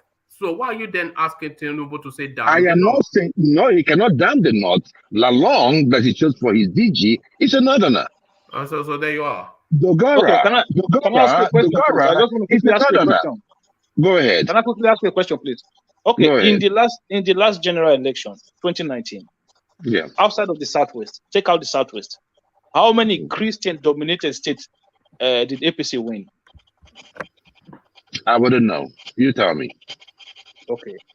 You probably say maybe Plateau State. Right? Outside of that, there's no other Christian-dominated state that APC won outside of Southwest. So, why do you think they will have to take it make it a priority for them to balance it on religious ground, whereby even if they go and bring a pope, you still won't vote for them? You will still vote for them? How? I mean, look, let me tell you. I want us to get something clear. The reason why people are, remember, it was a lot of people that voted in APC. People are angry with APC based on their performance. Yeah, I mean, in 2019, how many Christian-dominated states that APC won outside of the Southwest? None in the Southeast. None in the Southeast. None in the South-South. No, let me answer that question. See, APC, PDP winning an election is not about religion per se. It is about regions. Right from inception, since 1999, we know the regions that PDP have always been winning. Go to Southeast and South. We've had Umar Yaradua. It's a Muslim candidate, and he won in all those areas. So it has nothing to do with religion and all of just 29. No, it is region. This is their stronghold. So it's regional stronghold, not religion based. So when it comes to CPC and ACN merging together, so CPC already have a very strong foundation in the northwest fraction. of the country because of Buhari, and coming to align with where ACN also have a stronghold, which is Tinubu in the southwest. So it's going to spread along that line, along that distribution. It has nothing to do with Christian-dominated state or Muslim-dominated state. Right from time, even when Atiku was running in 20 against Buhari, a northern Muslim called North Fulanima, he won in southeast and south. So it is these two regions are core PDP regions, and if you go to northwest, it's core APC region. Okay, Gibran, let me tell you. So do you think if Atiku had presented a Muslim ticket, he's going to win in south and southeast? See, the thing is that because of Obi coming out as a lot of calculation is going to change. Let me tell you, if it was still Atiku and Tinubu, PDP will still win those regions, hands down. Whoever you have PDP, that is traditional PDP zones. You cannot change it. Ask yourself, which state in the southeast with PDP win at the national level, APC win at the national level? Which state? In the south? So I get it. Gibran, so why is it that people from these states now are not complaining about Muslim ticket when they know that APC will not? Not just these states. It's not just okay. Let me answer that question too. It is not just these states. It is not. It's all over the country. We've seen Dogara. Dogara is not from this region. We've seen what's his name? Former SGF. What's his name? What's his name? Abacha. These people are not from this state. We see all of them from the north. We see this guy from the senator Adamawa North, a serving senator and a Christian too in Adamawa, and he's an APC. He resigned from the campaign train, like he cannot be there. So it has nothing to do with this region. It has nothing to do with balancing the country, because these are you don't balance. You don't balance the country on a religious ground. You balance it. No. Let me tell you, on the region. Nigeria is a diverse. We have over 250 languages. Nigeria is divided in religious line. So for you to, and it has always been. So are you in support of, my point is this, are you in support of the APC Muslim ticket? That's what I want to know. Hell no. So do you think that they shot themselves in the leg with having a Muslim ticket? It's going to play out. It's really going to play out. You can see. Play out. So that is my point. You can see the DG they unveiled, bringing a Christian DG and bringing a Kenyan Christian. That's not what people need. That's not what you are. That's not because after the campaign, we're not going to see no Lalang no more. Look at who was Buhari DG? She threw to me Amechi. What was he? They put him in a transport ministry to build a rail line from Katsina to Malaba to I don't even know why we are not talking about the vehicle that are buying for Niger. I don't know why we are not talking about. No, we discussed it already. Oh, okay. So we discussed it already. See, for Nigeria to remind that those key two important. Why do you think you have to take a Southern? Why don't you take South? Two Southerners to contest. Why don't you take two Northerners to contest? We're trying to balance. That would be war. It won't be war. Awolowo did it. Awolowo did it. Nigeria. Who said Awolowo did it? Okay. Let me address something, please. Because I don't have much time. Let me just address something. A lot of people have been making references to the likes of Awolowo, Zeke, MKO. Mm-hmm. I get it, but the Nigeria of then was not it's not the Nigeria of now. A lot of things So what happened? What changed? Nigeria has been repopulated by First and foremost, we have more population. Secondly, we have a bad government. We have a bad government. This bad government came with this insecurity. So if you are talking to someone that has descended from his village about this, then probably you might even get into a fight. It is crazy. So any person talking about Awolowo, you know what the dollar rate was, you know what the dollar exchange rate was during Awolowo? Listen, my brother, those are bad governance. It doesn't have anything to do with ethnicity or religion. Bad government is bad government. It has a whole lot. It has a whole lot. A bad government. Let me government explain. should be a bad government. Mr. Akin, can I explain something? Now, you're saying that the same ethnicity that Awolowo did try to do during his time. Look at it now. We have a president that said that he's going to give 98% assistance to people that voted him in power. He didn't just say it. He has shown us over time and over again. And we have these tribal sects that are going all around killing people. And we have seen over time his body language never said anything against them. Like this. And you are talking about uniting a country. Okay. We didn't have this during Awolowo's time. Okay, hold on one second. Can you just tell me a tangible project that Goodluck Jonathan did in the Southeast before he left office? No. Wait. Let me answer him. Those answers are on record. See, Goodluck Jonathan was seen. The second Niger bridge, that's one tangible project. No. The Goodluck Jonathan, Keyamo said they are going to finish it. Don't forget to. Okay, we don't want to talk about that. See, Goodluck Jonathan was seen not to favor where he's from. And people still fault him from now to today. But even the same people that he did so much for, they still hated him. So in terms of all those, we are not saying that Jonathan did well for the Southeast or even the South where we are from. Do you understand? But he has still done far better than this administration. Yeah, but so what is the point of the religion and ethnicity? That is what I'm trying to say. What is the point? I gave you an example of what this guy did. Encouraging his people, killing people all around. He has not said anything. Even the grazing, he said he was trying to enforce it on government, the governors, to give them section of land so that they will have settlement everywhere. And people kicked against it. Look at the Niger issue, buying vehicles for people because he has soft spots for those Fulani people.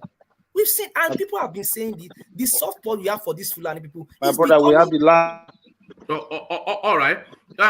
Let's get back to Joel. We're 4 hours in, and I'm going to round off in about 5 hours. So we're now pushed for time. So let's get back to Joel to continue his thoughts to a crescendo on the Keyamo space. Back to Keyamo, Joel. Yeah. So Keyamo has nothing to defend. As the day goes on, someone was talking about Dino. Well, Dino and APC, they will have to slug it out on their own. While I still keep hoping that AMPP and LP, Labour Party, will get their own spokesperson. I mean, it's just like it's a competition to bring out all these things. I mean, it is what it is. I just believe that people, the APC and PDP, are reacting based on the fact that it's so many mistakes they've done. So they're more in pressure.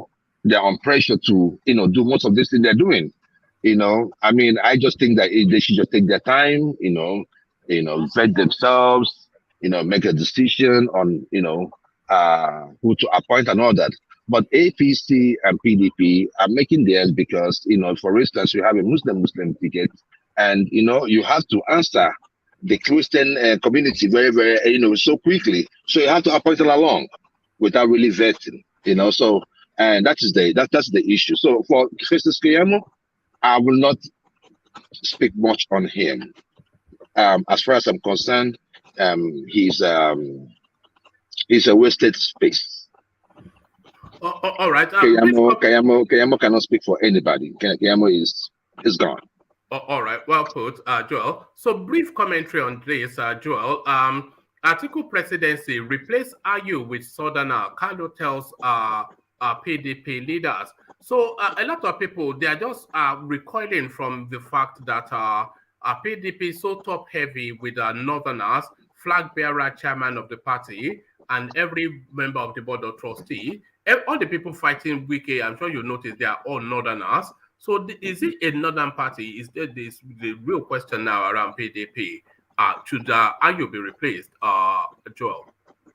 You see, the people I blame, was, I think they played the Wike group prior to the primaries. When they were doing their selection of who is going to be the national chairman and all that. That was when they played them. So he knew that Iyorchia Ayu has to be there for everything to go smoothly. in his favor. So when he put in, they made sure that Ayu was there with him. Then he gave room for every person from the northern angle to come in alliance and do what they did to Wike. Now, Wike has cried so much. I just still see it as a matter of principle. I just think he should work for his candidate in River State and support whoever, or leave the presidency open, because Atiku's ticket is a betrayal to the South, and any person supporting Atiku's ticket is shitting on the South, because this is how, you see, you are talking about the PDP. We've forgotten that even on the APC side as well, it's all Muslims. It's all another. It's another affair in both parties. And some of us are just like going like nothing is happening. Oh, Atiku, Tinubu. No. You are being sold out. See, I do not want to ascribe too much. I do not push so much importance to religion as a person. But wherever religion is needed to lay a claim, I will enforce it. I will enforce it to the barest minimum. Because that is what is going on in Nigeria, right? It's a click thing. So this is my Muslim brother, then you bring them in, and it happened with Buhari, and Buhari felt that nobody in the South was good enough. In fact, let me tell you, yesterday I was talking to a friend of mine, and they said that the plan already is for Tambawa to be the Senate president if Atiku wins. And what's his name? Oloye. What's his name again? Oloye from Saraki will now be the SGF. So we are not getting away from this. How would Tambuwa be Senate president when he is not contesting? No. They said that is what they had in mind. They were going to do. He can, because if you look at this present administration, Buhari is from the northwest, the Senate president is from the northeast. So I don't know if he's contesting for the Senate seat. That's what I'm saying. I said that was what they had in plan. My friend was telling me yesterday. It can be true. I'm not doubting what you're saying. It can be true. So he said that is what they had in plan. So I'm just saying that we in the South, enough of this, enough of giving. When we see, let me tell you, we are bequeathing this thing. Our parents bequeathed this thing on us, and we are trying to bequeath it on our children. We are trying to tell them that they are second class. In fact, they are the class citizens in our country, and the people dealing with you are dealing with you based on religion. You cannot ignore that. You cannot ignore that. That is my point. So it's not like religion is too much for me. But if you are coming to hit me and you're coming in the name of religion, then I will go spring up my own. So that is my point on the that's my point on the Atiku versus his chairman. Whatever they want to do, I don't. At this point, it doesn't really matter to me, right? What really matters to me is by next month we're going to start the campaign. For some of you who don't know, in Nasarawa we had a good campaign over there, because we've been doing our road shows. I know you say this. We've been doing our road shows, because I'm just saying this for those that say it's a social media, thing. And when I came here and I was Thomas, it was Thomas that said they've not gone to his village. I asked him, give me the name of a local government. I will pay for people to go there, because that's what we are doing now. Any place you say people are not doing, tell us. We're going to go there and go talk to them. All right. Let me take you to that Joel. Let me take you to that Nasarawa that you just mentioned, to give people a flavor of what you were talking about.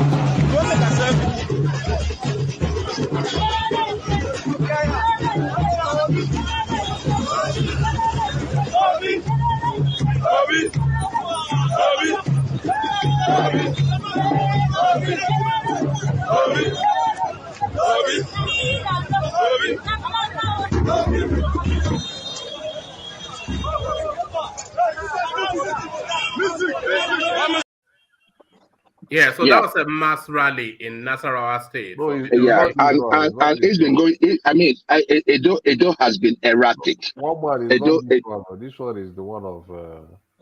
Is it 2 months ago? This video is old. I will show you the the latest one. The one they did yesterday, right? All right. So I think this one was put up today, so I'm not quite sure. But sorry, guys. Quick observation. When Obi went to Osun State, they were singing Obi Kerenke. In Nasarawa State, they are singing Obi Kerenke. No. This is different. Remember, it's an Igbo candidate now. Let me just land. Joe, let me land. Isn't there like? Are they not kind of like typecasting Obi as a? It's racism, isn't it? It's racism. See, let me tell you something. It is you that is thinking that way, and is it just me? I'm just. It's kind of like I felt like Oshun they were singing the same thing. In this place, they're singing the same thing. See, this is the thing, right? Because I remember, I don't know those days. I don't know if you went to watch soccer those days. At the fan stand, there is no music they don't sing when we're going to play soccer, right? So anytime we are going in a group, going out to sing, it is those music that we know how to sing, that everybody knows. The supporters fans. Like those supporters fans. You understand? You understand what I'm saying? You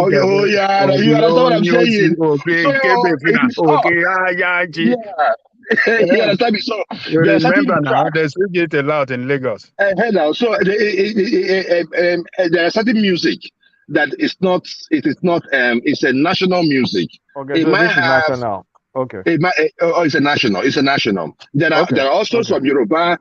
If you were in the supporters club, it's not only Igbo music. There are Yoruba tracks, there are Hausa tracks. Depending on how you could mix it, depending on what do we call them again? The lead person. What does it actually mean? That Obikereke, what does it mean? It's just like, come on, it's just like, it's a music for a rallying cry. It's a moral. Joel.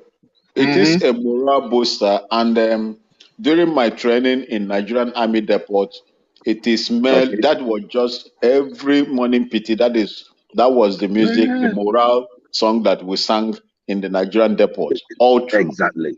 So it is not ethnic. It is not ethnic. It is not ethnic. Everybody, everybody, sings to it because of how people respond to it. That was how I see it when I was in the military and in the academy as well.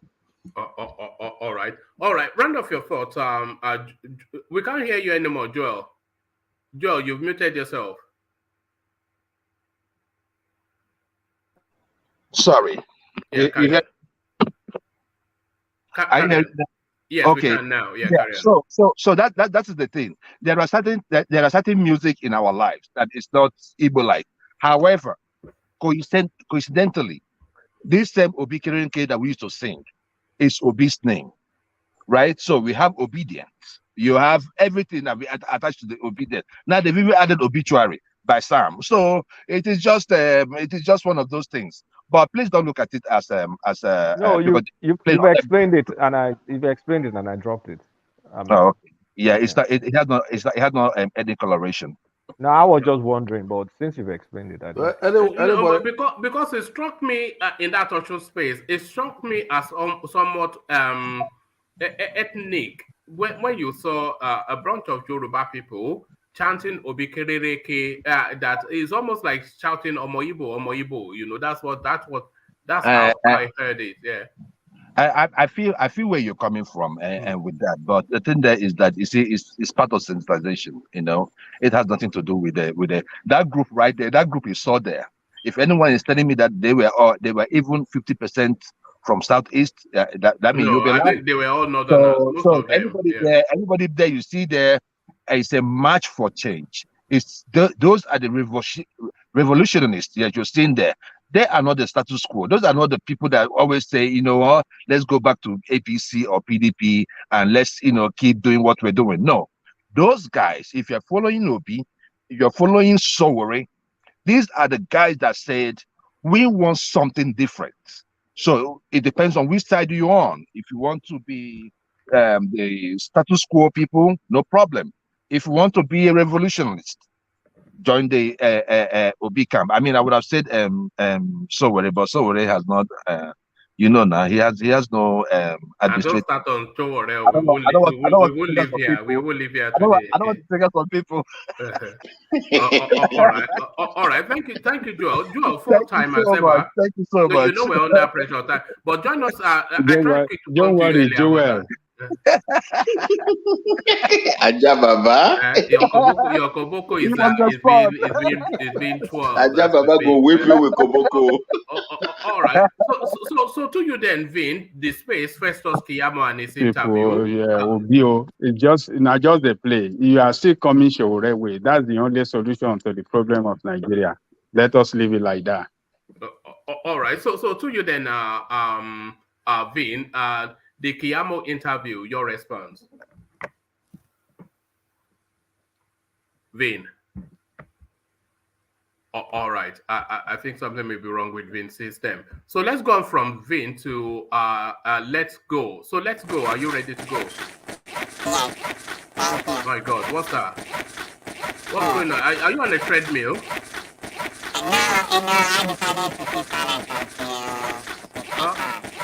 We can't hear a word. We can hear. No, we can't hear a single thing that you've just said. I beg your pardon, but we can't. Can you hear me?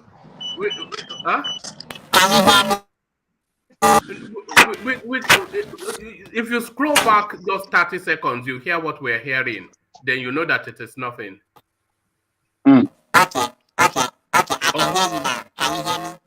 No, we can't hear you. You can hear me? Okay, hold on. No, we can't hear you. We can't. Just scroll back a bit, and then you hear what we're hearing. It's just some muffled something. But let's come from you then to War Peace.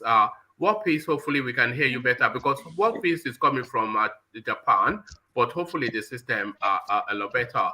So War Peace, are you there?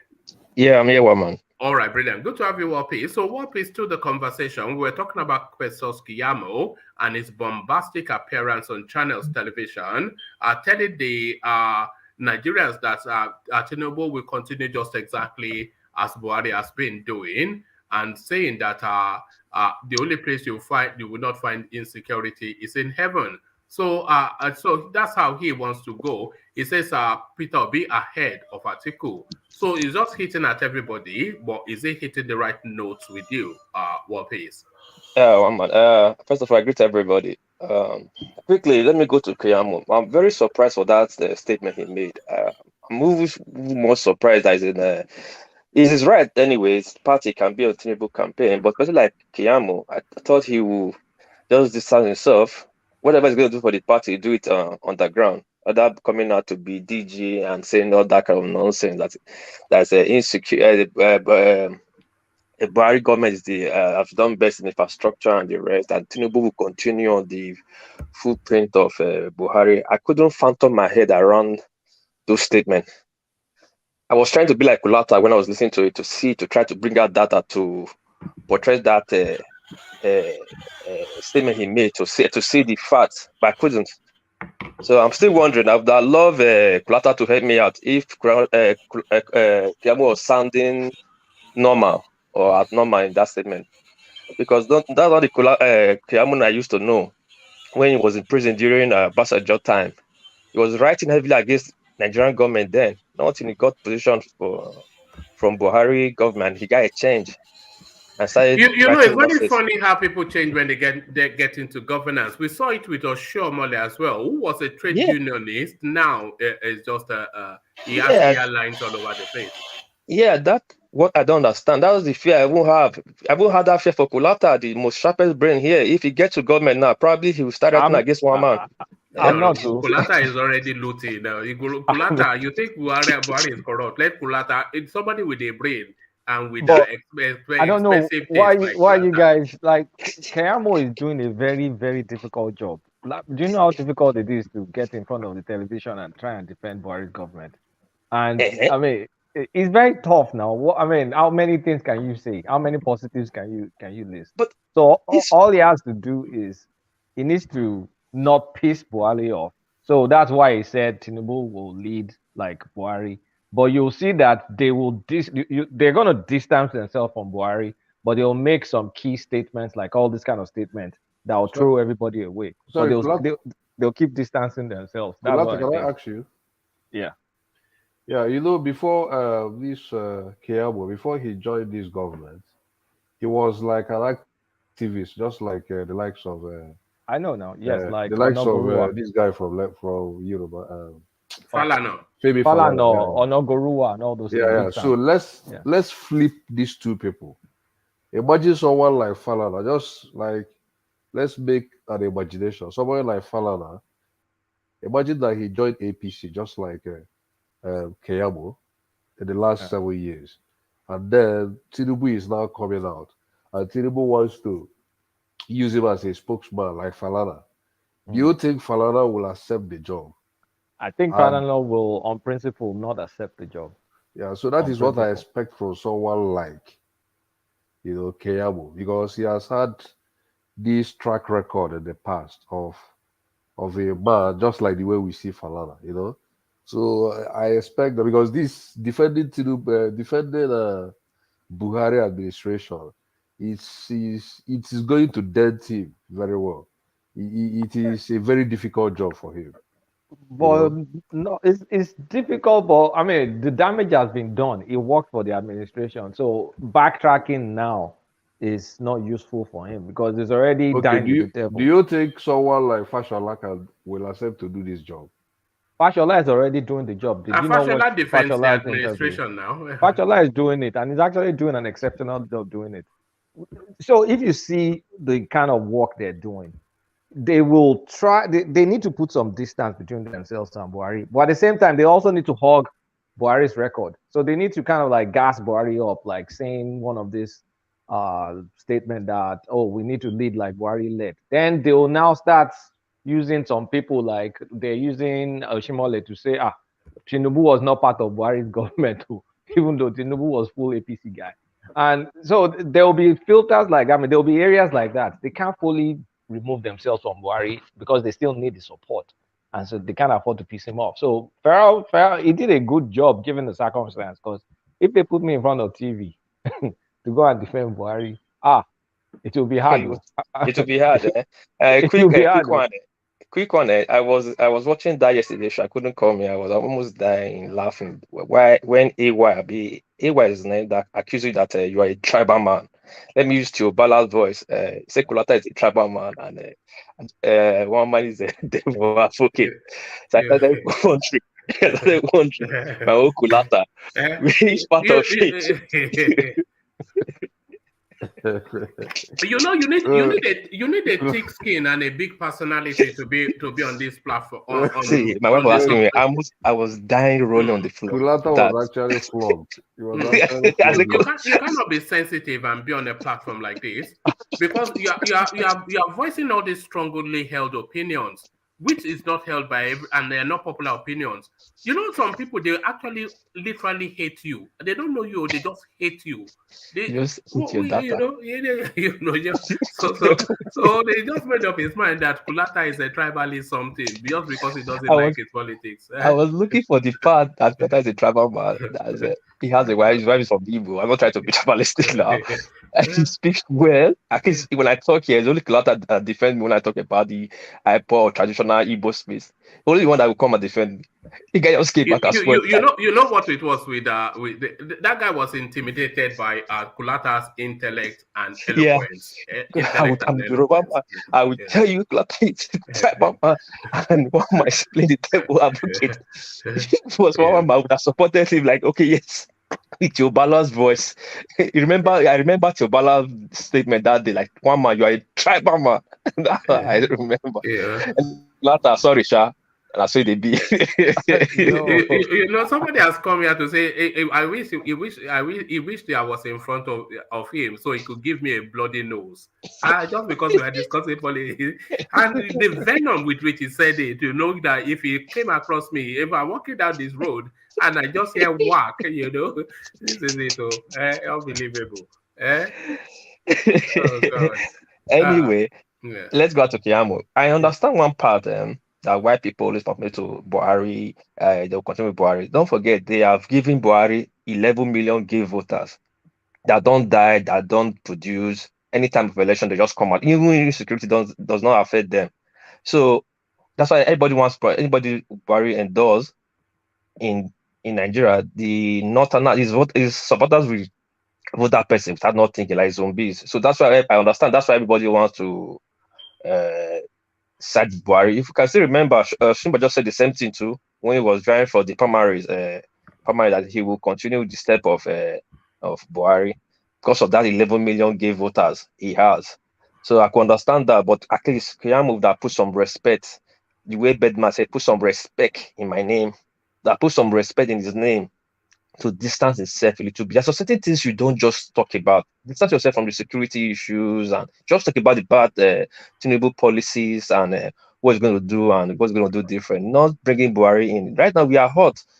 Insecurity is ravaging Nigeria. I was lucky to call my younger brother day first today. Okay, I'm ahead of you guys in Japan. Just if I just want to call my younger brother to go check on my mom, only for you to tell me he's in a mechanic workshop servicing his car, that they are going to Lagos. I said, going to Lagos in what? As in how? He said there are some. His friend brought some exotic cars and he wants to go and clear it. I said, hey, I told him, so your friend cannot pay for you to take flight. You want to use road. Do you have money for kidnappers? Hope it's not my money. Or do you have 9 lives like a cat? Probably they shot your car. If you die, you still have another one to reserve yourself. That's the same day I was talking to him. That is that day they kidnap a chief in a war. You know, the kidnapping rate in that Rebino road is alarming every day. You know, so he's supposed to distance himself from the insecurity in Nigeria and the hardship. Dollar is about 700 naira right now. Inflation is on the rising. And yet you are talking about Buhari is doing well. That is what pisses me off when all this pressure comes to on media and talk. And the journalists cannot ask them any question because they are paid journalists. They are scared too. This regime is like Indian regime. They threaten journalists, you know. I remember one time they arrested the teams of Chinese presenters when they were talking, when they interview, I think they said Autumn went to their studio to talk and they detained them, you know. It was national crime before they were released, you know. So I can understand that, but just do us a little respect and distance yourself from those things that is hurting us right now. Just talk about your Tinubu. You have the right to campaign for Tinubu, but bringing Buhari into it is really, you are really underestimating us and insulting us. That's how I see it, one man. All right, brilliant. Well put. Your system is very clear today. World Peace. Are you in a different place? No, I don't know what's wrong with StreamYard. You know, this StreamYard, at least they are still working on their development. Sometimes StreamYard will just add funny. No, I don't know if people notice. If I enter StreamYard through YouTube, it gets my phone hot. I don't know if you noticed it, Woman. Woman. Yes. So this trivia, does it mean it's only maximum of 10? It has to contain. I think. Yes, it's actually maximum of 10. I think they should. You know, it comes in three phases. So there is the free one, which was a maximum of 6, which was where we started. But then there's the one that you have to subscribe for, which is what we're using now, which gives you a maximum of 10. But if you want to increase it to a professional one, that gives you actually 12 people. But trying to manage the 10 even, it doesn't inspire me to want to have more people. Because look at how we get sometimes. Just 10 voices can...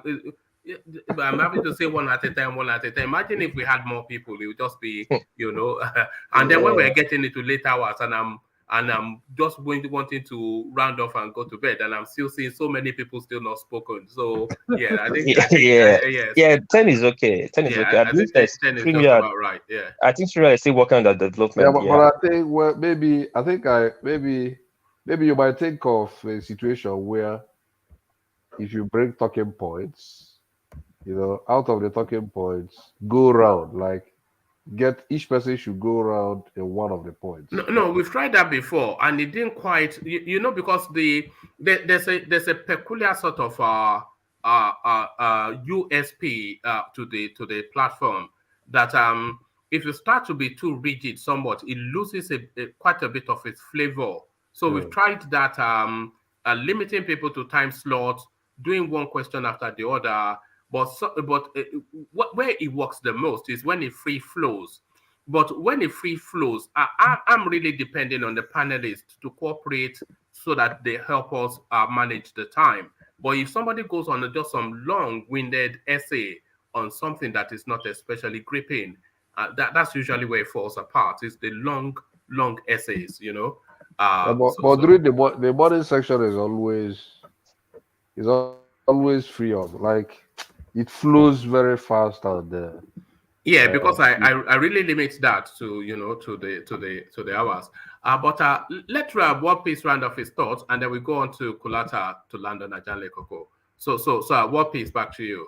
That's the Keyamo's part. I've finished my part there. But this guy that was speaking, that really got me up from my sleep. Sorry, me, I like my tradition. I was hearing about I woke up like, who's this talking about again? Yeah, it's guy like Solid. It's G Brown. It's G Brown and Akim. So Akim was trying to distance that you don't have those deities in the homes anymore. And G Brown, because he has now taken to religion, is now saying that you've all turned Christians in Edo. Yeah, not really true. Because Nigeria is like how will I say Nigeria, not only Edo, Nigeria, as I see. Just like our Nigeria politics today, there could be APC in the day and PDP at night, or PDP in the day, APC at night. Nigerians, when it comes to religion and tradition, there could be Christian at day, at night they are traditionalists. All of them have Rishi in one corner of their house or in one place in their bedroom. So what Jibran was saying was true, but not really on the surface. No houses in Benin or in Nigeria can say that don't have Rishi in one place. Me, I don't go to church. I've said this so many times here. Benin is heavily sedated in church right now. Yet price of goat is going up. Traditional things that are selling in the traditional market is going up. Who's not buying it? It's supposed to be cheap. But yet, we cannot buy it anymore. Goat of 5,000 that day is now 35,000 to buy in market. Small things you have to buy, small tortoise you have to buy for 500. Now 5,000 to 7,000. They all stay heavily indebted into their religious traditional practice in Benin, in East, in the Yoruba land, and even the Northerners. They able to do more voodoo than we think, because they have their own type of section of Islam that does that. But what make me really fear these people? All the Northern police they're supposed to Benin, before they leave, they have Ogun, they now have Ogun, Shango, and all that. They are the one that feel this sort of place more than the Benin people. No Northern police. They are all having into it. Then if you know this thing is really working, why can't you just come out openly and fix it than keeping Christians, saying, promoting Christianity in the afternoon, then in the evening you are doing Rishi. Anyway, Jay Brown, I don't know if you are still there. Which part of Benin are you from? I think it's off this. It's on the screen, but I think it's off. I'm here. Yeah, which part of Benin are you from? I'm from. I'm not. I'm from Edo State. I'm from Ishan, but I grew up in Benin. No, it doesn't matter. You're a Benin man, and you're a Edo man. You're a Benin man. Which part of Ishan? Ubiaja. Ah, Ubiaja. That is not far from Ekpoma now, Abi. After Ekpoma. Yeah, sure. Yeah. Oh, yeah, Ubiaja. Yeah. Okay. How do you say in Ishan again? Because my auntie, my grandmother's side. Bodia. I've been to Ubiaja actually. Bodia. Because my grandma's side is my grandma's how will I say, step husband is from Uromi. My aunties, some of my aunties are Uromi, from Uromi.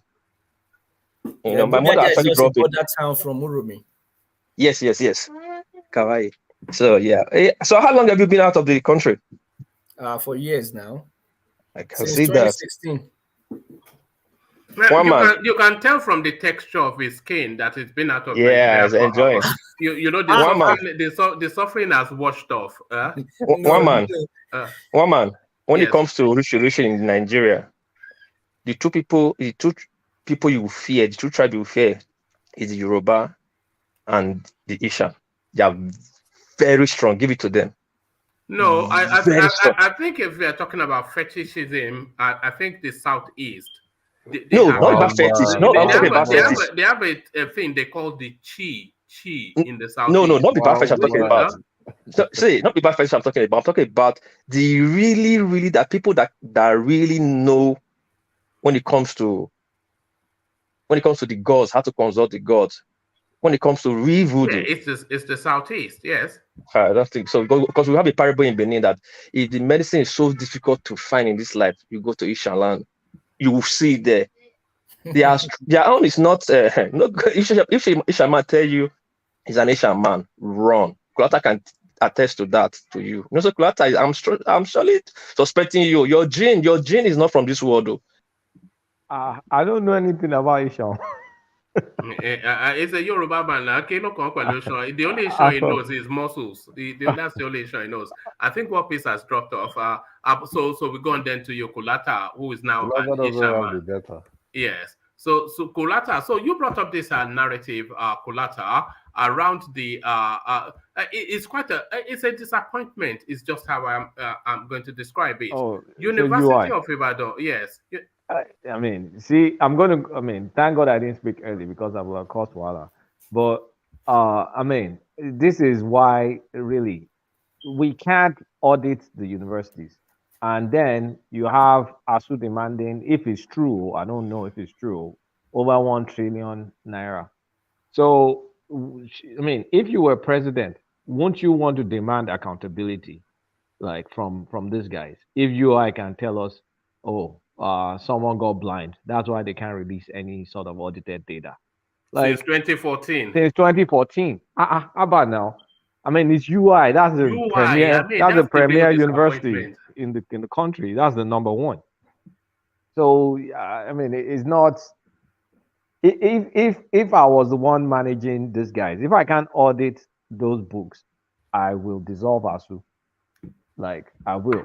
You probably shouldn't have the right to have organized negotiation if you're not going to like show some transparency in the finances that we give you. I mean, it's fair. It's fair to be able to demand transparency. Let them know. Let them audit their books. Let's know how you're spending this money. After all, it's federal money. If the school is not going to raise money by themselves and we're the ones funding you, then we need to be able to. We need some transparency to know how that money is going. So that's why I saw it. I was pissed. That why would they be doing this? This is UI, for Christ's sake. And I mean, how do you distinguish between UI telling us that they are not able to submit their accounts because their auditor went blind in 2014? How do you distinguish that from the narrative that we heard from somewhere in the north that a snake swallowed 50 million naira? Snake swallowed. What's the difference? There's no difference. It's just different. I mean, it's just different stories. Like we say in Yoruba land, story japa, story for tortoise. Like one is snake swallowing something. It also sounds like the grass cutter. What's the name of that northern Christian guy that is now attacking Tinubu? That one also has like a similar scandal of grass cutter. Babatella, wow. Yeah. I mean, you're saying so there's no deputy bosser in UI. I mean, you have more than one deputy bosser. So if one even is blind, and I mean, if the bosser is blind, if the deputy is sick, the deputy has another deputy. There's deputy and there's assistant. I mean, I know all those. I mean, I grew up around those areas. So there's corruption in the universities too, and the government deserves to get some accountability in the universities. you can see, George, you can just see how messed up Nigeria is as a country. If like our own Ivy League, number one in the country, UI, you are saying someone is blind and then you can't get audited financials. Like that person doesn't have people that report to him. I mean, come on, it's ridiculous. When I saw it, I was like, no, you need to share it. I want to hear people's opinion about this. All right. Talk us through your avatar before I take you on to the next talking point. What are we meant to be making of this image on our screens? I was just playing around with an image I downloaded. I can't remember. It's still there. What is it showing? Okay, it's showing the. Oh, okay. It's showing the modern man. I thought you were sending us a health message or something. No, it's showing the modern man, like watches CNN, sits on the couch eating Doritos. What else is there? I can't really even see it here now. Yes, there's CNN, there's Doritos, there is what looks like energy drinks or whatever, and then all sorts of, and then some fat guy with a bald head wearing something. Yeah, so this is just a couch potato, a modern 2022 couch potato, COVID impacted, doesn't go anywhere, doesn't do any exercise, just kind of like sits in front of the TV with his remote, eats junk food, and I mean, probably will not live that long. All right. So from that couch potato to a sofa, Festus Keyamo, he's traversing the sofas of the media houses, are selling his wares. But are you buying it? These are wayward SAN.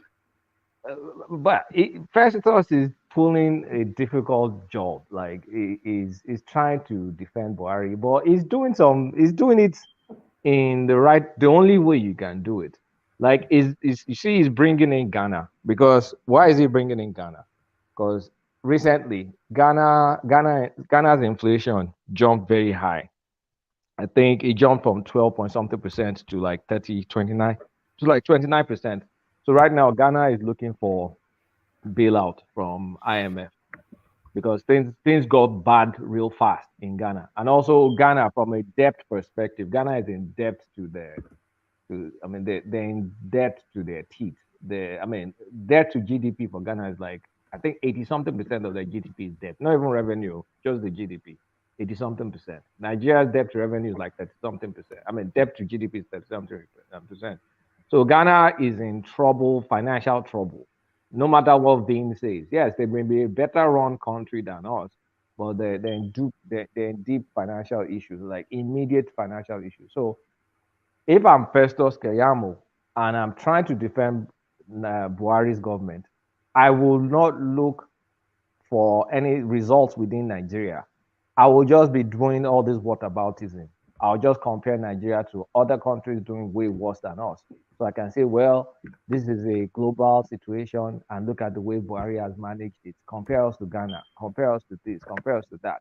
So that is what any Buhari defender will be doing, because there was, COVID kind of like messed up a lot of the country. How would it make sense to compare Nigeria to Ghana? He will do. Didn't he do it? How would it make sense? All he has to say right now is Nigeria is not making sense now. All this economy of Ghana is not as big as that economy of Lagos. How do you want to compare Nigeria to Ghana? You know that now. An average person doesn't know that. He's not communicating to the eggheads in the room. He's communicating to the masses. So he's just going to sell them a bag of goods that look at Nigeria. Nigeria is doing better than this. Nigeria is doing better than that. And then if you go and check, you'll find out he's saying the truth. But he shouldn't. What everybody should be. People need to redirect him back home. Like, okay, we don't hear. What about back home? What about this problem? What about that problem? That is when you can corner him. And he will do his best to avoid talking about Nigeria. So all he has to do at this point is point to what Tinubu has done in Lagos State, give Buhari a little bit of thumbs up, and then talk about world problems. Just keep talking about how COVID is affecting this. Look at European economy. Look at inflation all over the world, which is true. All these things are true. So you can't say he's lying. So he's just going to have to, he has to just distract all of us from what is going on home. But it will have a limited success because defending Buhari and defending Tinubu, they're difficult tasks. Because if you've been watching Tinubu lately, like I was watching one Tinubu's video, I almost cried. I think it was in Maduguri. It was attempting to walk. So he had like 2 or 3 people like shouldering him. You know when they say someone is literally shouldering you on, like shoulder to shoulder, they're pushing him. Some people have their hands. One of his hands, one is agbada, one side of his hand. He has one guy that helps him. What do? Fold the agbada up. So it's serious. So this man is over-laboring himself. Because if he's dealing with Parkinson's, I want to read about. I mean, because if this guy is going to be our president, you really, really need to try and understand what is going on. So the Parkinson disease is kind of like I think your nerves. It's a nerve issue, and the result will be dopamine in your brain will get drained out. You will not have dopamine in your brain. So the treatment will be to replenish the dopamine in your brain. But while you're having those issues, you will have some motor and non-motor issues. So motor skills in like your movement will be an issue. Then the non-motor skills, you will not be able to control your bowel and your pee-pee. So maybe that's why he's really peeing on himself. So we're talking about something really serious. I mean, something really, really serious. Like the job is a stressful job. There are better medications nowadays for Parkinson's, but Nigerian presidency by itself is a stressful job. Then you're going to run through campaign. Then you're going to start trying to lead a country that's in deep, deep trouble. Why is Tinubu doing this to himself? Why didn't he just allow Ojibaju or Fashola or someone to do this? Like, this is, let's start factoring a president. It's greed now, Golada, greed. But which greed now? Should be in your mouth. Greed. You have to look at yourself now. I mean, see, it's not every time. The thing in the Parkinson's, it looks like it doesn't come, the symptoms, his own Parkinson's, because there are other people like Michael J. Fox Parkinson is very terrible. But what I can't say if Tinubu has, but from all appearances, it seems like he has. But his own, I think it comes in waves, because there are times where you can see him walk, and there are times you're seeing labor to walk. But his brain, though, I've not really seen it impact his brain. He hasn't changed the way he speaks. But I mean, apart from you know that he had a hip replacement or something operation. He did. Recently. Yeah, I was going to go back. Is it knee surgery or hip replacement? Or knee surgery or something. So we know he has that. Yeah. And so because he had that earlier, but the knee replacement. You see, when you see him, it's like he's shaking. Olata, there's a response to what you are saying. Look at your screen. I know people will be abusing me. It's normal now. I'm used to it. No. He's telling that Tinubu is very healthy and strong. I don't know about that though. Me, I won't deceive myself. I like Tinubu's record, but man, I'm really. This guy is funny, man. I'm really looking at Tinubu now. I'm like, man, I don't know why did he do this? He didn't have to do this. Like he could have used one of his boys to be president. I mean, I just don't know. Do you think he just found it difficult? You know that Tinubu has been pursuing this ambition as far back as 1999. You know, he's always wanted to be the president, and now that moment presents itself, I think he just cannot find it within himself to let it go. You have to let it go now. This guy, can he look now? I mean, it's never going to get easier now. So are we going to have a president that, forget about that, he travels abroad for medical checkup or whatever. But okay, when all these terrorist strikes, maybe we don't want a Buhari that won't come and appear. No, that is what we'll have. We'll have a body language presidency with Tinubu. It'll be just Buhari exactly. You know, they'll talk him away somewhere, you know, and rule on his behalf. That's not cool, man. I don't know. I mean, that's not, because are we gonna have, I mean, if we're gonna have that, like, honestly, I've just been thinking, really, really thinking, like, lately, like, let's even just study this guy. Like, let's look at his physicality. His brain is what we need. If he's on a wheelchair, it's fine. LBJ in America was on a wheelchair. It's been the strongest president ever in America. No, not LBJ. What's the name? Roosevelt. So Roosevelt has been one of the greatest presidents in America. Was always on a wheelchair, and the governor of Texas right now is on a wheelchair. But so if he's going to be on the wheelchair, let's know he's on the wheelchair, and let's not try, because it will be very embarrassing. He can't be on the wheelchair in the campaign phase. But if he gets the presidency, he can be on the wheelchair. I guess you're right. So it's going to be calamity if while campaigning, Tinubu falls down. If his condition is physical rather than mental, I don't think that's a deal breaker. It's not a deal breaker because, like he said, we are not after Anthony Joshua. I'm not after like a Greek god, or I don't need physique, or I'm not after AJ, or I don't need all that. I need his brain, we need his brain. But we're not even sure of that brain when he's talking Agbado all the time. So age too are setting now. So you don't even know if it's just age or the combination of age and a disease.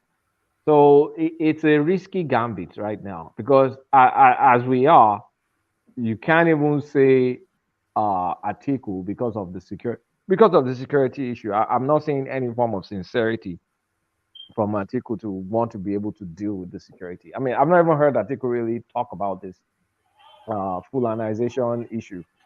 So am I comfortable with the President Shetima? I think that's what I'm asking myself. Is that sorry, carry on. So I'm starting to ask myself if I'm comfortable with the President Shetima, because I still so are you? Because I am, but are you? In my mind, he's a smart guy. He's an intelligent guy. He goes deep. I've watched some interviews that he's gone deep. So I'm getting to feel comfortable with him as a president, but I know I feel he has some prejudice against people from the Southeast, but a lot of Northerners do anyway. So that's not news. So, but I'm starting to really, really think Tinubu's issues, if not properly managed, is going to be a massive problem. And I don't think Tinubu can be more than a one-term president, but would he even be able to complete that one term? Is the question. Exactly. Yeah. Will he be able to? Because will he even be impactful? Because do we want a symbolic president? Just look, I struggled, I got in there, I put my signature in there, then I'm out or I die.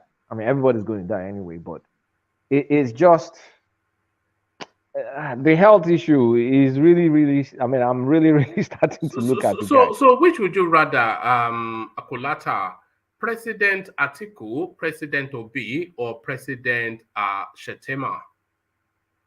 Obi. You prefer Obi over Shettima? I want a Southerner. If Tinubu can get it, I want Obi to get it. But I just know in my head that Obi can't get it because he's not in the right party. But if I will prefer Obi before Shettima. It's not because I think he's smarter or anything. It's just because I feel we need to balance. We do need to balance things in the country. We need a Southerner. You guys talked about PDP full of Northerners, APC full of Northerners. We're also part of the country. We're half of the country, or even if we're 45% or 48%, we're still Labour part Party of the is full of Southerners. But Labour Party is not their chairman is from Edo State, I think. But Labour Party is not. Labour Party is not a party. Is a joke. It's not a party. It's a joke. If Obi was not in Labour, apart from the Ondo State governor that made it as a governor as a Labour candidate, what else has Labour had? Mimiko. Apart from Mimiko, what else has Labour had? So Labour is a joke. Labour is not a serious party. Oshiomhole came out from there too. Oshiomhole from Labour. Yeah, from Labour before he joined APC. Yeah. Did he become anything under Labour?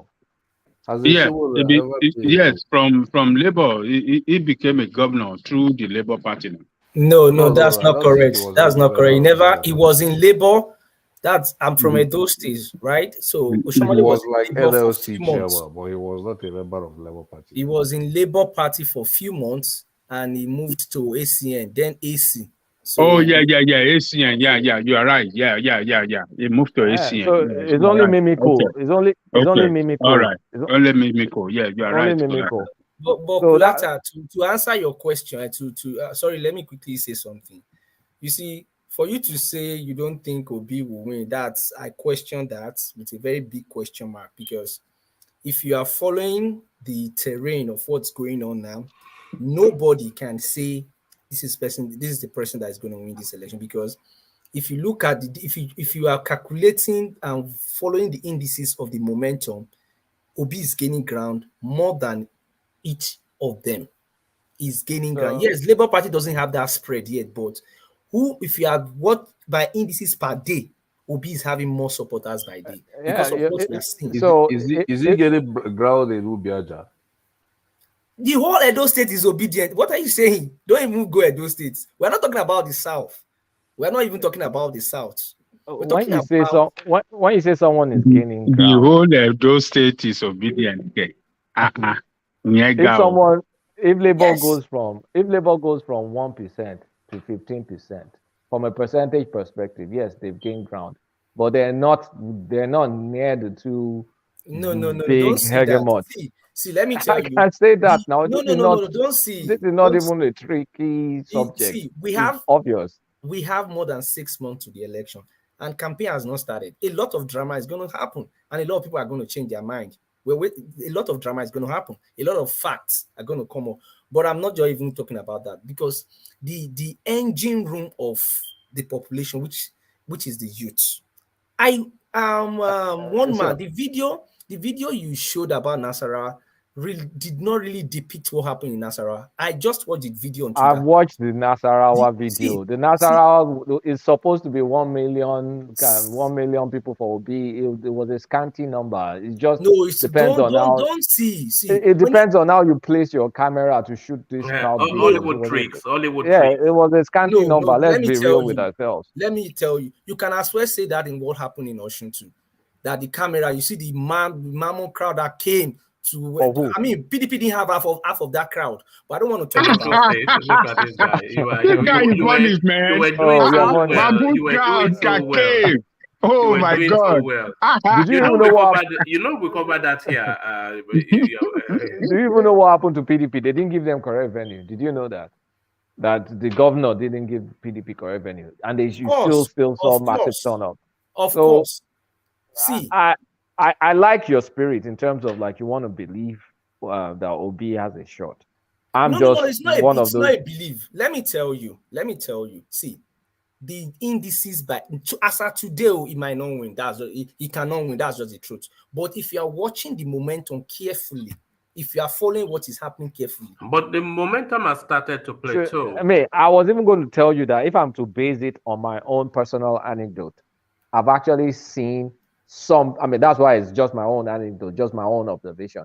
I've seen some people move away from Obi because a lot of them move away because of the supporters, and some of them are also coming back to home. When I say coming back to home, it has run its course. That tribal thing is kicking in, like Omawani is getting in. So that's not empirical. This is just me making a few observations here and there, so you can take it with a grain of salt. The thing is that this stuff is moving. It's just like a train. I never believed in this train before now. I even told my friend. But from what I'm seeing, the political calculation and everything, people don't even care about a godfather and our governor is PDP or APC no more. That's not what people care about. You see what that Keyamo did on that interview, that he started gassing up Obi. He said Obi is stronger than Atiku. It's a strategy. We've talked about it in this place that it pays Tinubu to make Obi strong. So even if Obi doesn't have money, it pays Tinubu to fund some of his activities in the southeast and the south-south, because they need to cut Atiku's support in the south-south and the southeast for them to be able to win. Because they have to, I mean, Keyamo and his likes, they'll keep pushing Atiku down and propping Obi up, make Obi formidable. Is in Tinubu's interest for Obi to be very formidable in the south, especially in the south-south and the southeast. So if they make him very formidable, the truth of the matter they'll weaken Atiku, and that's what you are saying from Keyamo. That's what you're saying from Keyamo. That's what they'll be singing going forward. I've started hearing some Tinubu boys even singing that song. The truth of the matter is that Obi is going to win Tinubu in the south. That's 100%. In the south. In the south. I beg your pardon. Sorry. What did you say? South. The whole south put together. Obi is going to defeat Tinubu in the south. Yes. In Yoruba land. No. Yoruba land is not the only south. Yeah, you said in the south now. Like we have 3 geopolitical zones in the south put together. That's what I mean. Put all the vote together. In the south, right now as we speak, it's only southeast that's a little bit comfortable for Obi, and that one gone self. By the time we get closer to the election, I'll question it. But as we speak, what are you even saying? I'm saying what I'm saying. Which state can Tinubu win in the south-south? Nobody's saying Tinubu is winning anything in south-south. No, Atiku. Don't you forget about Atiku? No. Let me tell you. See, let me tell you the political terrain in the south-south presently now. See, PDP, I mentioned this, PDP has always won the south-south and southeast from time immemorial. That is the truth. APC has never won in the south. That is the truth. But because of the level of awareness, somebody was saying that Southwest. Forget this level of awareness. Now, it's Twitter noise making now. No, it's not. It's not. See what is happening on the ground. See the level of people coming out to collect their PVC in Delta, Edo, Bayelsa. Yeah. I mean, look, PDP is formidable in the south-south. The PDP governors in the south-south is not in their interest for their state to lose to Obi. And they're not going to sit their backs, sit there flat. I was going to say flat asses, but I said it anyway. They're not going to sit their bombs down and just watch an upstart or someone that was part of PDP before that became an upstart to come and take their own votes away from them. I mean, come on now. I mean, what are you talking about? Obi, even the Edo that you come from, I think Obi will have a massive wrestle with PDP for him to even make any headway. Who is going to vote for PDP? See, don't even see. Let me tell you. You will see it now. This region, I'm from this region. We don't see, these people don't think. Somebody was talking about the Southwest just now, and I listened to that. Say if you remove Ogun and Lagos in terms of civilization, I think somebody made that comment. And that was obvious. Yes, that was obvious. Yes, somebody made that comment. To some extent, I grew up in the Southwest. I grew up in Ibadan all my life. Do you understand? I only came to University of Benin I only come back to this because of University. I know those people believe in Baba Saleh, all those things, those stuff. It doesn't happen in this area like that. These people have individual minds. They can swing anybody anytime. But PDP has always, because they have only had two options over time. That's why it has always been PDP. They will never allow another party. But now that is a third term.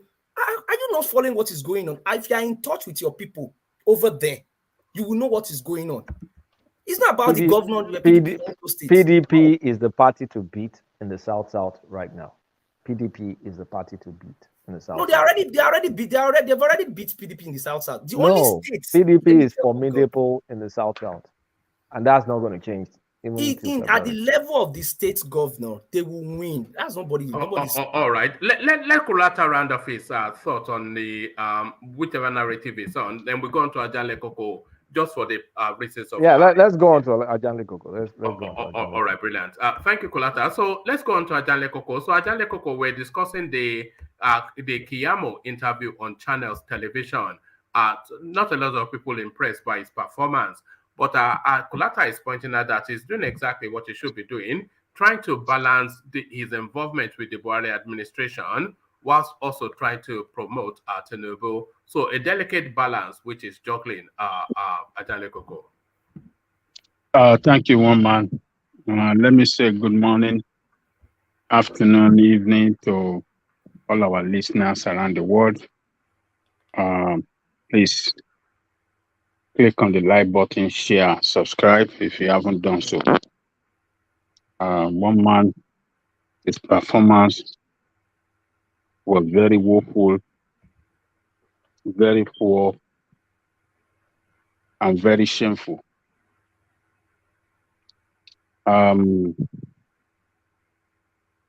He struggled to defend indefensible all through in that interview on all issues.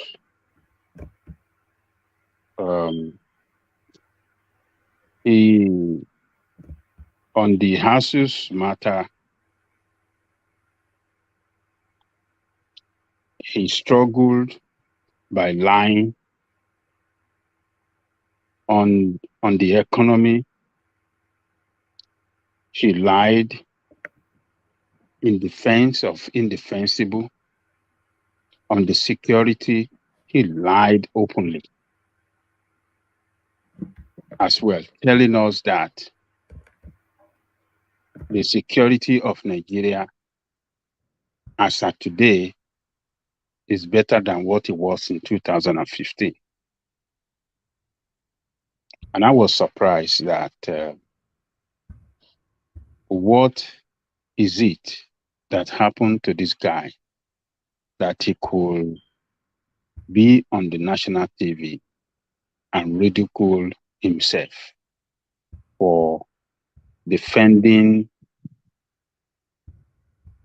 a failure. And I'm not surprised. Sometimes when I look at it, I said, well, this is the way they have to struggle to continue to defend what they ought to have managed well, or rather prevented from happening throughout 7 years so far that Buhari had been in government. If they, as the leader of the party, particularly Tinubu, their candidate, and others, had stood up against the president that this is not what we promised Nigeria, we can do better than this, maybe the job will be very easier for them. But their failure in standing up against him, in letting him see the true position of things, is now, boomeranging against them now for them to struggle to defend a failure instead of promoting and marketing Tinubu candidacy. So he failed completely. Who are the people watching him on TV? It's people like me and you. It is not Baba Lata or Baba Eleron or something like that. But it's very clear to us that, yes, they have nothing.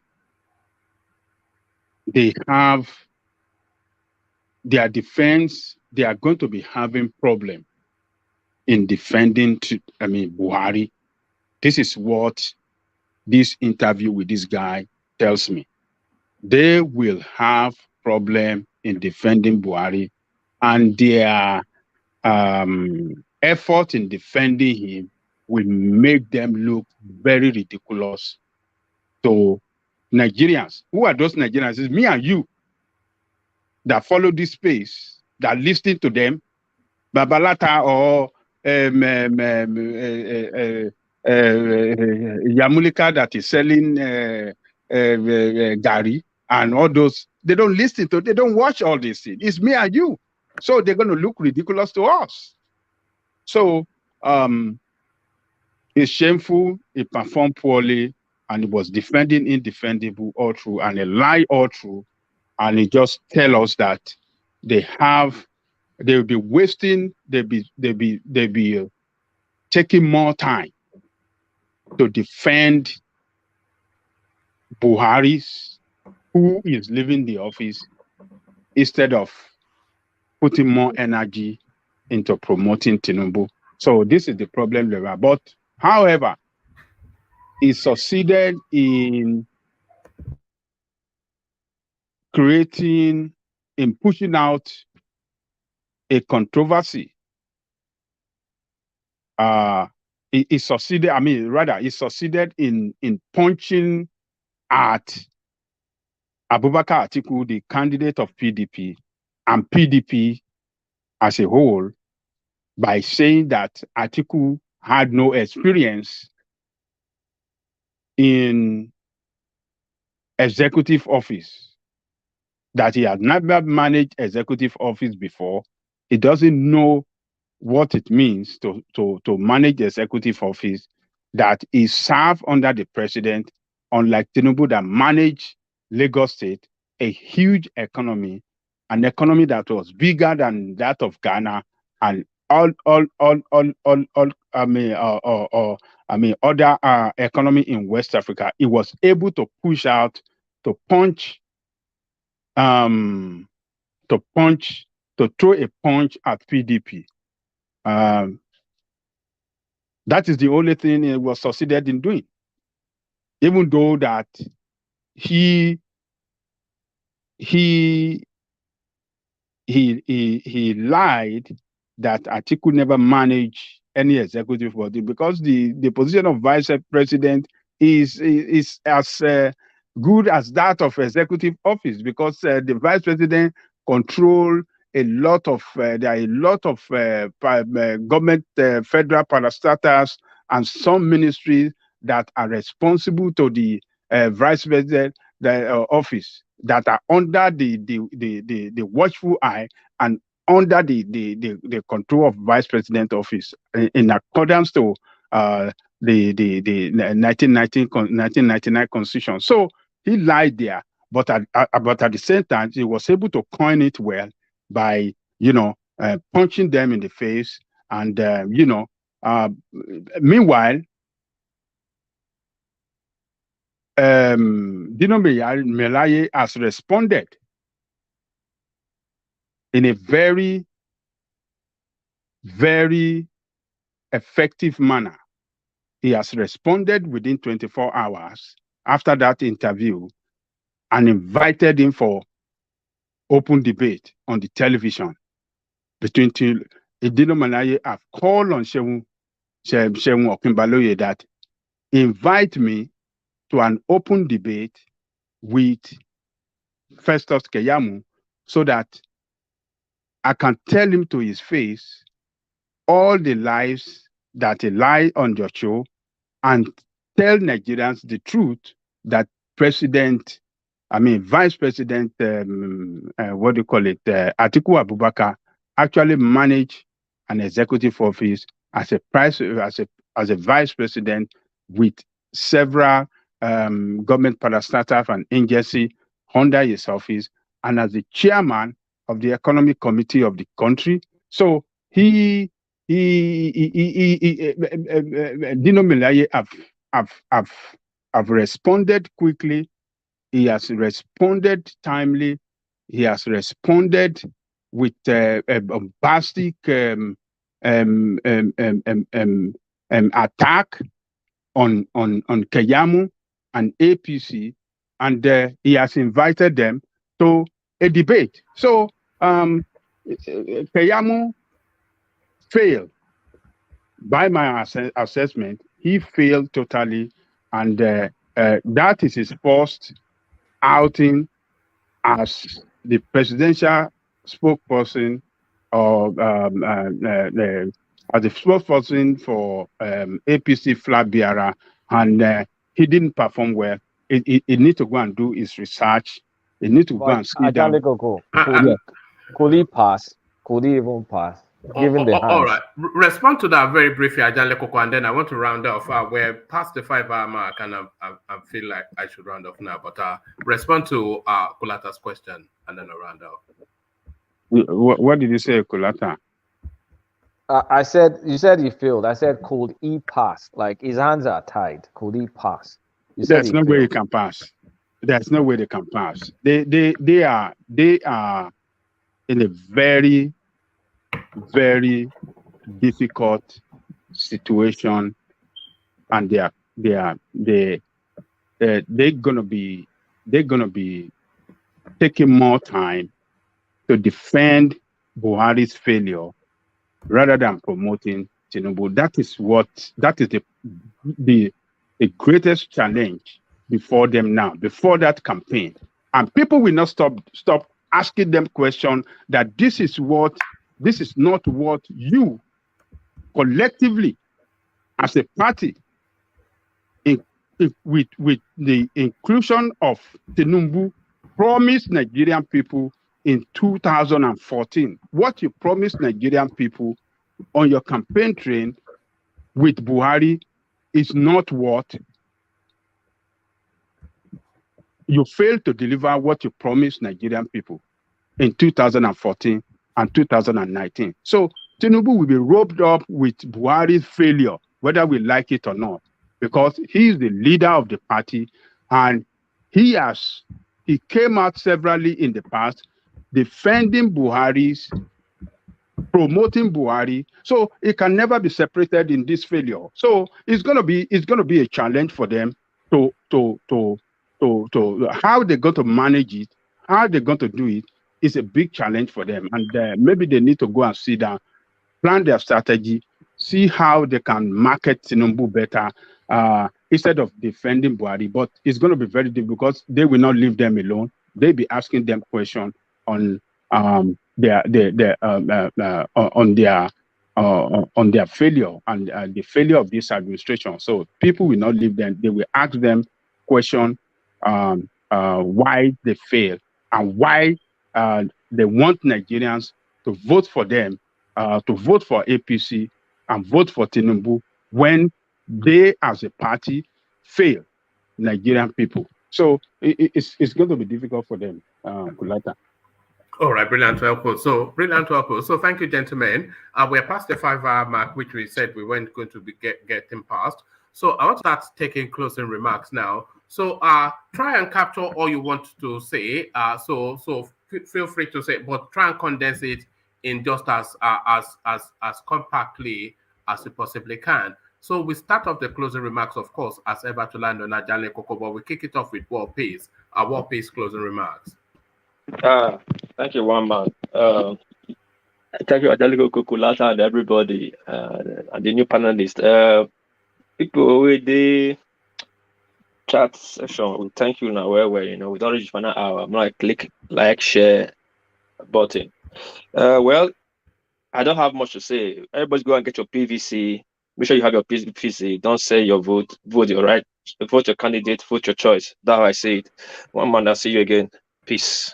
All right, brilliant. So thank you, brilliant. So that's World Peace. So from World Peace, we go on to G Brown. So G Brown, we're taking closing remarks. So just a short little window for you to say the things that you may have missed out on.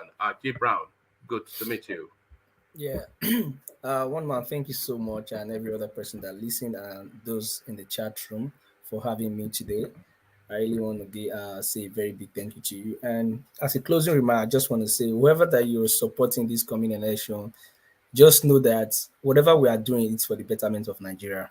Whether you're obedient or you're supporting Tinubu or Atiku, we are for betterment of Nigeria. And whatever we are doing, we should, be articulate and not to fight or insult each and every one or anybody that doesn't believe in your candidates and all of that, wherever we find ourselves. And also, as we go out there to cast our votes in 2023 or whoever we're supporting, we should remember that whoever that you vote for, election is not every day. It's the next 4 years again. So we should have that at the back of our mind. Thank you very much. All right, brilliant. Good to meet you. So how did you come across the platform, G Brown? How did you come across the platform? So I usually turn when I'm on YouTube, right? So when I'm free doing what I'm doing, I go on YouTube, I click on live. I want to know what program I'm live. So I just saw, and I just finished watching Keyamo's interview. So I just saw you guys talking about Keyamo. I said, okay, let me even have an opportunity to also share my thoughts here. All right, brilliant. So we're here every day, around 9:30 there about UK time. So anytime you're free, just join us. AM or PM? No, PM. So I don't know what time you are now, but that means that's gonna be like 4 p.m. Eastern time. I use Eastern time. All right. I use GMT, which is the proper time, Greenwich Mean Time. Yeah, it's around 4 Eastern time. It's around 4 Eastern time. Yes, I'm also on Eastern time. Yeah. Oh, okay. All right. So join us whenever you can. I think the audience were impressed by how you presented yourself. So thank you for joining us, G Brown. So from G Brown we go on to Saki Father. Thank you, Wamba. It has been an exciting presentation, very educative. Thank you, the panelists, Kulata, Ajale Koko, Gibran. Thank you, the what do we call it? The people, the yam heads in the comment section. Yeah, the comment section. So please, apart from Bonksmo is not a yam head. The rest of them are. So please, I encourage everybody on the comment section, do something for us to encourage this platform. Take it as a point of duty to talk to at least 5 people every day about this platform. And share it on your WhatsApp groups, etc. Yes, exactly. It's an interesting platform. It's an interesting conversation. All we are fighting is for the good of Nigeria. Go there on the day of election, vote your conscience, vote the candidate you feel is the right candidate, and we move forward. Thank you very much for today. All right, brilliant. Well put. So the man with the baritone, Saki Father. From Saki Father to the mighty Kulata. Kulata, your words. Thank you, one man. I just wanted to quickly touch on the Bible topic. The Bible, really, if you I mean, growing up, I thought the Bible was this book almost dropped from heaven. But growing up, I found out like the Bible as we know it now is essentially a book of compromise.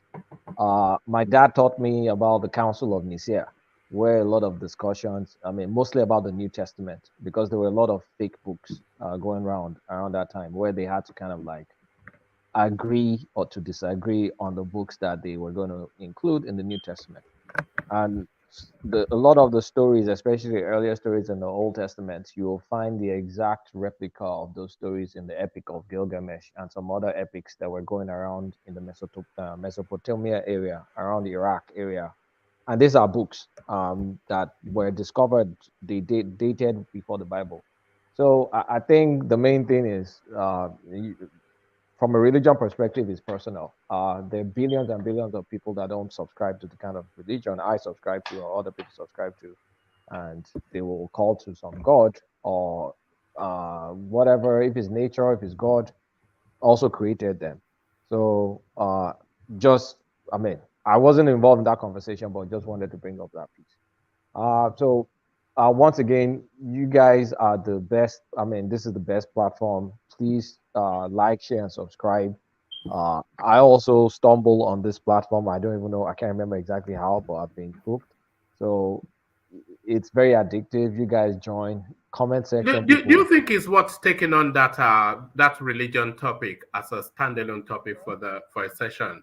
It's what taking on, but you will need people. I mean, it doesn't worth it. But it's not going to get. It's not going to get anywhere. In its cool heads, Abby. No, it doesn't worth it. Yeah, people are so emotional with religion. People are very, very taken with religion. Like, so if people are kind of like saying something that doesn't align, I mean, then you will have Pentecostals take on it. You will have different. I don't know. It's not worth it. I changed my mind. Yeah, it doesn't worth it at all. It's not worth it. Let's not even go there. It won't last 5 minutes before it turns into a fight. She's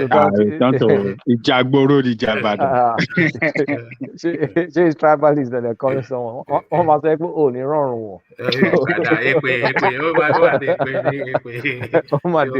Quick, real quick. So no, let's not touch it. But once again, thank you. If I have a chance tomorrow, I'll also join. So nice meeting a lot of you guys. Talk to you guys tomorrow. All right, brilliant. So that's Kulata. You know Kulata. It doesn't need any introduction to anybody. But the man that everybody knows, of course, comes here for the mighty one, Ajanle Koko. Thank you, one man, and I thank everybody that came on the platform this evening. You all did well, and I hope tomorrow you will come back to join one man to do it again. It's unfortunate that Nigeria is a country that we don't know. We cannot predict the future. What the future holds for us now, we cannot predict it. But we, the people, particularly those of us that God has blessed us with some level of education, level of knowledge, and level of exposure, and what is happening around the world. We should be able to tell our people to vote right, vote for the right candidate. As far as I'm concerned, I don't see any one of these politicians in Nigeria solving our problem. They cannot solve our problem. They created this problem and they cannot solve it. Who are those that can solve it? New faces with new idea, new vision. Those are the people that can take us on a different direction, and that is where we can get solution to our problem. And my candidate will not stop telling everybody is Omoyele Sowore. Omoyele Sowore seems to be as more stable, more visionary, quality of leadership that we need this time to lead us out of this problem. He has it, and we should support him. Take this country out and position this country for better future, so that our coming generation can come and have a nation they can be proud of. That's my position on that. Other than that, let me thank those behind the scene, starting from the beginning to this end, to this time. You are the strength of the platform. I thank you all, for your effort. From our brother Alexander Gomez, chairman, board of trustee, one man went to Mo, to Akashi, the secretary, to Oga, to Ortiz, our military man. Thank you for your service for United States. And to my sister Bonksma and every other person's there. All Napolitis, Ovie, thank you as well. And every other person, thank you all. Thank you for all you have been doing from beginning to this end. And the greatest thanks we go to one man that brings us together every day, twice a day. So I don't know where he's getting the strength from, but I know the passion he has for Nigeria. He's looking forward for a Nigeria that can work for everyone. And that is why, that is the passion why it brings us together every day. So let's continue to pray for one man, for God to continue to give him that strength, and for us as well. Whenever he brings the news for us, let's pray that God should continue to give us the strength as well to join him, so that we can continue to do it together. So thank you, one man. Tomorrow is going to be another day, and I want to guarantee you, by God's grace, we shall join you when you bring good news. Good news. I hope we're going to be having good news from Nigeria. Bring it to us, and we shall join you. Thank you, one man. See you tomorrow, and have a good evening. Bye-bye. Thank you, Ajanle Koko. So that's Ajanle Koko anticipating good news from Nigeria. So good news from Nigeria. Well, we will try. We live in hope that there will be good news in Nigeria. But it's not the... I've thrown the far, and the beats are not showing good news. But we'll hunt down good news. So thank you, Ajale Koko. So that has been the session, also as ever. And when Ajale Koko has the final word, then you know that we've come to the end of the session. So thank you, one and all. We wanted to hit 100 on the like thing. We're still not hitting it. We had well over 200 people at some points at the peak of the stream. So it's quite unusual that, and you know, when we're saying we are having 200 people, that's not to say that it's been 200 people consistent. Let me tell you how many people have been watching this stream so far. Some will come in, spend about 40, 50 minutes. Others will dip out, dip in, dip out, dip in, dip out. And some stay consistently. So we've had, well, let me see, where's the updated figure? So we've had, actually about 2,900, going on 4,000, and by this time it settles well in excess of 4,000 people watching the stream. So when you have, as it stands, as of this moment, 3,900 people, and you're asking for a lousy 100 likes, and you don't see it, it is a head scratcher. But we continue to live in hope, and we live in hope to reconvene for tomorrow. So we'll leave the conversation here, carry it on with you in the comment section, but here I say peace. Thank you, everybody.